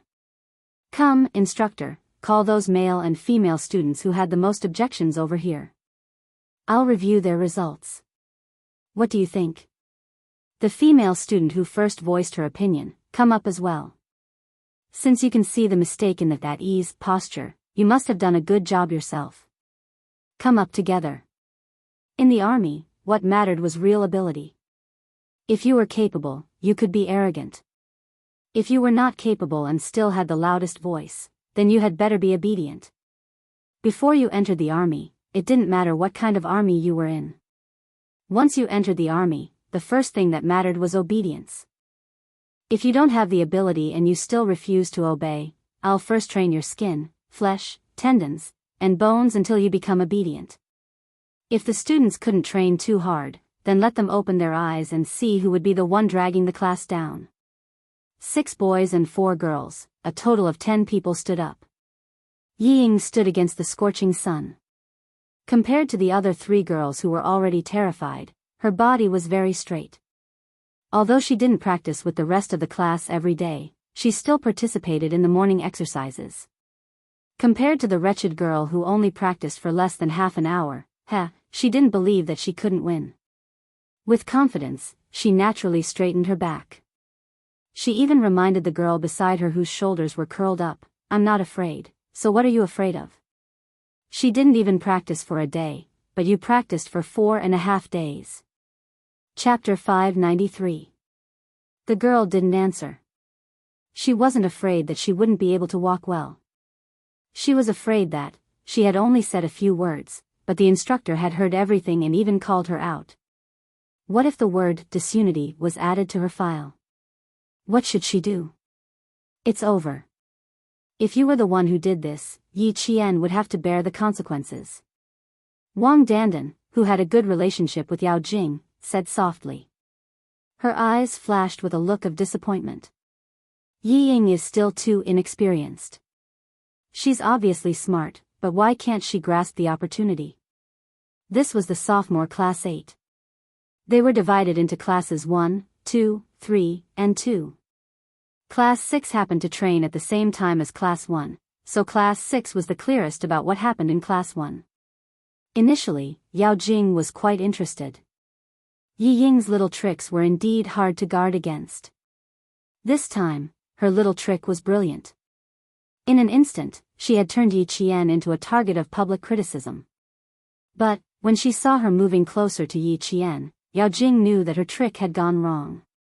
If it were her, she would definitely be the one to mediate when the students started quarreling.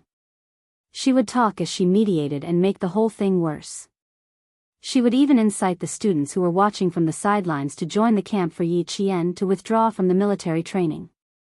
Then, she would make the boys fight. Even if Yi Qian had a backer in the army, she would never be able to participate in the military training. Because of her, the whole class was at odds with each other. No matter how capable such a person was, the instructor wouldn't take a second look at her. Nothing had happened during the 4 days of training. If she caused trouble as soon as she arrived, she would become unreasonable no matter how reasonable she was. Yi Ying can't stand it. She shrinks her neck at the slightest sign of trouble. It's okay to let her come up with ideas, but don't count on the people beside her. Yao Jing watched Yi Ying walk out, then watched her and the boys stand at attention, and salute. She snorted lightly and said, "What a pity. She has a good life and a good brain, but she wasn't nurtured from a young age. She's scheming and capable, but she's still lacking a little bit of maturity. Yao Jing's parents were government officials. Her grandfather and maternal grandfather's family were both involved in politics. From a young age, her knowledge and methods were much better than Yi Ying's, who was held back by Sun Dongqing.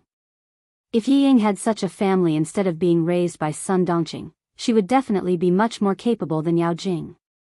If she was really powerful, would you still be with her? Wang Dandan smiled. Even though her parents were not officials, her family was even more well-off than Yao Jing's. Her princess-like heirs were no less than Yao Jing's. Seeing how Yi Ying walked so elegantly despite not having much training, Wang Dandan couldn't help but sigh. It's not unreasonable for Yang Heng to like her. She does have some capabilities. I'm not saying that she can't do it. She's just a little worse than the three of us. However, Yang Heng has always liked smart girls with good grades. Yi Ying is just right for him. Luo what she did not expect was that Yi Qian and Yang Heng were completely unrelated. They did not even know each other. Why would Yang Heng beat Luo ran up for her? She only knows how to fan the flames, but she doesn't know how to add fuel to the fire. If Yi Ying wants to bite down on Yi Qian, she will only injure her teeth. Wang Dandan was also a smart girl. Otherwise, she wouldn't have been able to hang out with Yao Jing. From the corner of her eye, she saw the instructor in the class walk over. She secretly pulled Yao Jing, who was deep in thought, and said, "The instructor is here." Chapter 594. The ruckus in Class 1 had stopped. The instructors of each class had returned to their own classes to continue the military training in the afternoon. As usual, the main content of the lesson was to execute the formation command. After the whistle sounded, they took a break and stood at attention rhythmically. Sweat had already soaked through their hats, collars, and backs. Even their waists where their belts were tied were drenched in sweat. The students of Class 1 had completed the process of standing at attention, taking a break, saluting, walking in unison, marching, and running. When the instructor called for them to take a break, the 10 of them, whose faces were flushed from the sun, let out a long sigh of relief. Fortunately, they kept up and didn't make any mistakes. Although there are big and small steps, it's not bad to be able to maintain the same pace. Walking in unison and marching in unison is a bit off from the formation. You still need more training. The instructor nodded slightly. He was satisfied with the results of the 10 students. As students, you're not bad. You can keep up with the formation. However, as a soldier, you're still too far behind. Yi Ying's tense expression relaxed a little after hearing that. As long as they passed, then Yi Qian. If he made any mistakes, he would definitely not be able to participate in the military training. The entire class would know that her participation was purely a burden to the class. With the lesson learned from the previous incident, Yi Ying held back even though she wanted to speak. If she spoke again, the instructor would be suspicious. He would think that she purposely stood up and said those words for the sake of the class to make Yi Qian leave. Yi Ying did the right thing here. If she spoke again, the instructor wouldn't be suspicious. He would think that she was wrong. After one of the boys saw that he had passed, he let out a sigh of relief and immediately said, "Instructor, we're students, not soldiers. So, you can't say that we're too far behind. That's biased. There are a lot of shortcomings. Didn't the instructor teach you that you need to report if you have a problem?" It was obviously an extremely unwise move to try to talk to the instructor who was in charge of ideological work. Just based on this point, I can give you a fail. It's fine if you're not convinced. In the military, you have to be convinced when you wear this camouflage uniform. The last sentence was no less shocking than a sudden clap of thunder. In an instant, the boy, who thought he had passed and was somewhat proud of himself, was so scared that his shoulders trembled. The instructor's stern gaze swept across all the students who were causing trouble. His face was even darker than before. You haven't even done your job properly, yet you dare to stand out and criticize others. If you are the last in class and have the lowest grades, I can tell you that it's definitely not your fault. Yi Qian didn't say a word. He just watched the tutor scold the rowdy students until they couldn't even raise their heads. Yi Qian could understand why they got into a fight because of Yi Ying's words. But if she had to speak up for them. Yi Qian's lips curled up slightly, and there was a cold glint in her eyes. That was impossible. These people had been dissatisfied with Yi Ying ever since school started when she casually said that it was unfair. Especially one of the girls, Meng Wen, who immediately stood up to oppose Yi Ying after she finished speaking. Meng Wen usually didn't talk much to her. Usually, whenever the teacher called her name in class, Meng Wen would stand up and voice her opinion. She didn't have any opinions about learning to excel, but she shouldn't cause a ruckus at a time like this. Chapter 595. No matter how many glances Meng Wen gave him, Yi Qian maintained his gaze and stood motionless beside the instructor. After the instructor shocked the entire class, he looked at the girl standing proudly like a pine tree and asked in front of the entire class, "Yi Qian, do you dare to walk with a real soldier?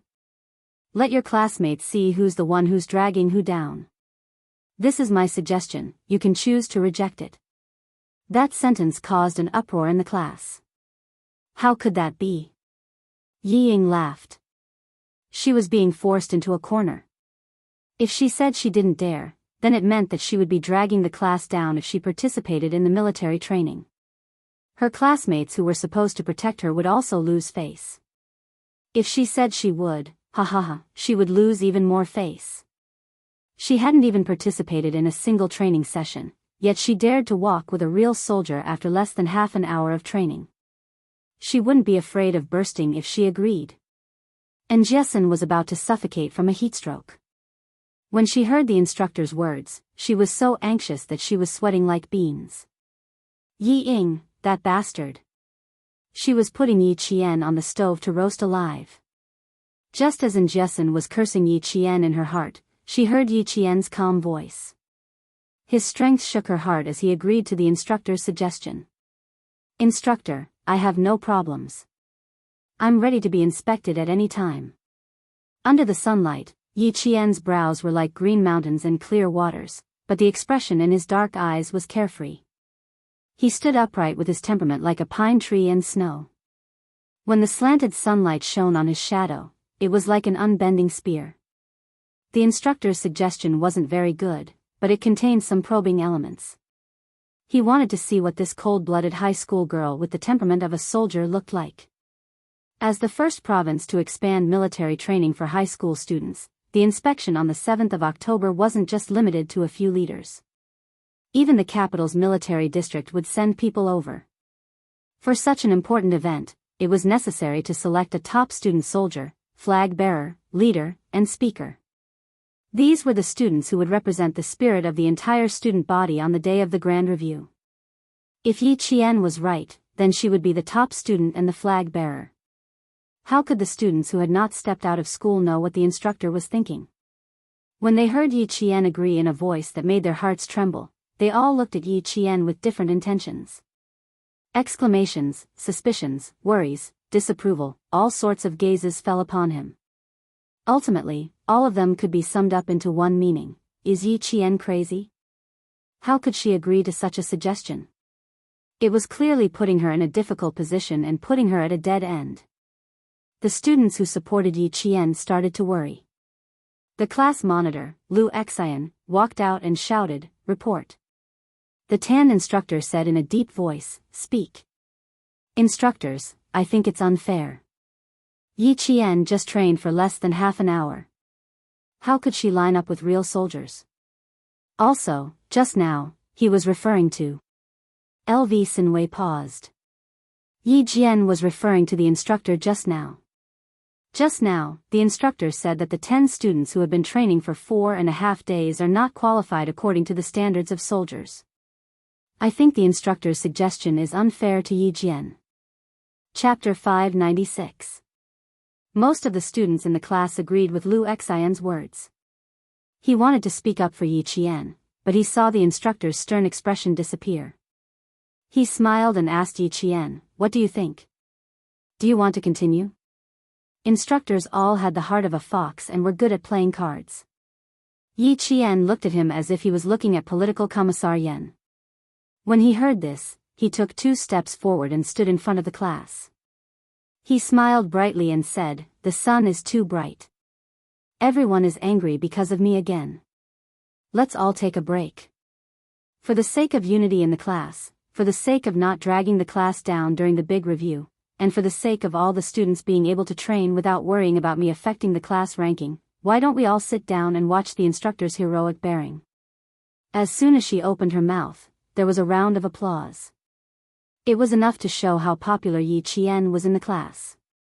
The students who had opinions about Yi Qian could not deny that she had always been the most tolerant girl in the class.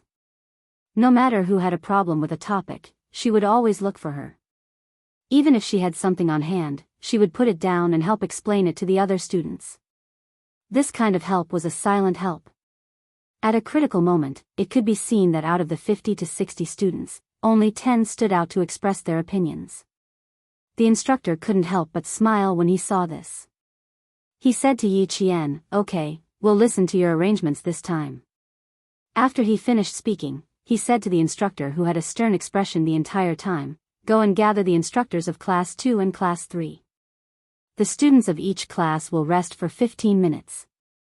"Yes." The instructor saluted, clenched his fists, and jogged away with his hands close to his waist. 2 minutes later, the 8 instructors of Class 2 and the 7 instructors of Class 3 were all present. They lined up neatly and stood in front of the students of Class 1. Yi Qian was ordered to return to the group by the instructor. His movements were swift and nimble as he returned to the group of 15 instructors. When it was 16, Yi Qian's voice was like the rising sun. It was full of vigor as he called out his own number, 16. Before it even started, a simple voice announced the impressive military might. That was a direct hit to the hearts of the students. It had the power to shake a tree. All the students in the class suddenly widened their eyes and Ying clenched her fists. When the instructor heard this voice, he knew there was hope. He shouted, "Attention! Whoosh! Whoosh whoosh whoosh." The uniform sound was like the wind coming from the camouflage uniforms. The indomitable soldiers used their military poise instantly shocked the students in the class. On the other hand, Yi Qian's legs were pressed together and his feet were accurately separated by about 60 degrees. His upper body was straight, his stomach was tucked in, his chest was puffed out, and his shoulders were spread out. The 5 fingers of his naturally hanging hands were gently clasped together. His thumb was pressed against the second joint of his index finger. His head was straight, his neck was straight, and his chin was slightly tucked in. His eyes were like sharp swords unsheathed from their scabbards as he stared straight ahead. Her eyes, like all the other instructors, were looking straight ahead in the direction of the students of Class 1. The ones closest to her were Yi Ying, Meng Wan, and the other 10 students.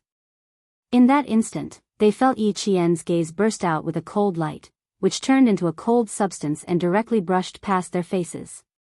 Cold, dark, sharp. It was just a gaze, but it made their necks shrink in an instant. It was as if they shrunk back a little later, that solid gaze would fall down their necks and make their heads fall to the ground. This feeling made them tremble in fear. It made them extremely frightened, and it made them lose their aura even before it started. Chapter 597. Even the instructor was shocked by Yi Qian's murderous gaze, not to mention the students of Class 1. The moment he saw Yi Qian's unsheathed gaze, the instructor realized that this girl was a soldier who had killed on the front lines and whose hands were stained with blood.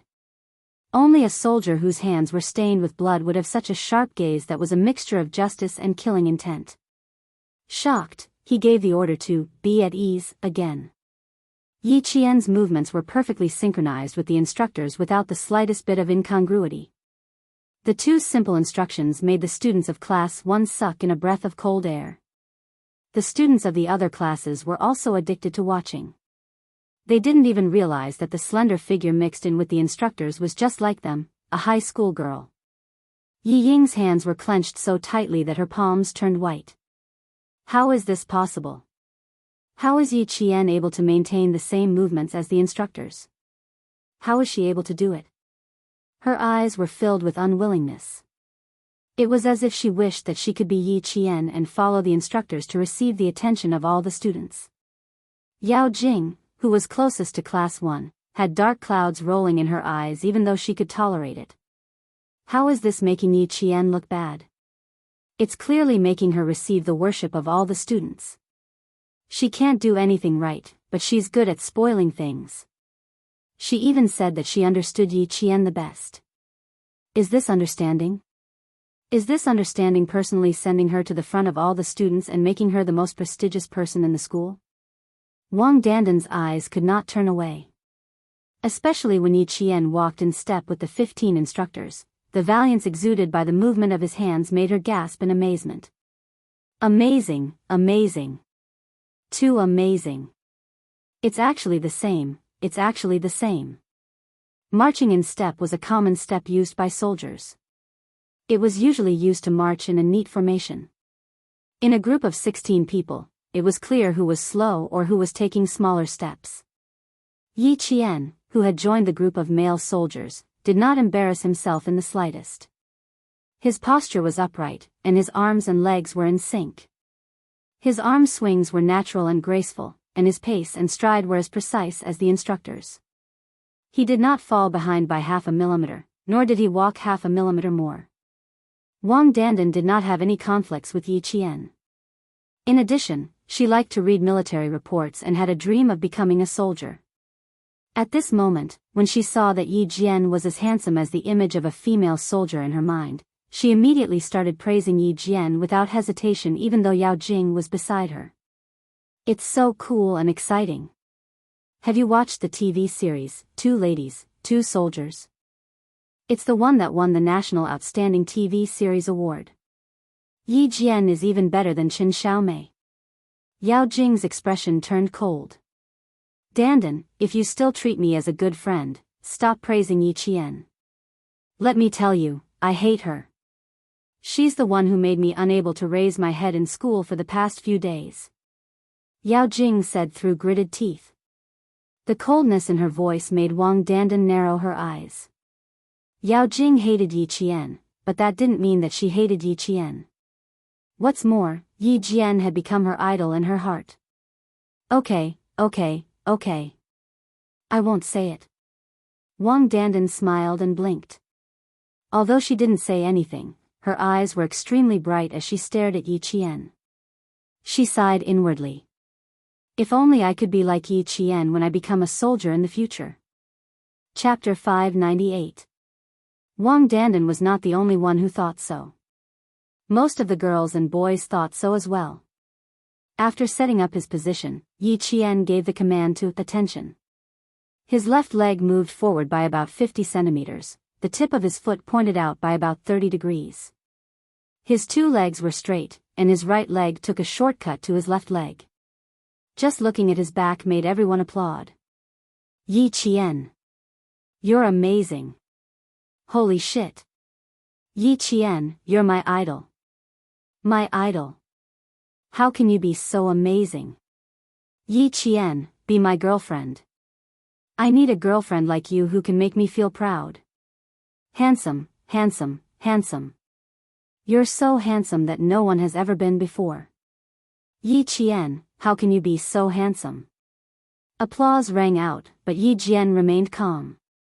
Her heart was as still as water, without any ripples. Before the instructor gave the command, she maintained the posture of a pine tree and did not move at all. She did not even blink and looked straight ahead with determination and fearlessness. At this moment, what you saw was a soldier, a qualified soldier who had returned from a bloodbath. What you saw was a soldier who had earned everything she had through her own efforts. She used her unwavering steps to create her own wonderful soldier.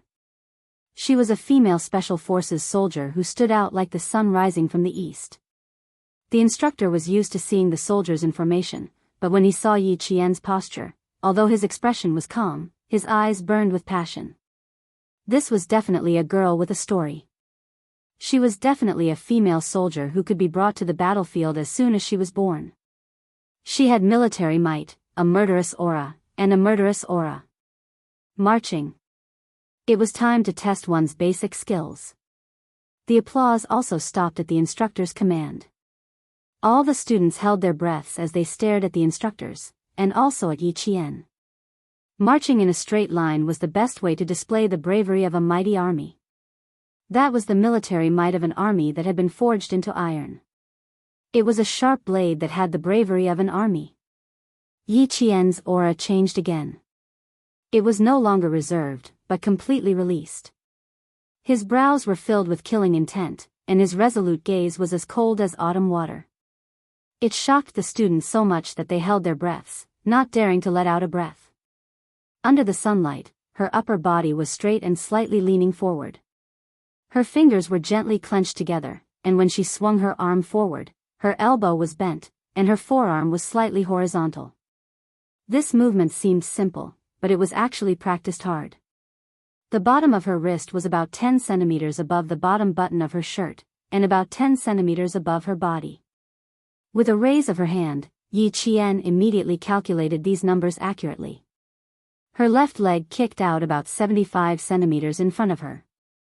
Her long and slender legs were stretched perfectly straight, and the tip of her foot naturally pressed down. She was about 20 centimeters above the ground, and when her entire foot landed on the ground, a "pa" sound was heard. When she and the instructors raised their feet again, there was actually a cloud of dust. There was no applause in the audience, only absolute silence. All the students were stunned. They saw Yi Qian's marching in a straight line that surpassed the military might of the instructors. He walked at a height that they could only look up to, and he walked with an aura that made them feel ashamed of their inferiority. It was too standard, too perfect. It was even more perfect than a textbook, and even more impressive than the movements of the instructors. Suddenly, there was applause, followed by a wave of thunderous applause. All the students who were resting on the ground stood up and applauded and cheered for that valiant and heroic posture. Chapter 599. Did you notice? Her camouflage uniform is the same color as the instructor's camouflage uniforms. She looks like a soldier and doesn't look like a student at all. I'm completely in awe of her now. Oh my God. Didn't Class 1 cause a ruckus just now because Yi Qian only arrived today and would drag down their class ranking and scores? What a huge irony. Look at how well he's doing. So standard. She's actually a female soldier, not a student. She's amazing. So neat. If I didn't know that the last one was a student, I would have thought that she was an instructor too. TSK TSK TSK. She said that she only arrived at noon. How long has she been learning? She doesn't look like she just learned. While the sophomores and juniors were discussing, the sophomores from Class 1 would have run over and carried Yi Qian if they didn't remember the rules. Yi Ying's face was as white as snow. She hadn't been exposed to the sun. Now that the color had faded, her face was paler than any other student's. Even her lips were pale. She looked like she was suffering from a heatstroke. How could this be? How could this be? She really didn't expect that she wouldn't be included in her calculations. Instead, she was in the limelight. The thunderous applause was all for her. All the praises were also for her. The students who were doubting Yi Ying just now all lowered their heads. They were so embarrassed that even their necks turned red. No, impossible. How could this be? She really couldn't believe that what she saw was the truth. She couldn't accept the fact that she was humiliated even more. Her face turned from white to green, and her originally pretty facial features instantly became distorted like an evil witch. She wanted to rush up and drag Yi Jian, who had become the center of attention, down. She wanted to drive her out of the army and to the dirtiest place. She couldn't accept it. She really couldn't accept it. Why did Yi Qian, that wretched girl, win in the end? She couldn't accept it. She really couldn't accept it. He bit his lower lip so hard that he could taste the rusty taste of blood in his mouth, but he didn't let go. He locked his gaze on the figure of that standing still while running. He saw the handsome figure that was not inferior to the instructors. He saw her under the sun, exuding a temperament that made him more and more nervous. Faintly, he saw the distance between them. How could this be? One had been beaten and scolded by him since he was young, the other had been cowardly and incompetent since he was young, and the other had been deliberately spoiled by his parents since he was young.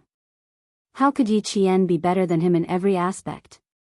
When Yi Qian won the first round of applause from the students, the instructor immediately informed the team to send a small team over to maintain discipline. With the guidance of the soldiers, the 8 classes of the second year sat on the left, while the 7 classes of the third year sat on the right. In the middle, there were 18 valiant figures with impressive military might. The instructor immediately decided that Yi Qian would be the top student soldier and flag protector. There was no one more suitable than her. The applause didn't stop for a long time. Because Yi Qian was there, even the soldiers who came to maintain order looked at Yi Qian in surprise. It was rare to see a girl who looked more like a soldier than a soldier. At first, Yang Heng from the third-year class didn't recognize Yi Qian as the last instructor. When he first saw Yi Qian and the other 17 instructors walking together, their backs facing him. When Yang Heng saw the familiar face, he choked on his water and started to cry. Chapter 600.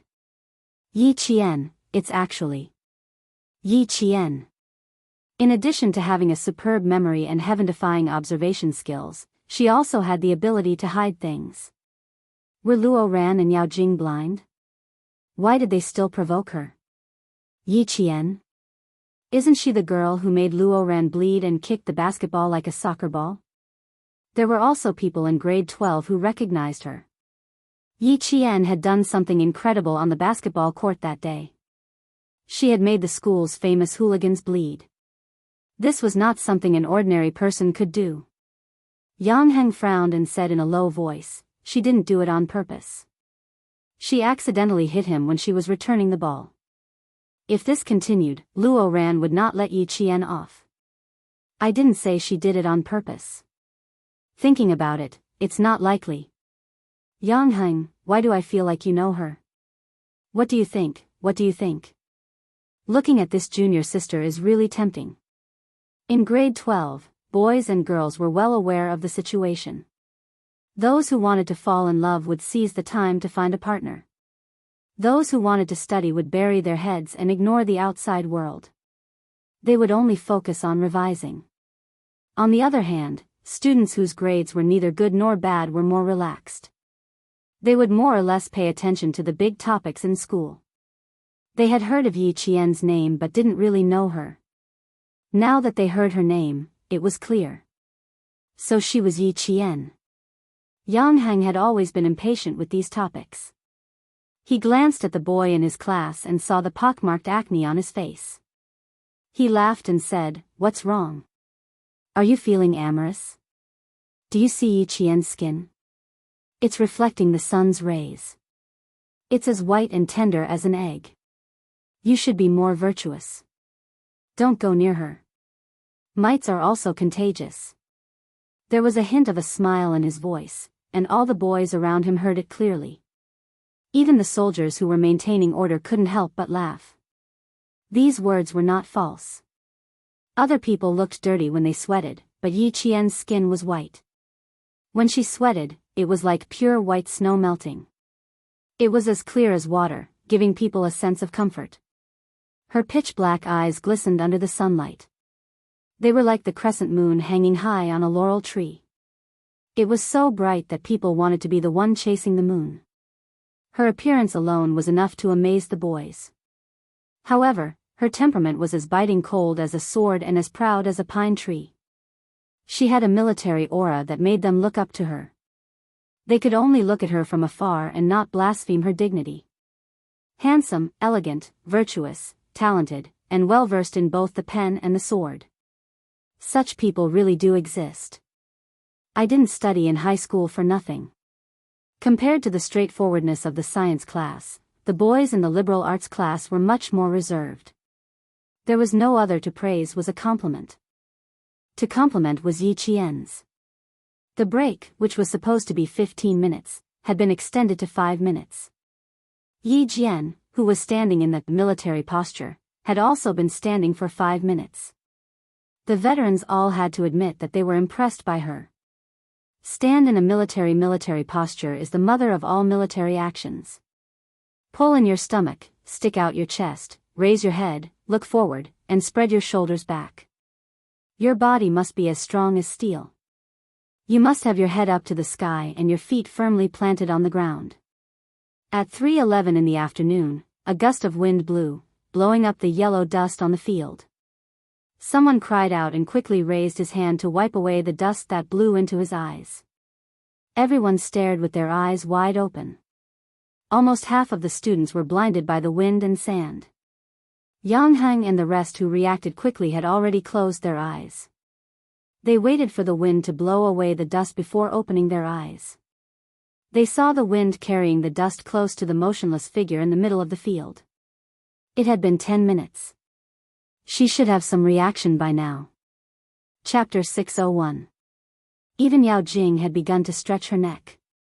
With the sand blowing into her eyes, Yi Qian would definitely not be able to hold on any longer. Those who were not soldiers would never know how much hard work it took to maintain a military posture. Under Principal Chen's training, Yi Qian had steel needles on both sides of her legs. As long as she moved slightly, the needles would pierce into her legs and cause them to bleed profusely. Her back was straight and her waist was straight.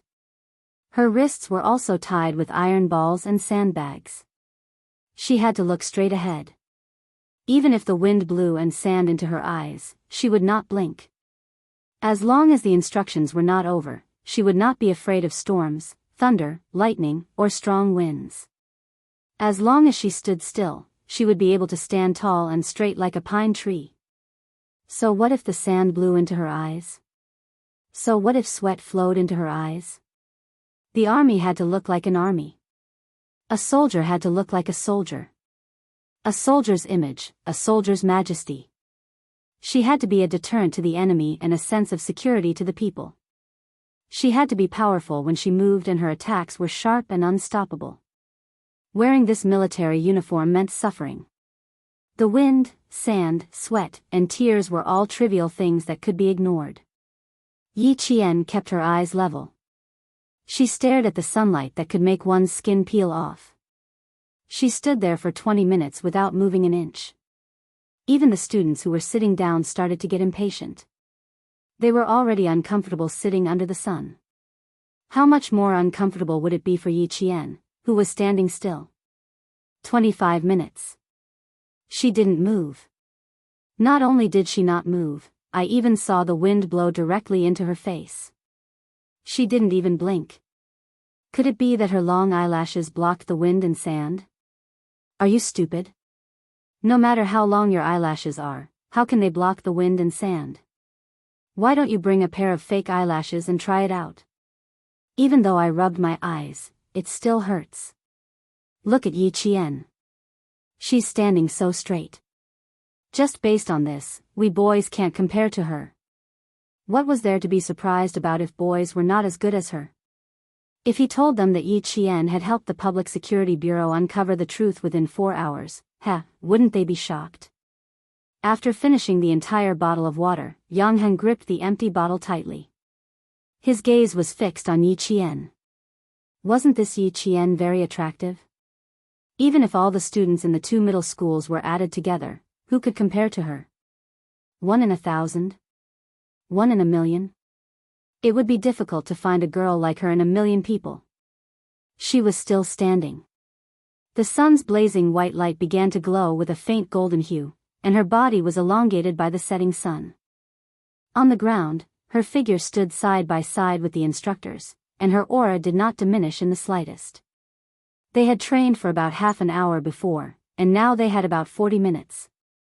This meant that Yi Qian had been training for almost an hour without any breaks.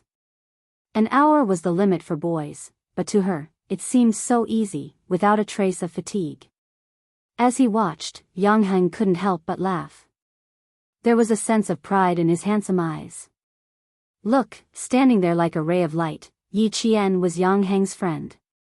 She was so outstanding that all the teachers and students in the school would have a whole new level of respect for her again and again. Vaguely, Yang Heng felt that Yi Jian would definitely become one of the century-old famous people in No. 1 middle school of the province. Her photo would definitely be hung in the school's Hall of Fame, and her junior brothers and sisters would look up to her. Perhaps one day when he returned to his alma mater, he could point to the famous people's pictures and tell them that she was his friend. Chapter 602. Yang Heng was a smart guy. He knew that if you treated someone like Yi Qian as a friend, she would treat you with the same sincerity. She was like a brother to you. Compared to Yao Jing and Luo Ran, Yi Qian was more worthy of being his friend. Thinking of Luo Ran who jumped out, Yang Heng's youthful and handsome face flashed with a trace of coldness. This kid needs to be taught a lesson. I'll find a chance to give him a warning after the military training. As for Yao Jing, if a warning didn't work, he had to think of another way. While the other guys were thinking about how to get to know Yi Qian, he was already thinking about how to solve some problems for Yi Qian. Another 5 minutes passed. The instructor of Class 1 looked at the time and said to the instructor, "She's now qualified for a new recruit to join the company." Qualified for a new recruit to join the company? You've misjudged her. The instructor laughed. They were all standing under the sun. Even without moving, their shirts were drenched in sweat. He stared at the spear-like figure and said, "She's a veteran." Veteran? The instructor was surprised. You mean she's actually a soldier? She's definitely not a soldier, but there must be people from the military training her in secret. Our anti-chemical regiment. Sigh, it's too late, too late. The instructor let out a long sigh. Too late, too late. She was already qualified to be a soldier. It would be difficult for the anti-chemical regiment to recruit her. Although the instructor didn't feel as emotional as the instructor, he still felt that it was a pity that a soldier like a student couldn't be recruited into the regiment. Half an hour later, the instructor finally said, "Attention, at ease, rest where you are." Applause rang out as the 16 figures walked over. Each applause was louder and more enthusiastic than the last. It was as if they were welcoming a triumphant hero and praising her bravery with applause. It was only half an hour, but to Yi Qian, it was like 3 minutes. Years of training had already trained her qi, every muscle, and every bone in her body to the best possible state. She coordinated and balanced her qi and strength perfectly. After half an hour, she felt relaxed and did not feel any discomfort at all. As for the other students, the longest they could stand in a military posture was only 15 minutes. The instructor had intentionally increased the duration because he wanted to shock the students in Class 1 who were afraid of being implicated. He wanted to let them know that they were being arrogant and should be ashamed of themselves if they were to criticize them. And Jessen, whose palm had turned red from the slap, turned sideways and saw the figure sitting in the first row on the far right. Anger flashed in her eyes, but she smiled again. She gently passed through the 2 rows and came to stand behind Ying. "Did you see that, Ying? Do you think Jane Eyre is afraid of your little tricks? Are you regretting it now? Ha ha ha, you want to embarrass Jane Eyre and incite the whole class to ostracize her. You're really blind." The righteous Jessen came over to make her angry. She wanted Ying to know that her evil intentions had all become Yi Qian's highlight. Doesn't it feel good to shoot yourself in the foot? Ying, you're doomed to destruction for your sins. Yi Qian has always known her place. She's always laughed at the things you've done. This is her magnanimity and kindness. Don't think too highly of yourself. If she really wants to make a fuss about it, do you really think you'll be able to finish high school smoothly? And Jessen was warning her to stay put. Yi Qian might not make a fuss about it now, but that didn't mean she wouldn't make a fuss about it in the future. If she dared to use such despicable means again, it was hard to say who would be the unlucky one in the end. Chapter 603. Yi Ying was already furious. Her eyes looked like they were about to spit fire, but her heart felt like it had been doused with cold water. She was suffering from both ice and fire. When she heard Jessen's voice, she turned her head fiercely and glared at Jessen with her fiery eyes. She turned her head just in time to let Jessen see her snow-white face. Ioyo, she was so angry. It felt so good. She was so angry at herself. Heart attack? She looked like she was about to get a heat stroke. Looking at Jessen, who always felt sorry for her, Yi Ying said fiercely, "Don't be so smug. We don't know who will have the last laugh. All of you, just you wait. Just you wait. I won't let Yi Qian off. Don't be so ungrateful. Yi Ying. If you dare do anything to Jane Eyre, I, Jessen, will be the first to come after you." Jessen couldn't even be reasoned with. She couldn't take it anymore and scolded in a low voice, "Who do you think you are? You're not as good as Jane Eyre in literature and Jane Eyre in martial arts. You're not even as good as Jane Eyre. Just you wait. We'll wait. I'll wait for you to suffer a crushing defeat." Jessen knew at a glance that Yi Ying, who had gone crazy, wouldn't stop. Seeing her good friend Yi Qian become the center of attention, the anger in her heart because of Yi Ying dissipated bit by bit. She smiled and said, "This time, I really have to thank you for letting Jane Eyre shine. From now on, who in the school doesn't know about your 2 class 1's Yi Qian? Thank you, Yi Ying." She could threaten Yi Ying and warn her, but she definitely couldn't thank her. She was the one who had personally brought Yi Qian to success time and time again. This was undoubtedly a great insult, and Yi Ying couldn't accept it. Jessen's words were like a soft knife stabbing into Yi Ying's heart, causing her to feel pain. "Shut up." Yi Ying's voice was distorted as she stared at the back of Jessen, who was about to return to her original position. She was so anxious that her hands clenched into fists, and her body suddenly tilted and fell limply onto Meng Wen's body when Jessen returned to her original position. He was angry and furious. Coupled with the unwillingness in his heart, he finally fainted for real. She was so angry that she fainted. Meng Wen had been sitting beside her the whole time. When Jessen opened her mouth, she was so embarrassed that she couldn't raise her head. She even moved her body to the side, not wanting to hear such embarrassing words. However, when Yi Ying fell, she was so scared that she screamed. Unfortunately, the applause was so loud that only the girl on her right could hear her scream. Even her classmates behind her could not hear her. Fortunately, the 10 students who had picked on Yi Qian were all standing at the front. Yi Ying had fainted, and the soldiers who were in charge of maintaining order were the first to notice. It was common for girls to faint during military training, so the soldiers did not panic. They contacted the medics, and 2 minutes later, a stretcher came to carry Yi Ying away. Fainting was a good thing. At the very least, she could avoid the upcoming storm. No one paid attention to the fact that Yi Ying had fainted. It wasn't a heart attack. Everyone's attention was on Yi Qian, who had returned to the team. Loud screams, long cheers, and the warmest applause welcomed the return of Yi Qian, whom everyone worshipped. Meng Wen also wanted to leave. She usually liked to fight with Yi Qian because without Yi Qian, she would have one less strong competitor in class, and she would have a better chance of getting into a top university.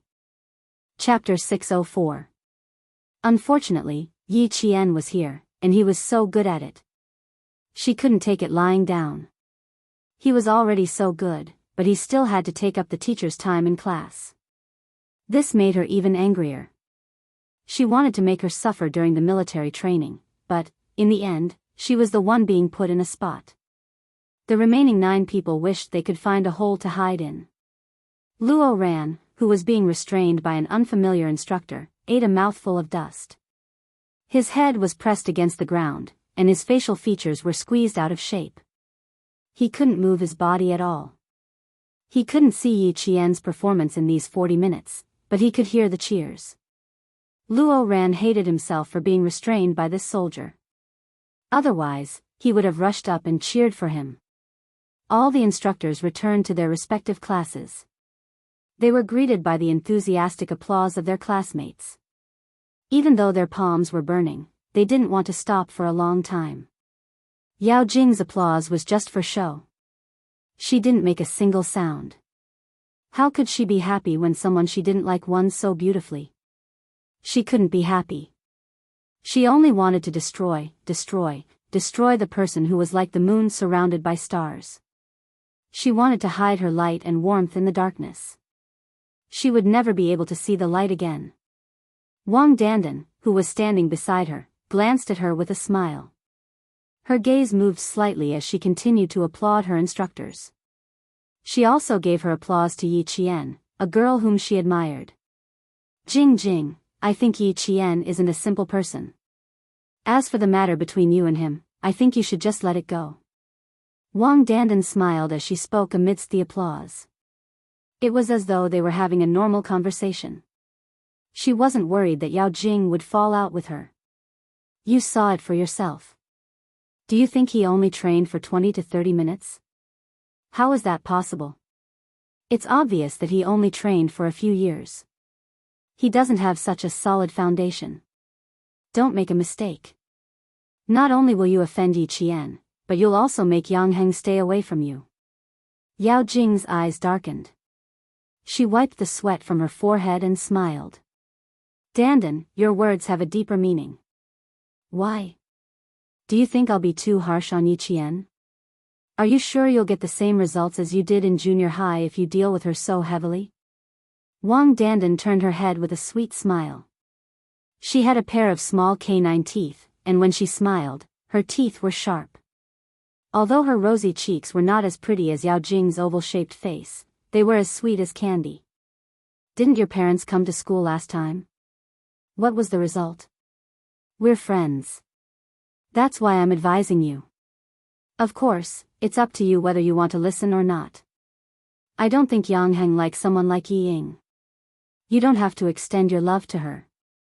As she spoke, she even blinked her eyes, as if she was implying something. The smile on Yao Jing's face faded as she looked at her best friend with a cold gaze. After a long while, she chuckled and said, love the crow, love the crow. That seems to be the case. After all, Yang Heng told me that he was interested in Ying Ying. He's my brother.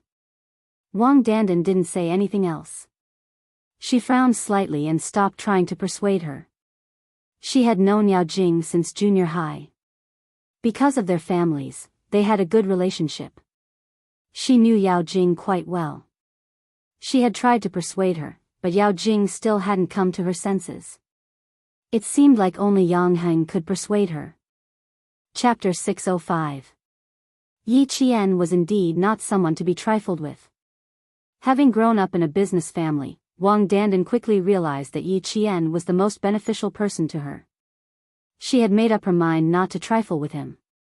If you don't know the ins and outs of a person, you should never make a move. Hopefully, Yao Jing would be able to figure it out herself.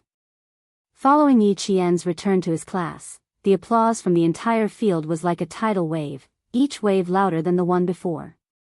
There would always be applause, it was just a matter of time. Yi Qian had used the experience of 2 lifetimes to win the applause that came late.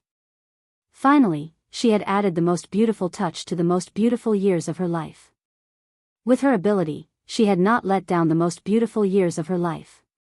In the most beautiful moments of her life, she had not let down her most beautiful self. Under the command of the instructor's whistle, the 8 classes of the second year and the 7 classes of the third year stood at attention and walked in unison back to their original positions. Probably due to Yi Qian's influence, everyone couldn't help but straighten their backs. The chanting of 1, 2, 1, 2, 1 was filled with the vitality of the sun. Behind them was the second year's class 1. They rushed towards the returning Yi Qian. And Jessen picked her up and threw her high into the air with everyone's help. Amidst the clear laughter, they caught the girl who had brought glory to their class. Yi Qian, you have become the most beautiful scenery in our lifetime memories. With you in our memories, even if we are old, it will still be colorful. Open up the box of memories. Your smile, your elegance today will become the most beautiful memories of our lives. Yi Qian, Yi Qian. Yi Qian, Yi Qian. 1, 2, 3, throw her up. Ha ha ha, catch her, catch her.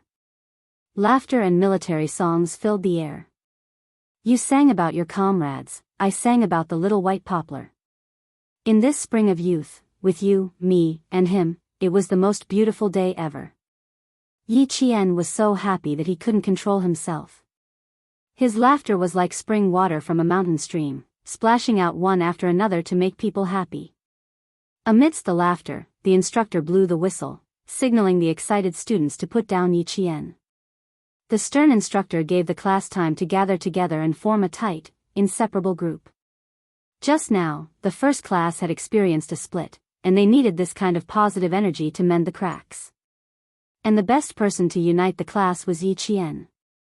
She used her strength to let the whole class see that her return was not to drag the class down, but to win glory for the class.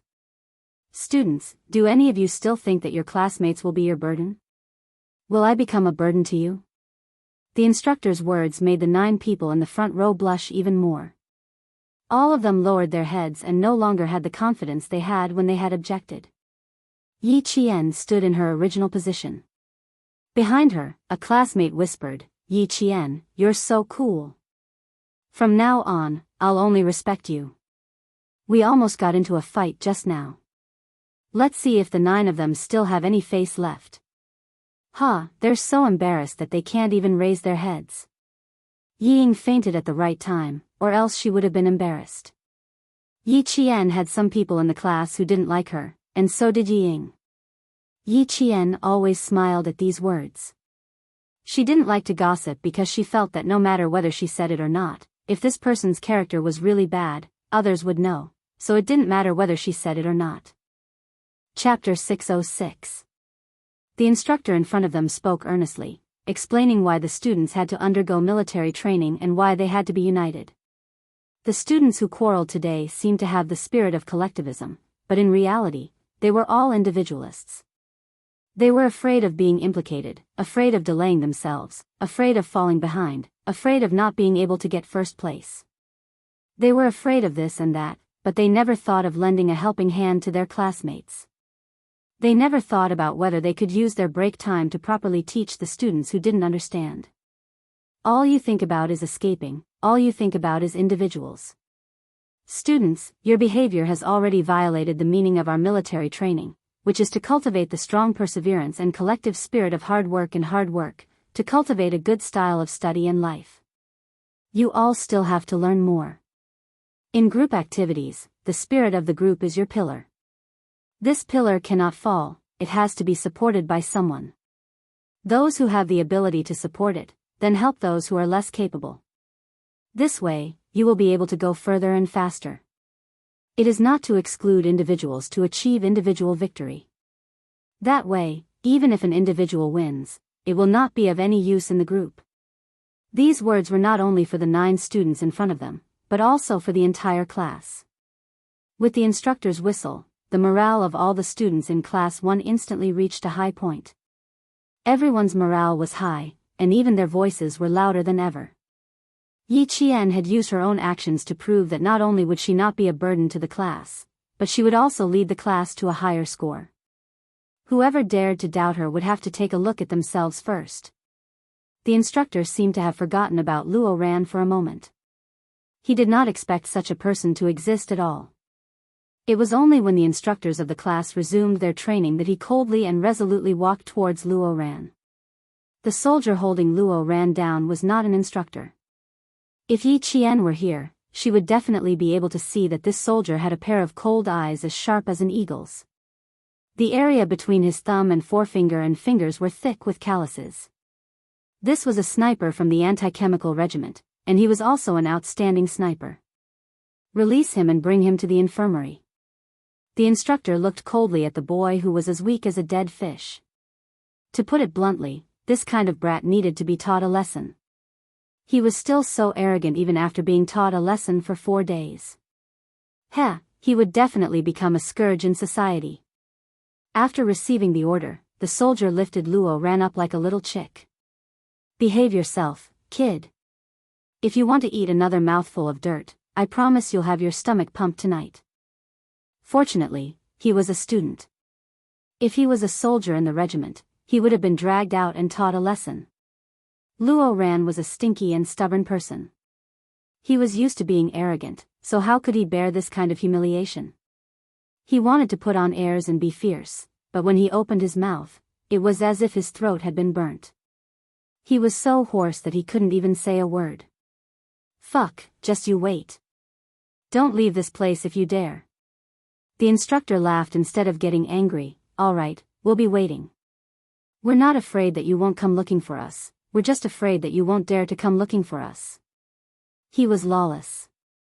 It was not easy to teach him a lesson in the army, but if he dared to provoke the soldiers outside of the army, he would be asking for trouble and would have a stain on his record for the rest of his life.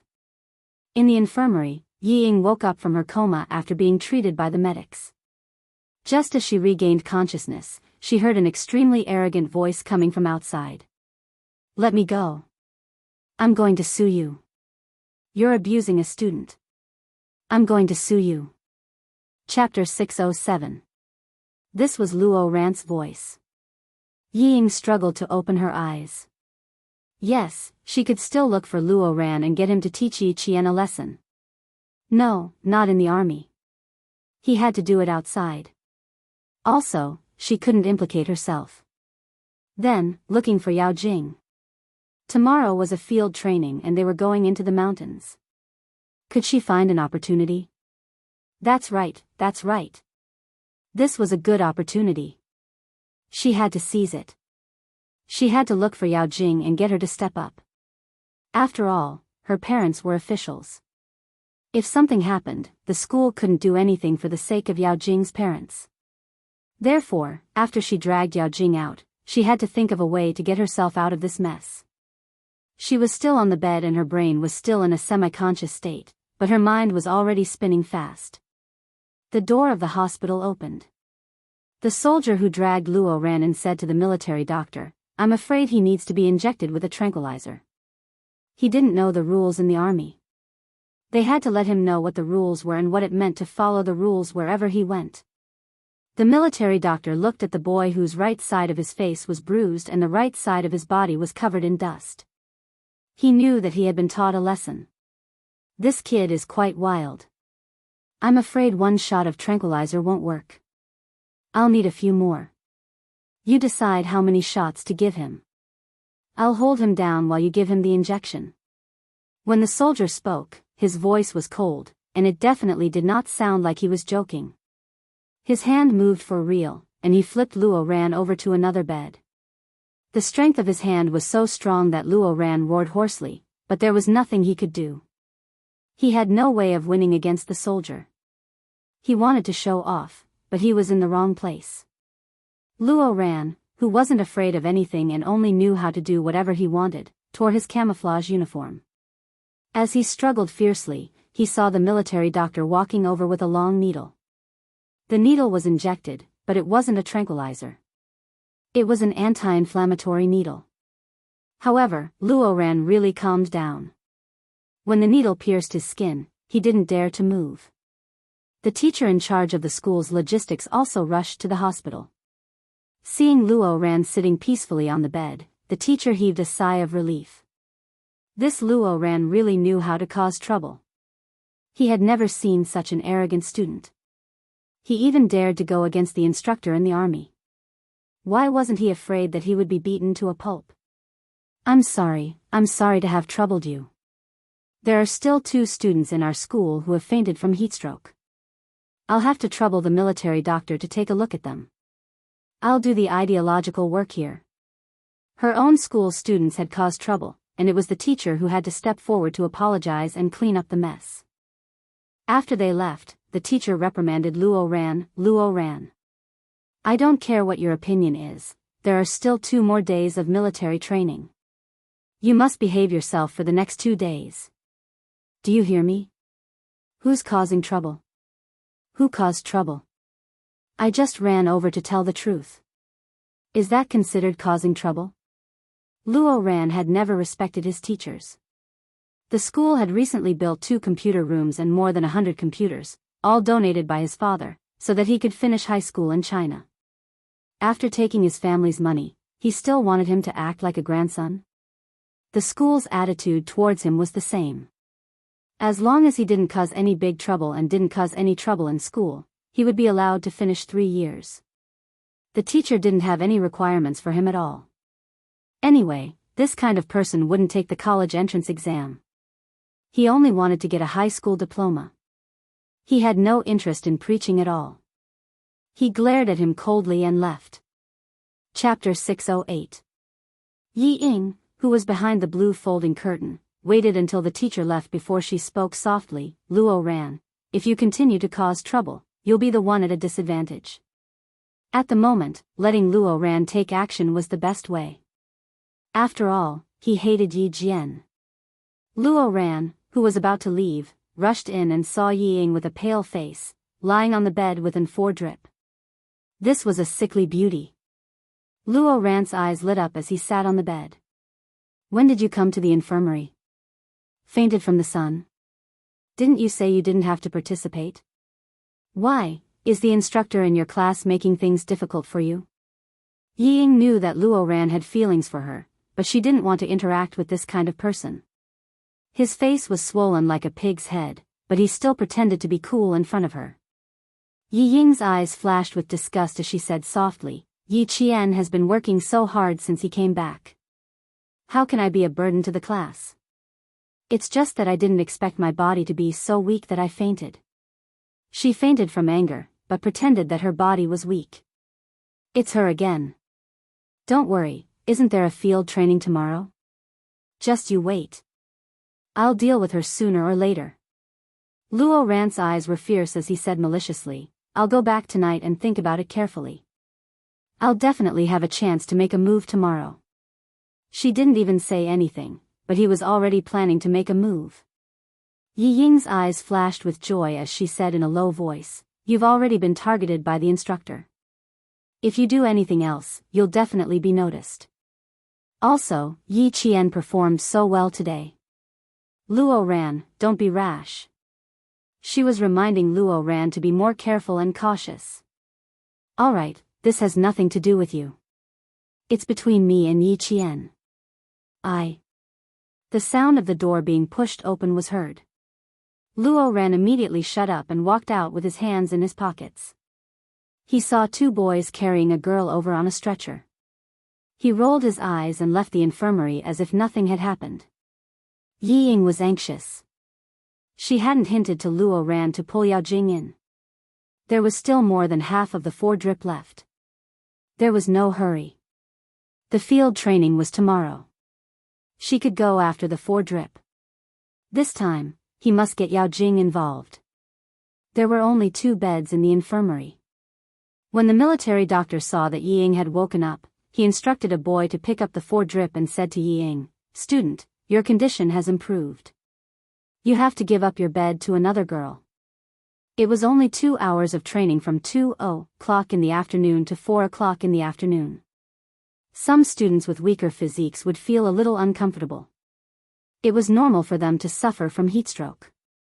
Yi Ying wanted to lie down, but she could only get up. She glanced at the clock hanging in the infirmary. Her drip would be finished before 5:00, just in time for dinner. At 5:00 in the afternoon, the military training ended with the announcement of the students. The students of Grade 2 Class 1 were still a little confused. Why did it end so quickly today? He didn't feel tired at all. He was still full of energy. Instructor, it's rare that we still have the strength. Why don't we do it for another half an hour? A boy laughed and said from behind. Hurry up, it's expired. It was already rest time, so the instructor was no longer intimidating them. Naturally, the students didn't have to be so tense. After 5 days of interaction, the instructor was pretty good except for when he was training. I also feel that I'm full of energy today. Yi Qian, you are the source of my life. Someone suddenly roared such a sentence. Instantly, the entire class burst into laughter. The source of your life is your mother. Not Yi Qian. Ha ha ha, if you want to find the source, you have to find your mother. Chapter 609. Yi Qian is the strength of our unity. You have to say it like that. Come, let's sing, unity is strength, together. Raise your voices. The instructor was of course very happy. Seeing that his students were all in high spirits, he felt quite proud. Of course, the biggest contributor here was Yi Qian. He was like a catalyst, bringing out all the potential that the students had not yet unleashed. With a shout of, "Get ready," the students of Class 1 started singing, "Unity is Strength," in high spirits. It was amazing that they took the lead. The other classes did not want to be outdone. On the way to lunch, they all started to sing. It was really a competition of whose voice was louder and whose voice was in unison. Brothers and sisters of Class 4, do you have any? Yes, yes, yes. Do you want to fight? Fight, fight, fight. Where are the eagles of Class 8? Over here. Over here. Dongfang Chui, battle drum thunder, you want to sing? Who's afraid of who? Class 6 is really unhappy.